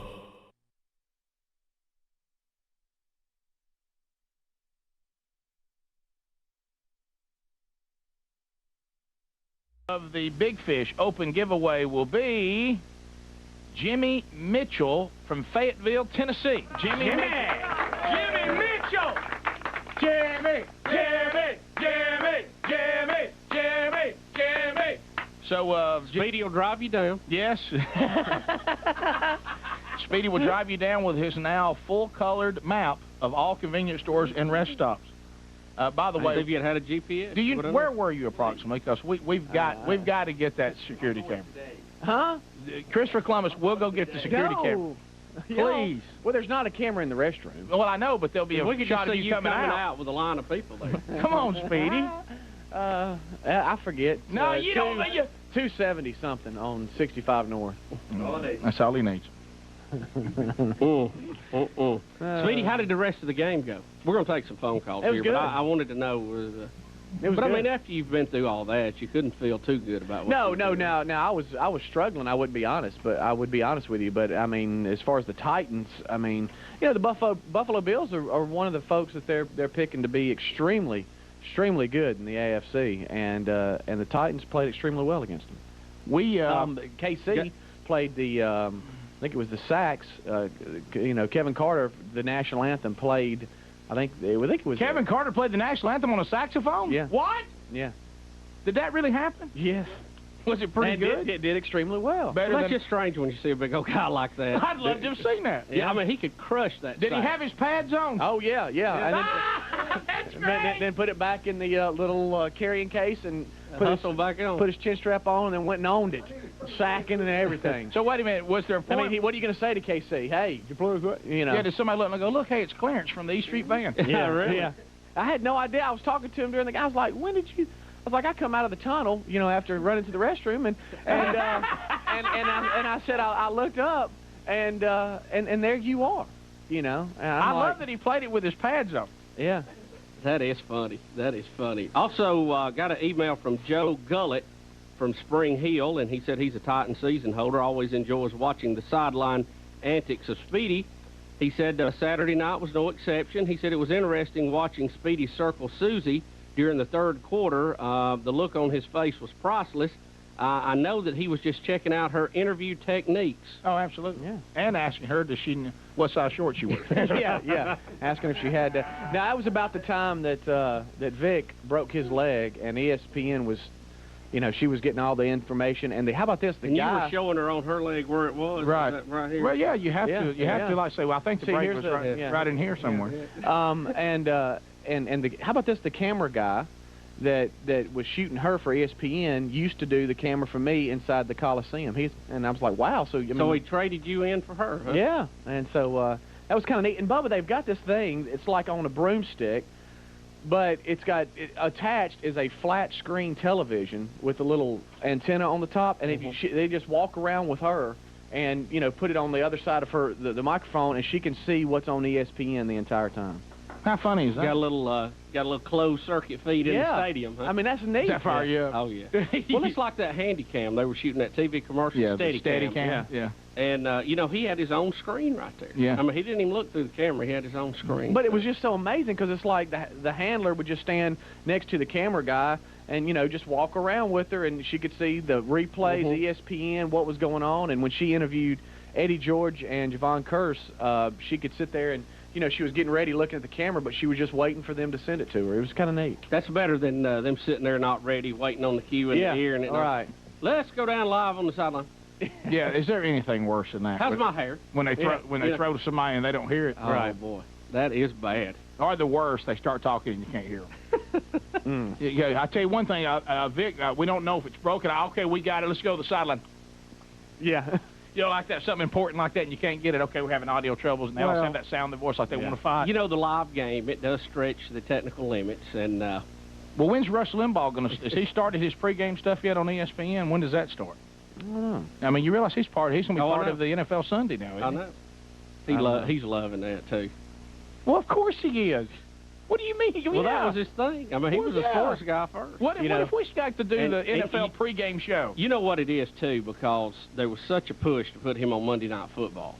Yeah. And they thought, oh gosh, well, do we want to get in? Because they're afraid that the boo birds would come out on them. And of course, they didn't go with him, and it hasn't really picked up like they wanted it to. So this is basically a trial run for that, I'm sure. Well, yeah, and y'all will see. By the way, you will see that TV that I'm talking about because the Raiders and the Titans play on ESPN the home opener for the and we'll be there for official that. season starter. Well, let me ask y'all this: Are we? And I just ask football fans this: Are we done with Monday Night Football? Because it doesn't. I mean, the ratings have continued to go down. Even Madden can't save it. What happened? Are we done with it? What happened to it? Are we all too busy now? The Monday night thing we can't do. Well, I know for people on Eastern time, it starts so late. I mean, it doesn't start till like 9 o'clock. But that's always been the case, hasn't But it? if you started any earlier, They tried that one year. on the West Coast, it's 4 in the afternoon. Yeah, they tried that. They bumped it up one year, and that didn't work either. So are we done with it? Well, I think do you watch it now? Can I tell you what my deal is? And it's all about time for me because, I no longer, my life does not have I'm going to sit and watch TV for 3 hours. That just doesn't happen anymore. Well, so what I do is I enjoy the excitement of it's about to come on. Right. And I like the pregame, and I like seeing the Hank Williams Jr. intro, and then I'm done with it.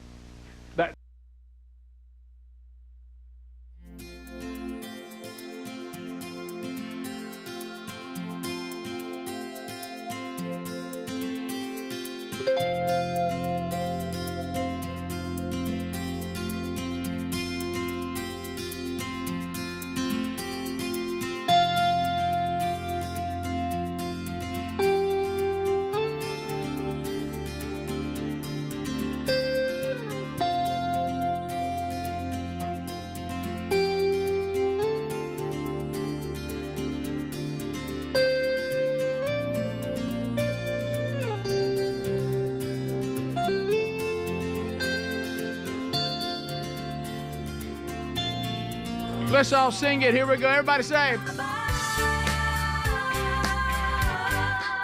And Rick and Bubba, Rick and Bubba. Hello, from Sweet Home, Alabama to the rest of the world. You got another hour of the Rick and Bubba show. Speedy, the real Greg Burgess, Adler here. And welcome back, Bill Bubba Bussey. Rick, glad to be here, and thank all of you for joining us. We only ask for a mere 5 hours each and every day. Bubba, it seems we went many, many decades without ever mentioning copyright problems. Now it seems every other week there's some artist being accused of copyright infringement. We enjoy these. They're fun.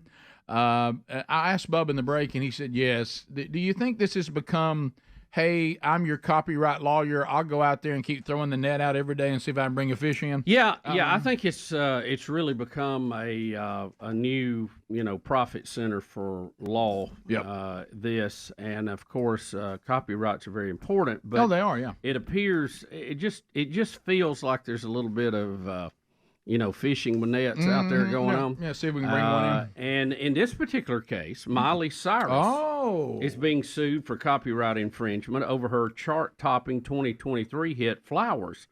The 31-year-old singer was hit with a copyright infringement lawsuit for allegedly copying Bruno Mars' earlier hit When I Was Your Man, which was released in 2013 and also topped the pop charts. Okay. However, Mars is not suing Cyrus directly, but Tempo Music Investments, according to TMZ, is actually suing them because he sold part of his catalog to them, which is a division of Warner Brothers. So Mars has got his money. He's out. Yep. And now the people who paid for it said, we're going to go out and throw our net. Right. Now, I know this may be shocking. I don't have one Miley Cyrus song. I got them for you back to back. I don't know the song Flowers. Yeah. I don't think I've ever heard it in my entire life. There's a couple of Miley Cyrus songs people have forced me to hear over the years, but it's not something that I pursue or have any ownership with. Do you know the song Flowers? No, I do not. But Speedy's going to can't say Greg, I know as you're I a do. big Miley Cyrus fan. Can't say as I do. Adler, I know you follow her and Taylor Swift. I'm all about Wrecking Ball. I didn't know this song. Yeah, Greg and I are more Wrecking Ball guys. Okay, no doubt about that one. So the investment company, Bubba said, claims that Flowers features similar melody and harmonies, and they allege that the chord progressions that Cyrus used is exactly like Bruno Mars, and she intentionally did it. They're similar in progressions, they say, and also claims that some of the song's lyrics are similar. The Tempo investment company, claims that in the lawsuit, it's undeniable based on the combination and number of similarities between the two recordings. We'll be the judge of that. So first you'll hear Bruno Mars, and it's mashed up with her. This has been on YouTube for a while. Already has 2.8 million views. But this is Bruno Mars, and then it'll go into Miley as well. And this comes from my channel, Rick. Okay, here we go. Bruno first. Same bed, but it feels just a little bit bigger now.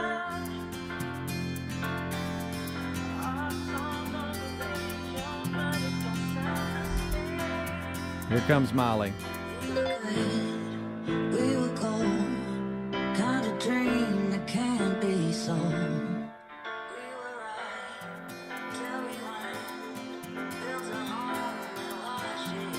Gets real crazy now.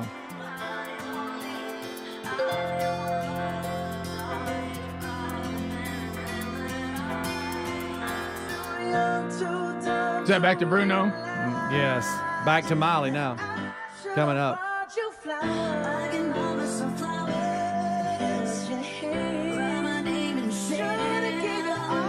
Sounds like the same song. Yeah. The chords definitely are. Now, the melodies are slightly different.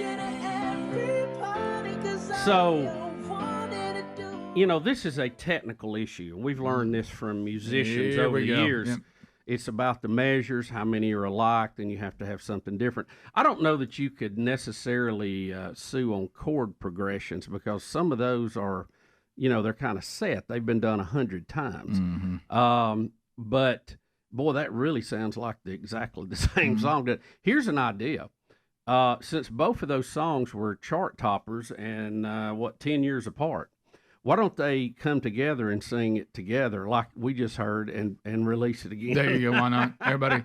Adler, make money on it a third time. You and Greg know a little more about the finer points of music than the rest of us, but it sounds to me like the piano chords never change. Am I wrong on that? The weirdest part to me was that it's both about flowers. Yeah, that was and weird. names in the sand. Yes, yes. Am I wrong about that? The piano didn't seem to change much at all. It seemed, but like it on also is purpose. just incredibly generic too. Right, just to Bubba's ding, point, yeah. ding, Right, yeah. ding. Yeah, but the melodies were a little different. The phrasing and the singing, right, yes, yeah. melodies were definitely different. So Tempo Music is accusing Miley and her two producers of having special access to the song and all, even though everybody had access to the song. But anyway, the investment firm is requesting damages from her, though it's unclear the exact amount. But in a more severe move, it's requesting that she and her label be barred from distributing Flowers, which might entail removing it from digital and future physical versions. All right, two things from the text line. Because they both won major awards. So here's someone that says,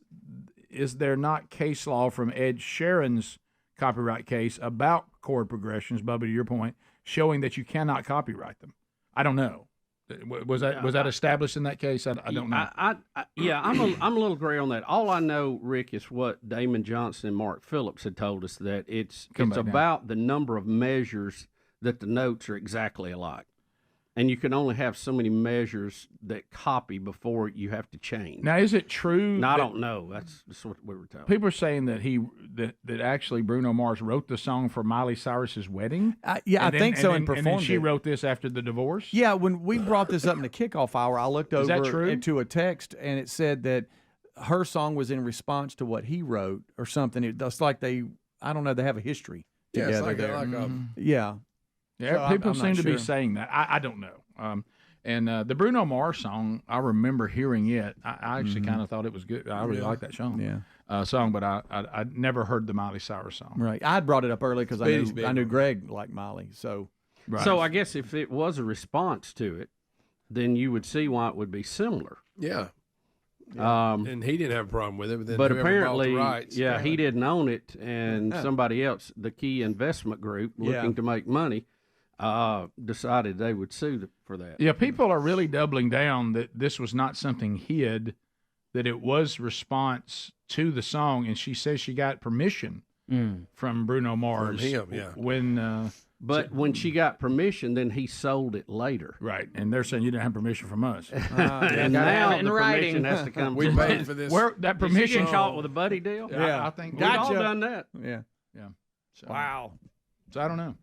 So I think there is some similarity on purpose to the two Yeah. songs, but as Bubba just pointed out, but once you sold it to other people, they may not be in on that. Speedy had a tear in his eye when he was He playing. did. He did. So we saw it. Oh, got your glasses on so you can Can't see. see. Right. So Wow. I can honestly does Greg look more awake with glasses? he does. I agree with it. It makes his eyes bigger.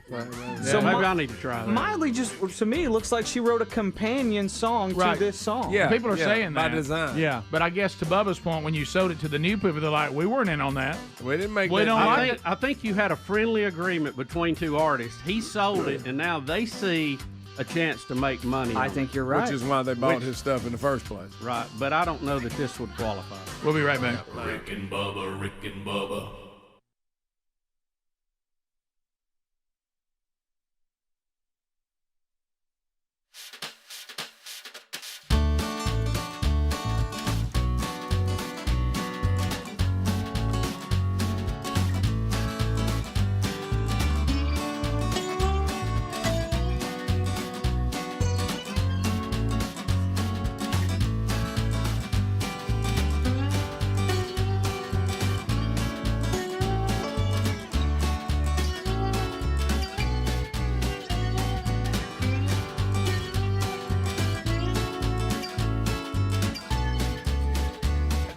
I kind of like the biggest problem. That's pretty much, I think the problem they had for a lot of years was they had some really terrible games on. Right. You know, they had people who between them had won 3 games, and you know, that's just because all that's set in advance. You know, you don't know who's Yeah, I gonna know be. Fox was cringing when Vic went down and broke his leg because I think Fox has the home opener in Atlanta, and I think the only Titans Monday night game is when we play at Giant Stadium against the Jets, and that's it.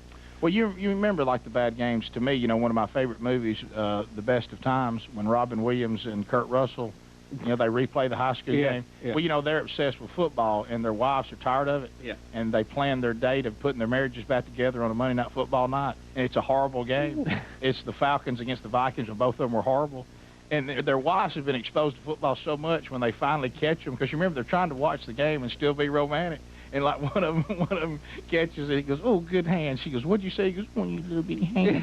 You know, like that. So they're trying to get through it. So when the wives catch them, the wives turn around and go, "Minnesota and Atlanta guys, they're 0-18 combined." You know, like that.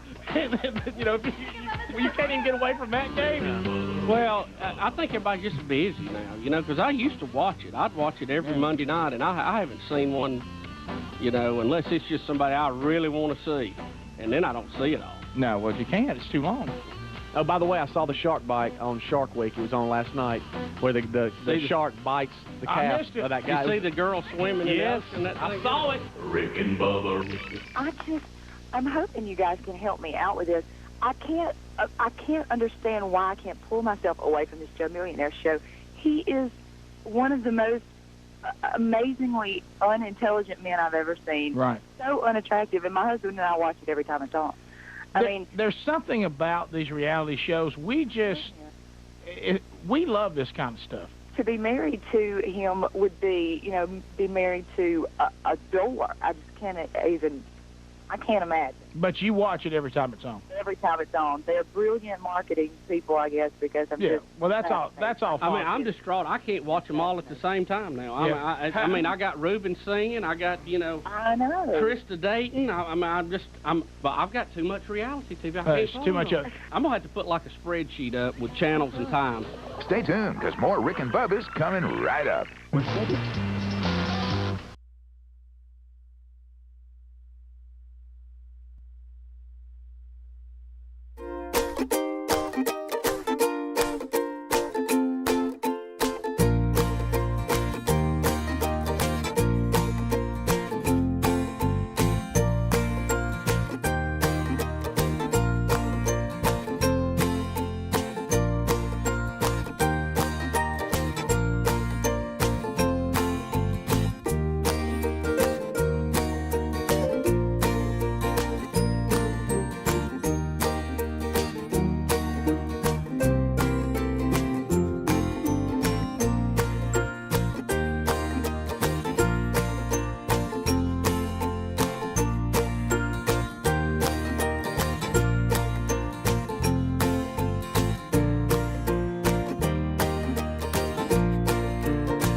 21 minutes now past the hour. Rick and Bubba's show. We're talking a little music here, which we do from time to time.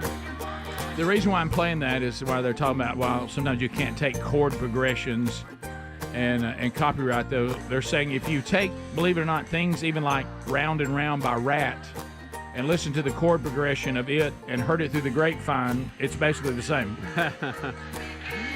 Somebody say that you would end up winning. It dig an arrow through my heart.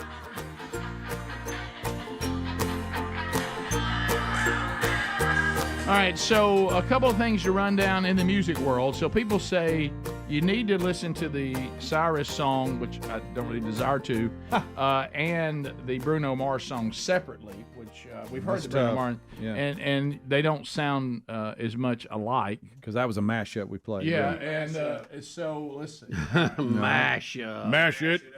Mash it. It's almost like the little. Mash it. It's like my Apple catalog doesn't know what to do because never once have I searched in it Miley Cyrus. It doesn't know what to do.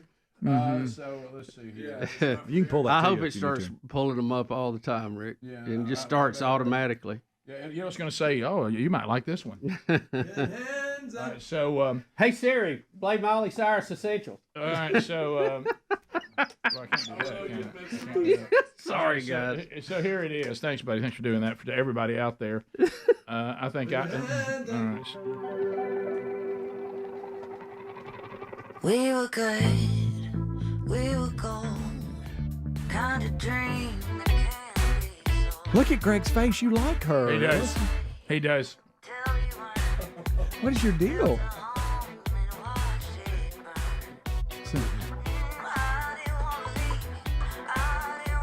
Get up and do it like those dances.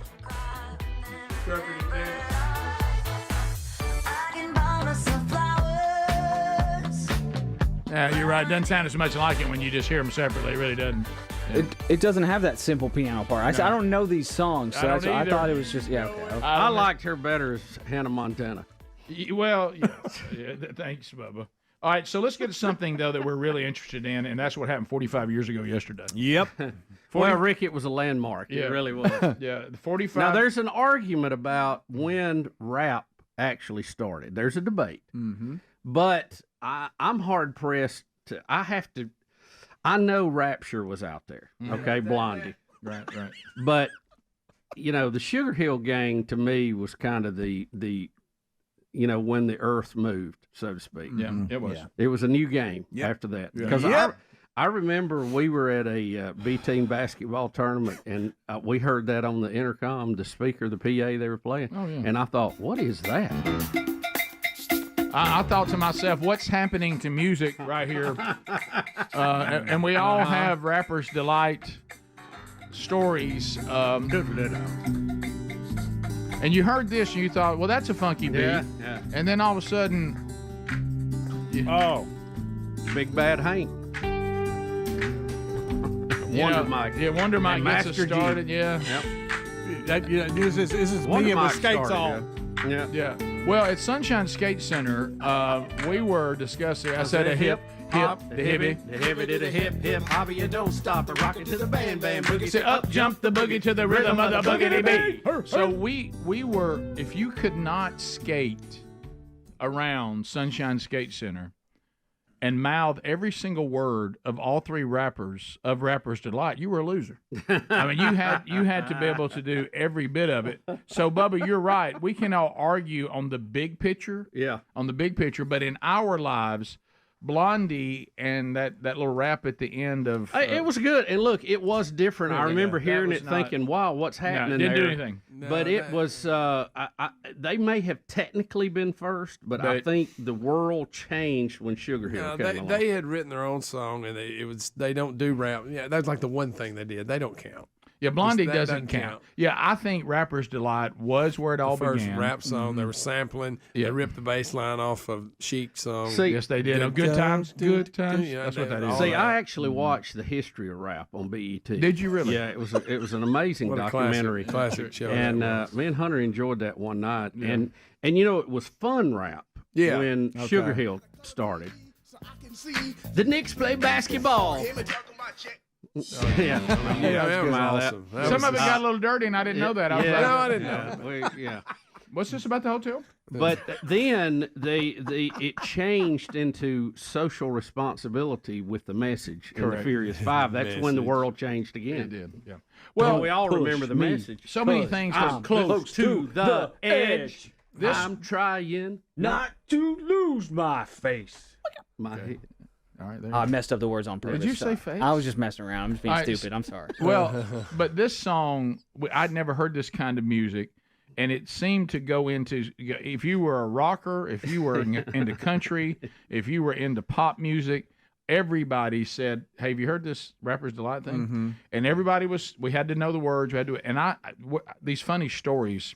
So I played at a high school, Greg and I did, where there was a man named Bill Burgess in charge of the athletic department. You might have heard of him, our dad. And so foolishness and hot dogging was not his favorite thing. No. And he would not a big fan. And he would hand that down through all assistant coaches, and everyone was on the same page with the boss.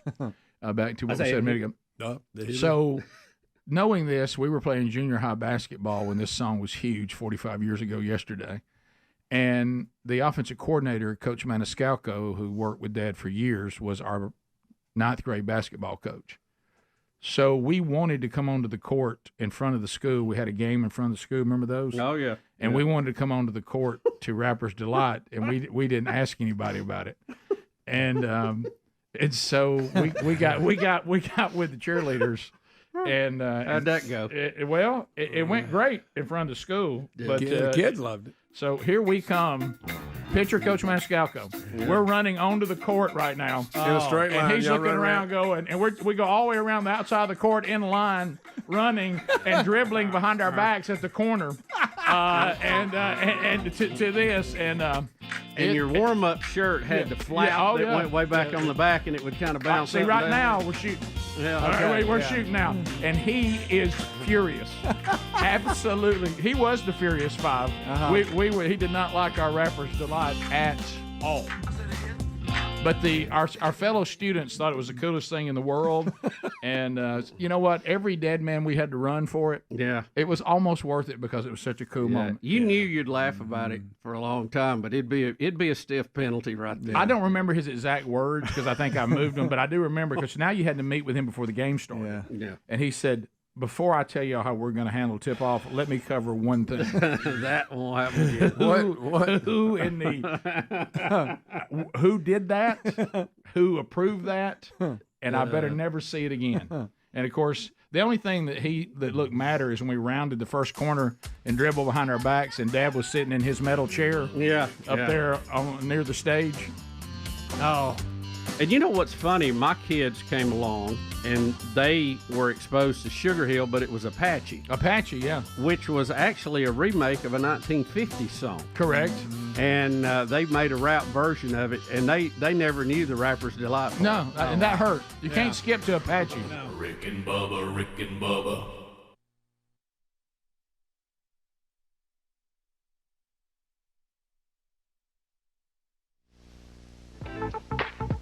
Hey, this is Frank Wycheck, tight end with the Tennessee Titans, and you're listening to Two Fat Boys, Rick and Bubba.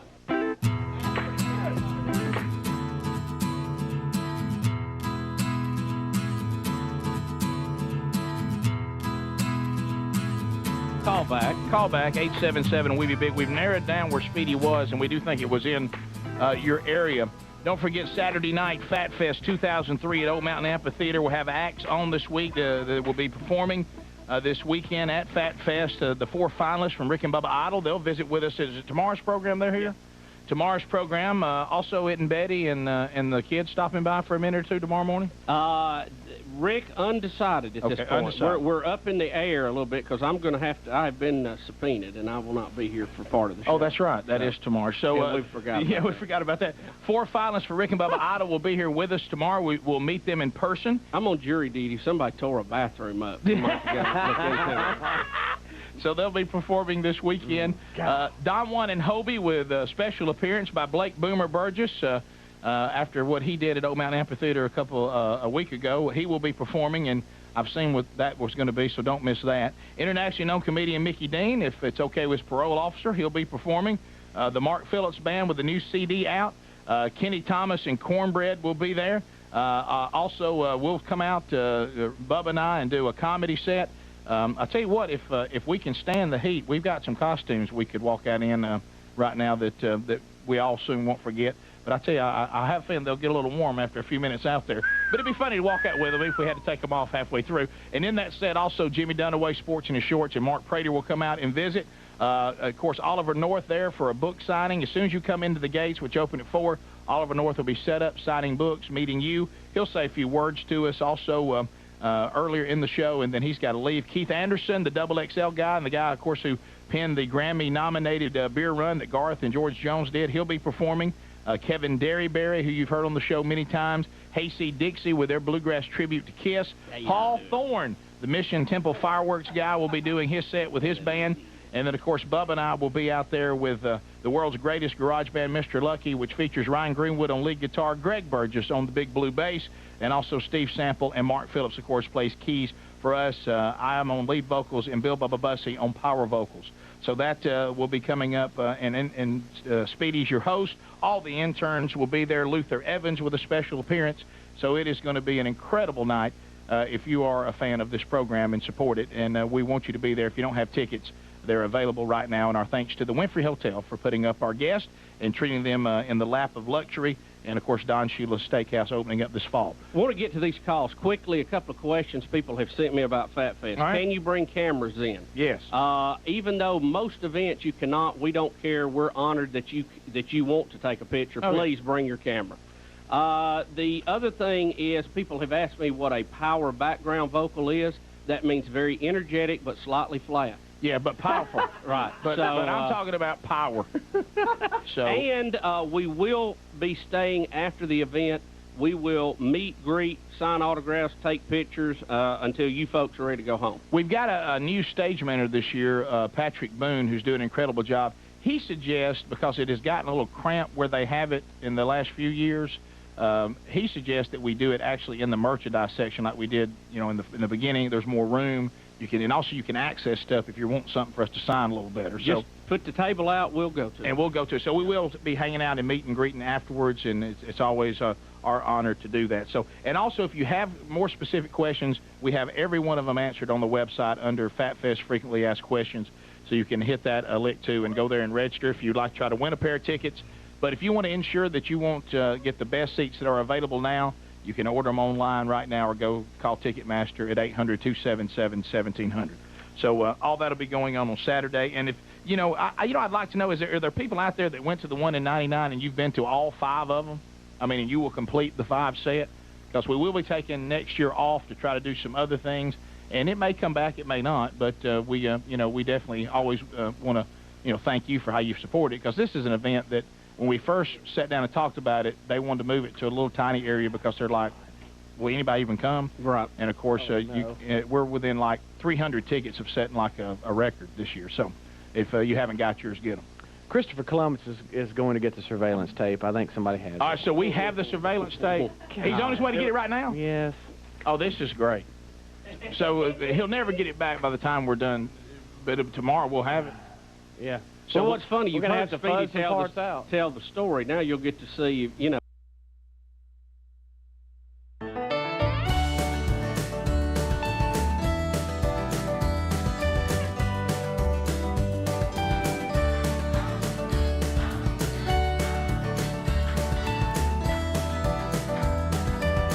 We're back. It is 35 minutes past the hour. Thanks for being with us. You can tell times have changed. Can you imagine releasing a song now, opening lyric is Tonto, jump on it? Rick, what are you working on over there? I think I got something. I got a little something here. How you feel about Check this out. How you feel about Tonto, jump on it? Jump on it. Everybody's like, try something else. Field of Greens, my goodness. Hey. This Field of Greens message is so easy. People are like, we're getting all kinds of great emails. I talk to people about this product all the time. Some of you keep asking what's the best thing to mix with it. I really like, and I know you want to watch your sugar like Greg does, but there's an orange juice that's called Simply orange juice something. They have a light version that's about 50% less sugar, even though it is sugar naturally. You still want to watch sugar, and use that and then mix that with it. It's really, really good. Okay. I also do it with like a protein shake. I do a protein shake a day, and so I'll put my Field of Greens in that and put a little almond milk in there, and a little chocolate, and mix that up. See, I'm just cold water. Number one, fine, cold water's fine. Some people though, I've noticed some of we have out in our audience got a few babies. They won't. God forbid they just put it in water and they're just not going to do it. And so we're giving you guys some other options. Yeah. But yeah, a lot of them taste great, and they got new flavors too: the wild berry and the strawberry Greg's lemonade. favorite. But let me tell you why you're loving this and why Field of Greens gives the better health promise, because they realize that this really is just science and logic. If my body is getting the nutrients that it was designed to run correctly on, well, then as I continue to do that on a daily basis, everything, my vital organs and my body should begin to work the way it's supposed to because it's getting the proper fuel. So it's really just common sense. And I can't tell you the difference it's made in my life in so many ways. With obviously immune system, probably the biggest change that I've seen. Digestive system, big change there. Burgess's inherit a struggle in the digestive world. But you know why that's helping? Because I'm getting the nutrients I'm supposed to get. And they're designed for your liver, your kidneys, your immune system. I talked about that. And they don't just go out and do extracts. These are organic fruits and vegetables, scientifically picked that already have shown promise that our body is craving this. Now, some of you may be good enough not to need this organic super food because it means you're getting all this in your daily diet. Well, how about you? You are a minority. Most of us struggle to make that happen on our own, so Field of Greens gets the job done. And their guarantee is if your doctor doesn't notice a difference in your health, if you're taking Field of Greens the way it's instructed and they don't see the results, then you get your money back. My doctor is thrilled about this in my health. Fieldofgreens.com. Use the promo code BIGVOX. We'll get you 15% off, and we'll get you free shipping. Also, there's a link at rickandbubba.com under the sponsors button, and I'm always willing to answer any questions you might have. So, Bubba, we hit Apache coming out. There's now people with the never-ending. Now, that one I don't think is the AI. That one right there that we see on our text option does not look like that was an AI created. Yeah. We've got some AI pictures that we get every single day, and it's amazing what you can do. And it's kind of scary, really, if you think about it. Oh, it's very scary. Because we've seen our faces be put on so many different things that if you didn't know it, you would think, is that what they really look like? Is that so? We got to get a rein on this AI a little bit. I mean, it is. It's all over the place. To follow up what we were talking about with Apache, I wanted to give you the history of this because I think the this history is so of the song Apache. Yeah, okay. The rap group known as Sugar Hill Gang covered the incredible bongo band's version of the song Apache on its second album, The Eighth Wonder. That was in 1982. Okay. It peaked at number 53 on the Billboard Hot 100. So they don't unpack the deep meaning behind Tonto Jump on it? Well, have you ever heard of the Incredible Bongo Band? I haven't heard of that. No, you hear the bongos in this song pretty prominently. Let's see. We've got it here. Apparently, it's been done several times. I've never heard, but you can hear the bongos, though, in the beginning. Hear it? Right there. The Incredible Bongo Band. By the way, people are asking, where are we on, like, say, Charlie Daniels on Devil Went Down to Georgia and the Legend of Woolly Swamp? Are those raps? No. I mean, technically. What do you mean no, Greg? Why don't you step a minute before you jump off no? The one we was talking about, he stopped at that old bar. Right, yeah. Get his car worked. What's that one called? Drive or something? I don't count that as rap, no. You do not? No. What do you count it as? I don't just. Spoken word in the song? Yeah. Which is kind of the definition of rap. Not really. It has no rhythm like it. Oh, you got to have the rhythm, too. Does it have to rhyme? You know what I've noticed? I'm not really into hip-hop and rap, but isn't there some rap songs that don't even rhyme? They don't always rhyme, do they? No. Yeah. So, have you ever been listening to a song? You think The Devil Went Down to Georgia is a rap? I didn't say that, Greg. I said people were texting that. I said people were. I mean, it's No, not just because you got a sinus you don't have to infection get don't mean you got don't to get be all yourself in a mad. bind about I'm it. just saying, I ain't going there. It ain't worth getting in a bind about it. I ain't going there. Rick, also a British group called the Shadows recorded Apache. It entered the UK top 40 in July of 1960 at number 35, climbing as high as number 20. Okay, all right. No, wait a minute, wait. All we got to 3. Okay. Did it? So, it's funny how this song keeps coming back around. I mean, it's apparently you don't have to pay anybody anymore for it. All right, so I'm going to do something that I've never done before. I'm going to pull up the lyrics of Apache, and I'm not just going to read them without looking at them. Mm-hmm. I just wonder if this song could be released today. All right, so is Uneasy Rider the song you're thinking about when it comes to Charlie? That. All right, so let's. Oh, I like all right, it. so in the That is opening good. verse, these are all different people that like need to that. jump on it. Okay. Yeah. Tonto, Kemosabe, Custer, General Custer makes it. Oh. Apache, and then there's I don't know who Ahunga is, but that's in there too. Okay. I felt like Wow. if you should have said Yeah. that. Big Bank declares himself Y'all the put your chief. hands down. Bubba, Big Bank declares himself the chief in this. Okay. Let's So- see, Custer. Okay, I wanted to get with you too. Yeah. I'm the Be chief. careful. Be careful. So I drive up in my new Seville. Apparently they changed some of They the words did. because I don't think that was in the original. Well, see down here, Master G says he's like Kemosabe. Right. So yeah. Oh my goodness. Mhm. I like to see who's all right. So That baby. If you go down, Rick, a powwow just rock it out. right, yeah. No way this song gets released. Yeah. It's hilarious. Apache. So there you Keep go. it rocking, the stuff that we call Easy, maize. easy. Maize. Hot Is that buttered the maize in popcorn. there? I'll That rock baby- you out of your moccasin. That's a deep song. Yeah. When you got maize in. See, the original song could not say, and with a mic is how we make smoke signals work. No, I mean, there was no mic which is a back shame, then, right? Which I mean, is a shame. well, I guess you did if it was recorded, but it was a long, long time ago. Somebody on the text is saying they need Gary to read the lyrics to Apache. That'd be good. Hey, Tonto, jump on it. Jump on it, jump on it. Hey, Kemosabe, you go ahead and jump on it too. I like for you to play it when they start singing like Gary, just right over them. I say, Tonto, jump on it. You know he's listening in the tractor singing just like that. Sure. Jerry Reed, no. Everybody's When you're hot, you're hot. Greg, everybody's trying to make all these things rap songs that we're They not are. rap Just songs. because they're kind of you know- spoken word does not necessarily make them rap. You know, Okay. they make a good point. Gold Mine had a little bit of that in it. Too. It did. Oh, Jerry Reed, if he had a song, He'd he was going talk to talk. one. He was going to talk in it. Yeah, talk story. Yeah, he would. So, we'll be back. We'll take your phone calls to wrap up the hour. Look at any stories that we may have missed. If you'll jump on it. Jump on it. Hey, Kemosabe, hey, General Custer, jump on it. So we'll come back.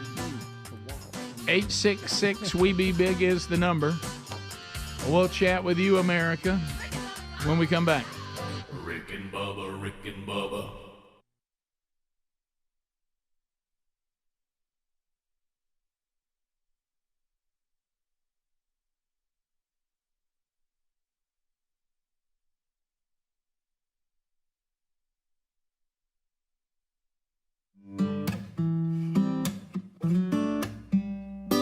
Know how accurate it was. That's always my, because you get to telling stories sometimes. Oh, it ain't exactly like painfully you remember accurate. it. Well, it's just like, when Boomer told me what happened to him, I thought, well, there's embellishment here. Right. Well, then, of course, we get the calls and we get the pictures and we realize, okay, wow. it really- Embellishment. I've never heard you use that word. Oh, it's just my word this year. Is it? Did you know that? Yeah. Okay.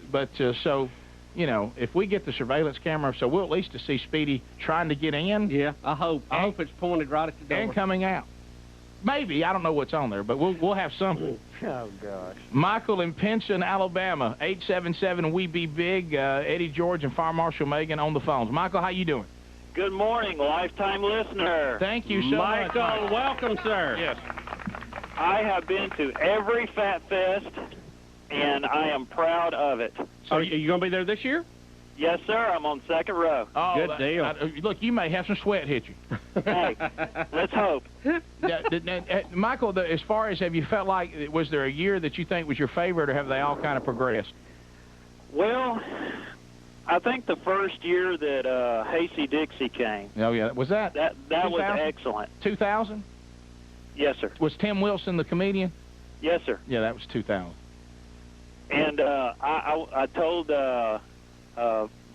your intern that I've been going and listening to y'all since y'all were a no draw. Oh yes, and ND we couldn't draw anybody. Yeah. Maybe that was Right. 2001. I don't remember because this is their third year, so it had to have been 2001. Wouldn't it? Do y'all remember the building you used to throw biscuits off of in Birmingham? Oh, absolutely. Had the cowboy stuff downstairs. Yeah, they've been showing that on Turner South in some flashbacks. I showed up one afternoon when you and Bubba were out on the street doing. Bubba was trying to learn how to use a lasso. Oh yeah, yeah. Well, look, gosh, there's a lot of memories, and I'll tell you what, when they show these flashbacks on Turner South, we've aged a little bit. Yeah, that was quite a morning. We will never forget that. We need to do it again sometime. Yeah. Well, Michael, thanks a lot, and we look forward to seeing you Saturday. Yes, sir. I'll be there. Thank you, brother. But you know, if you're not listening to this program and a sausage patty comes in your window, you're not happy. Well, I'll just tell no, you. it makes you unhappy. But when you look back on that, I thought he gave the signal, throw me a biscuit. I clearly saw it. Sure. And then apparently after we rung his vehicle from 2 stories up, he was giving us a hey number 1 sign. Well, it was a new vehicle, and maybe he was adjusting his mirror. Yeah. It looked like a sign to me. Sure. David in Hueytown, Alabama. How you doing, David? Hey, good, guys. What's going on? Superb. David, welcome, sir. Thank you. Yes, I have been to all 5 of the Fat Fest. Do you have a particular favorite yourself? Actually, I think my favorite was last year because of I had the best. That's the best seats I've had for any of the performances. We was on the 4th row last year. Oh yeah. Where are you this year? On the 19th row, I think. Well, that's still a good seat though, and, and great. sound-wise, it might even be better. Yeah, you're right, because it is kind of loud standing right down there in front of the speakers. Well, when you get too close, you're getting a little bit of everything. You get a little monitor. Sometimes the main speakers are going over your head because they're actually more focused to hit where the soundboard's sitting, which is about 19 rows back. So you may be set up perfect this time. Oh, I'm looking forward to it. I hadn't missed it. I converted my wife to brought her into the Army through the Fat Fest. The good news is we promised you our new CD by Fat Fest, and it is here. So it will be there. That's great. And we have the commemorative final Fat Fest shirt that has "Back to the Garage" for the band. Well, I tell you, I am truly looking forward to it. There's going to be about 6 of us coming together, and like I say, I've been to every one of them. Even though the first one that was there, where y'all had all the stuff going on that went on all day long, I was actually working a concession stand out at Oak Mountain Amphitheater for that one, but I was there for it. Yeah, we've gone back to the evening format this time, even though my brother's convinced that I can't get all these acts in the time I've allotted. Look, he doesn't know what Speedy can do. Well, that's true. But yeah, y'all have done a phenomenal year, phenomenal job every year, and we look forward to it. It takes all the acts too cooperating. They all, they're friends of ours, and they tend to kind of do what we need them to do, which we always appreciate. Like, first of all, working for cheap. And a lot of them working for free, so we look forward to that. It will be a lot of fun. Remember too, one of the other things I'm trying to think of mishaps of years past. This time of year, the thunderstorms coming and going. Yeah. Don't do like one year it was pouring rain.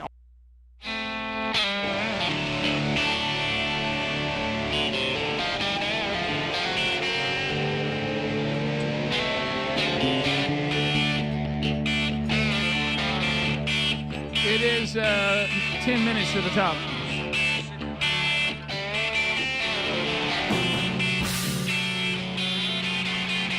So as we work our way back, phone calls coming in. There's the king of hip-hop, Charlie Daniels. So we'll take your phone calls, find out what's on your mind to wrap up the hour. Lines are available. The real Greg Burgess taking your phone calls right now. We'll start with Chuck out of Birmingham, Alabama on 104.7 WZZK. Chuck, go ahead. Good morning, guys. Really enjoy the show, man. Thank you very much.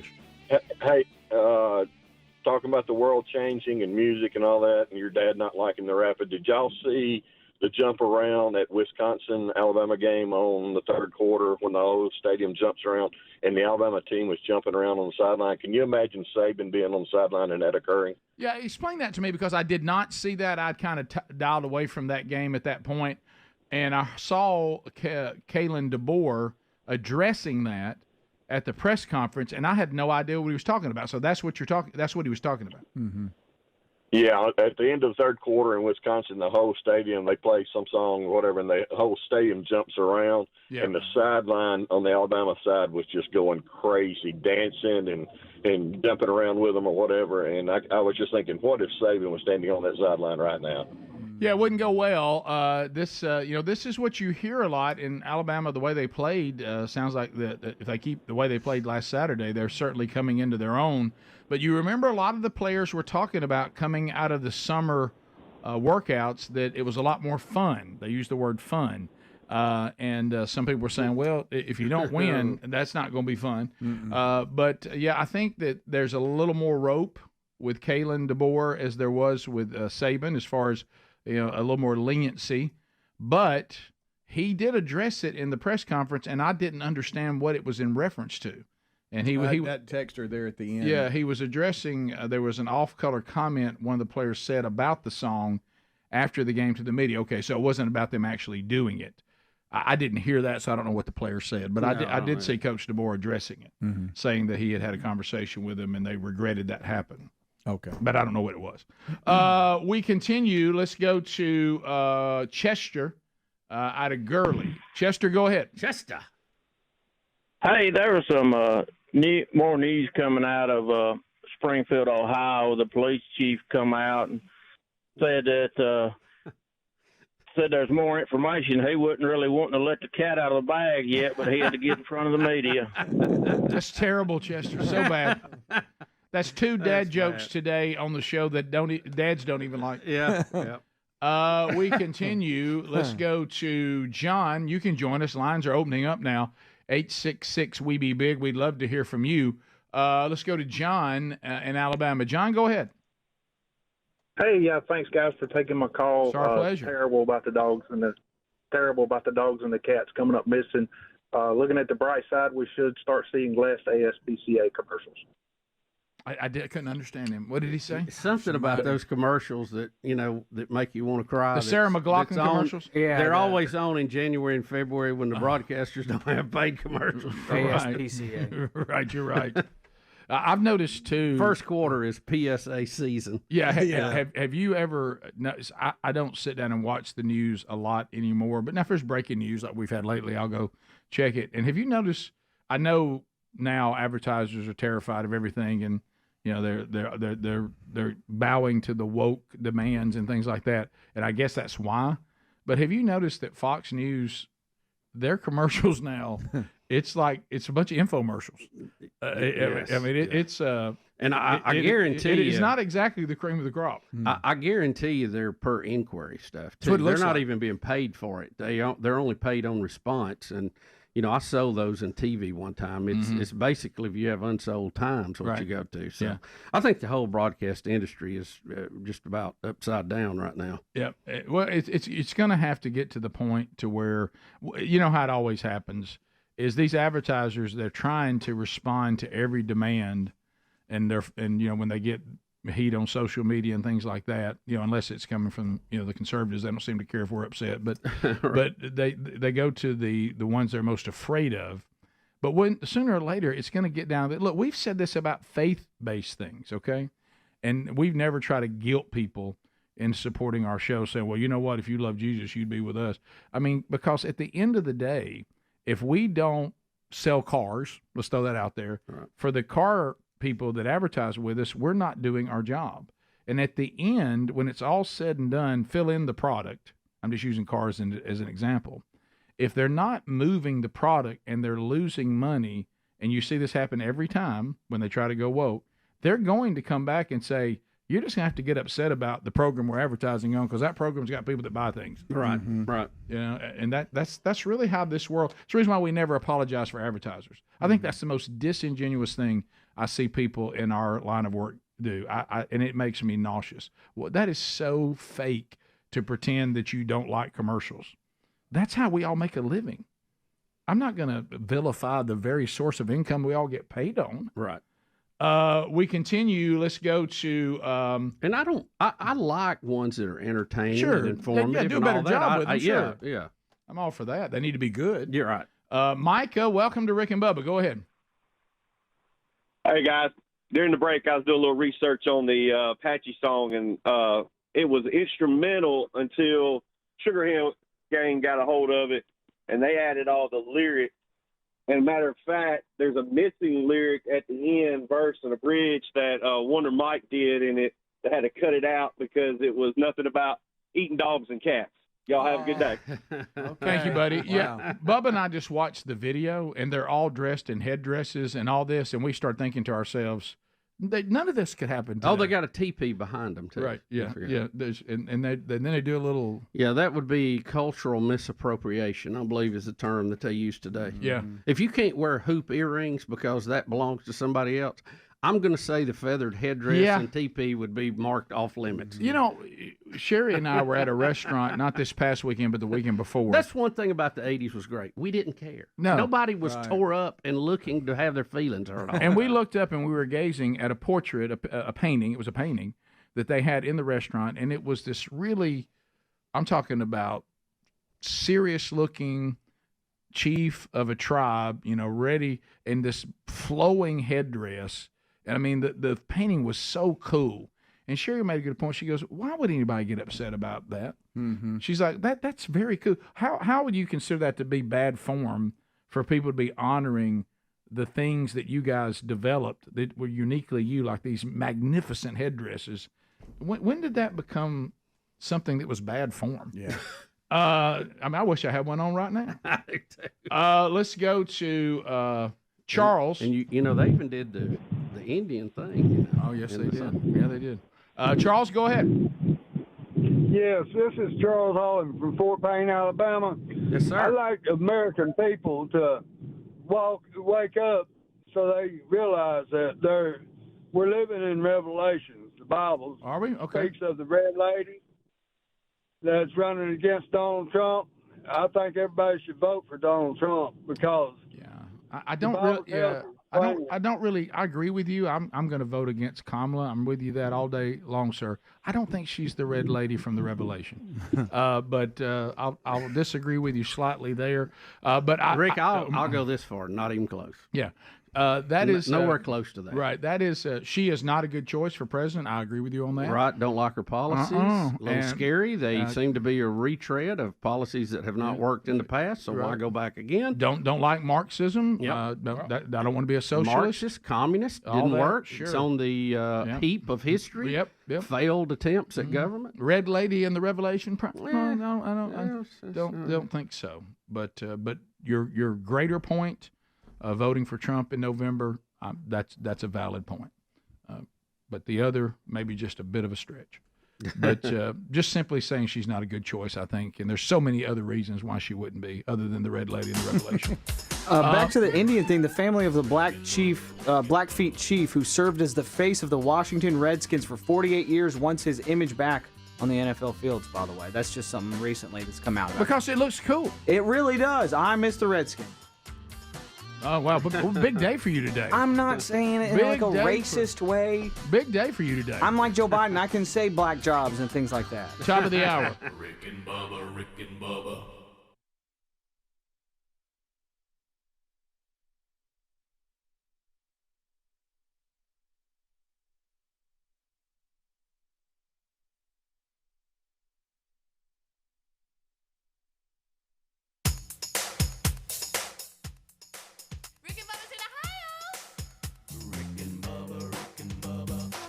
The gravy, please. Rick and Bubba, Rick and Bubba. Ooh, it brings me to my knees.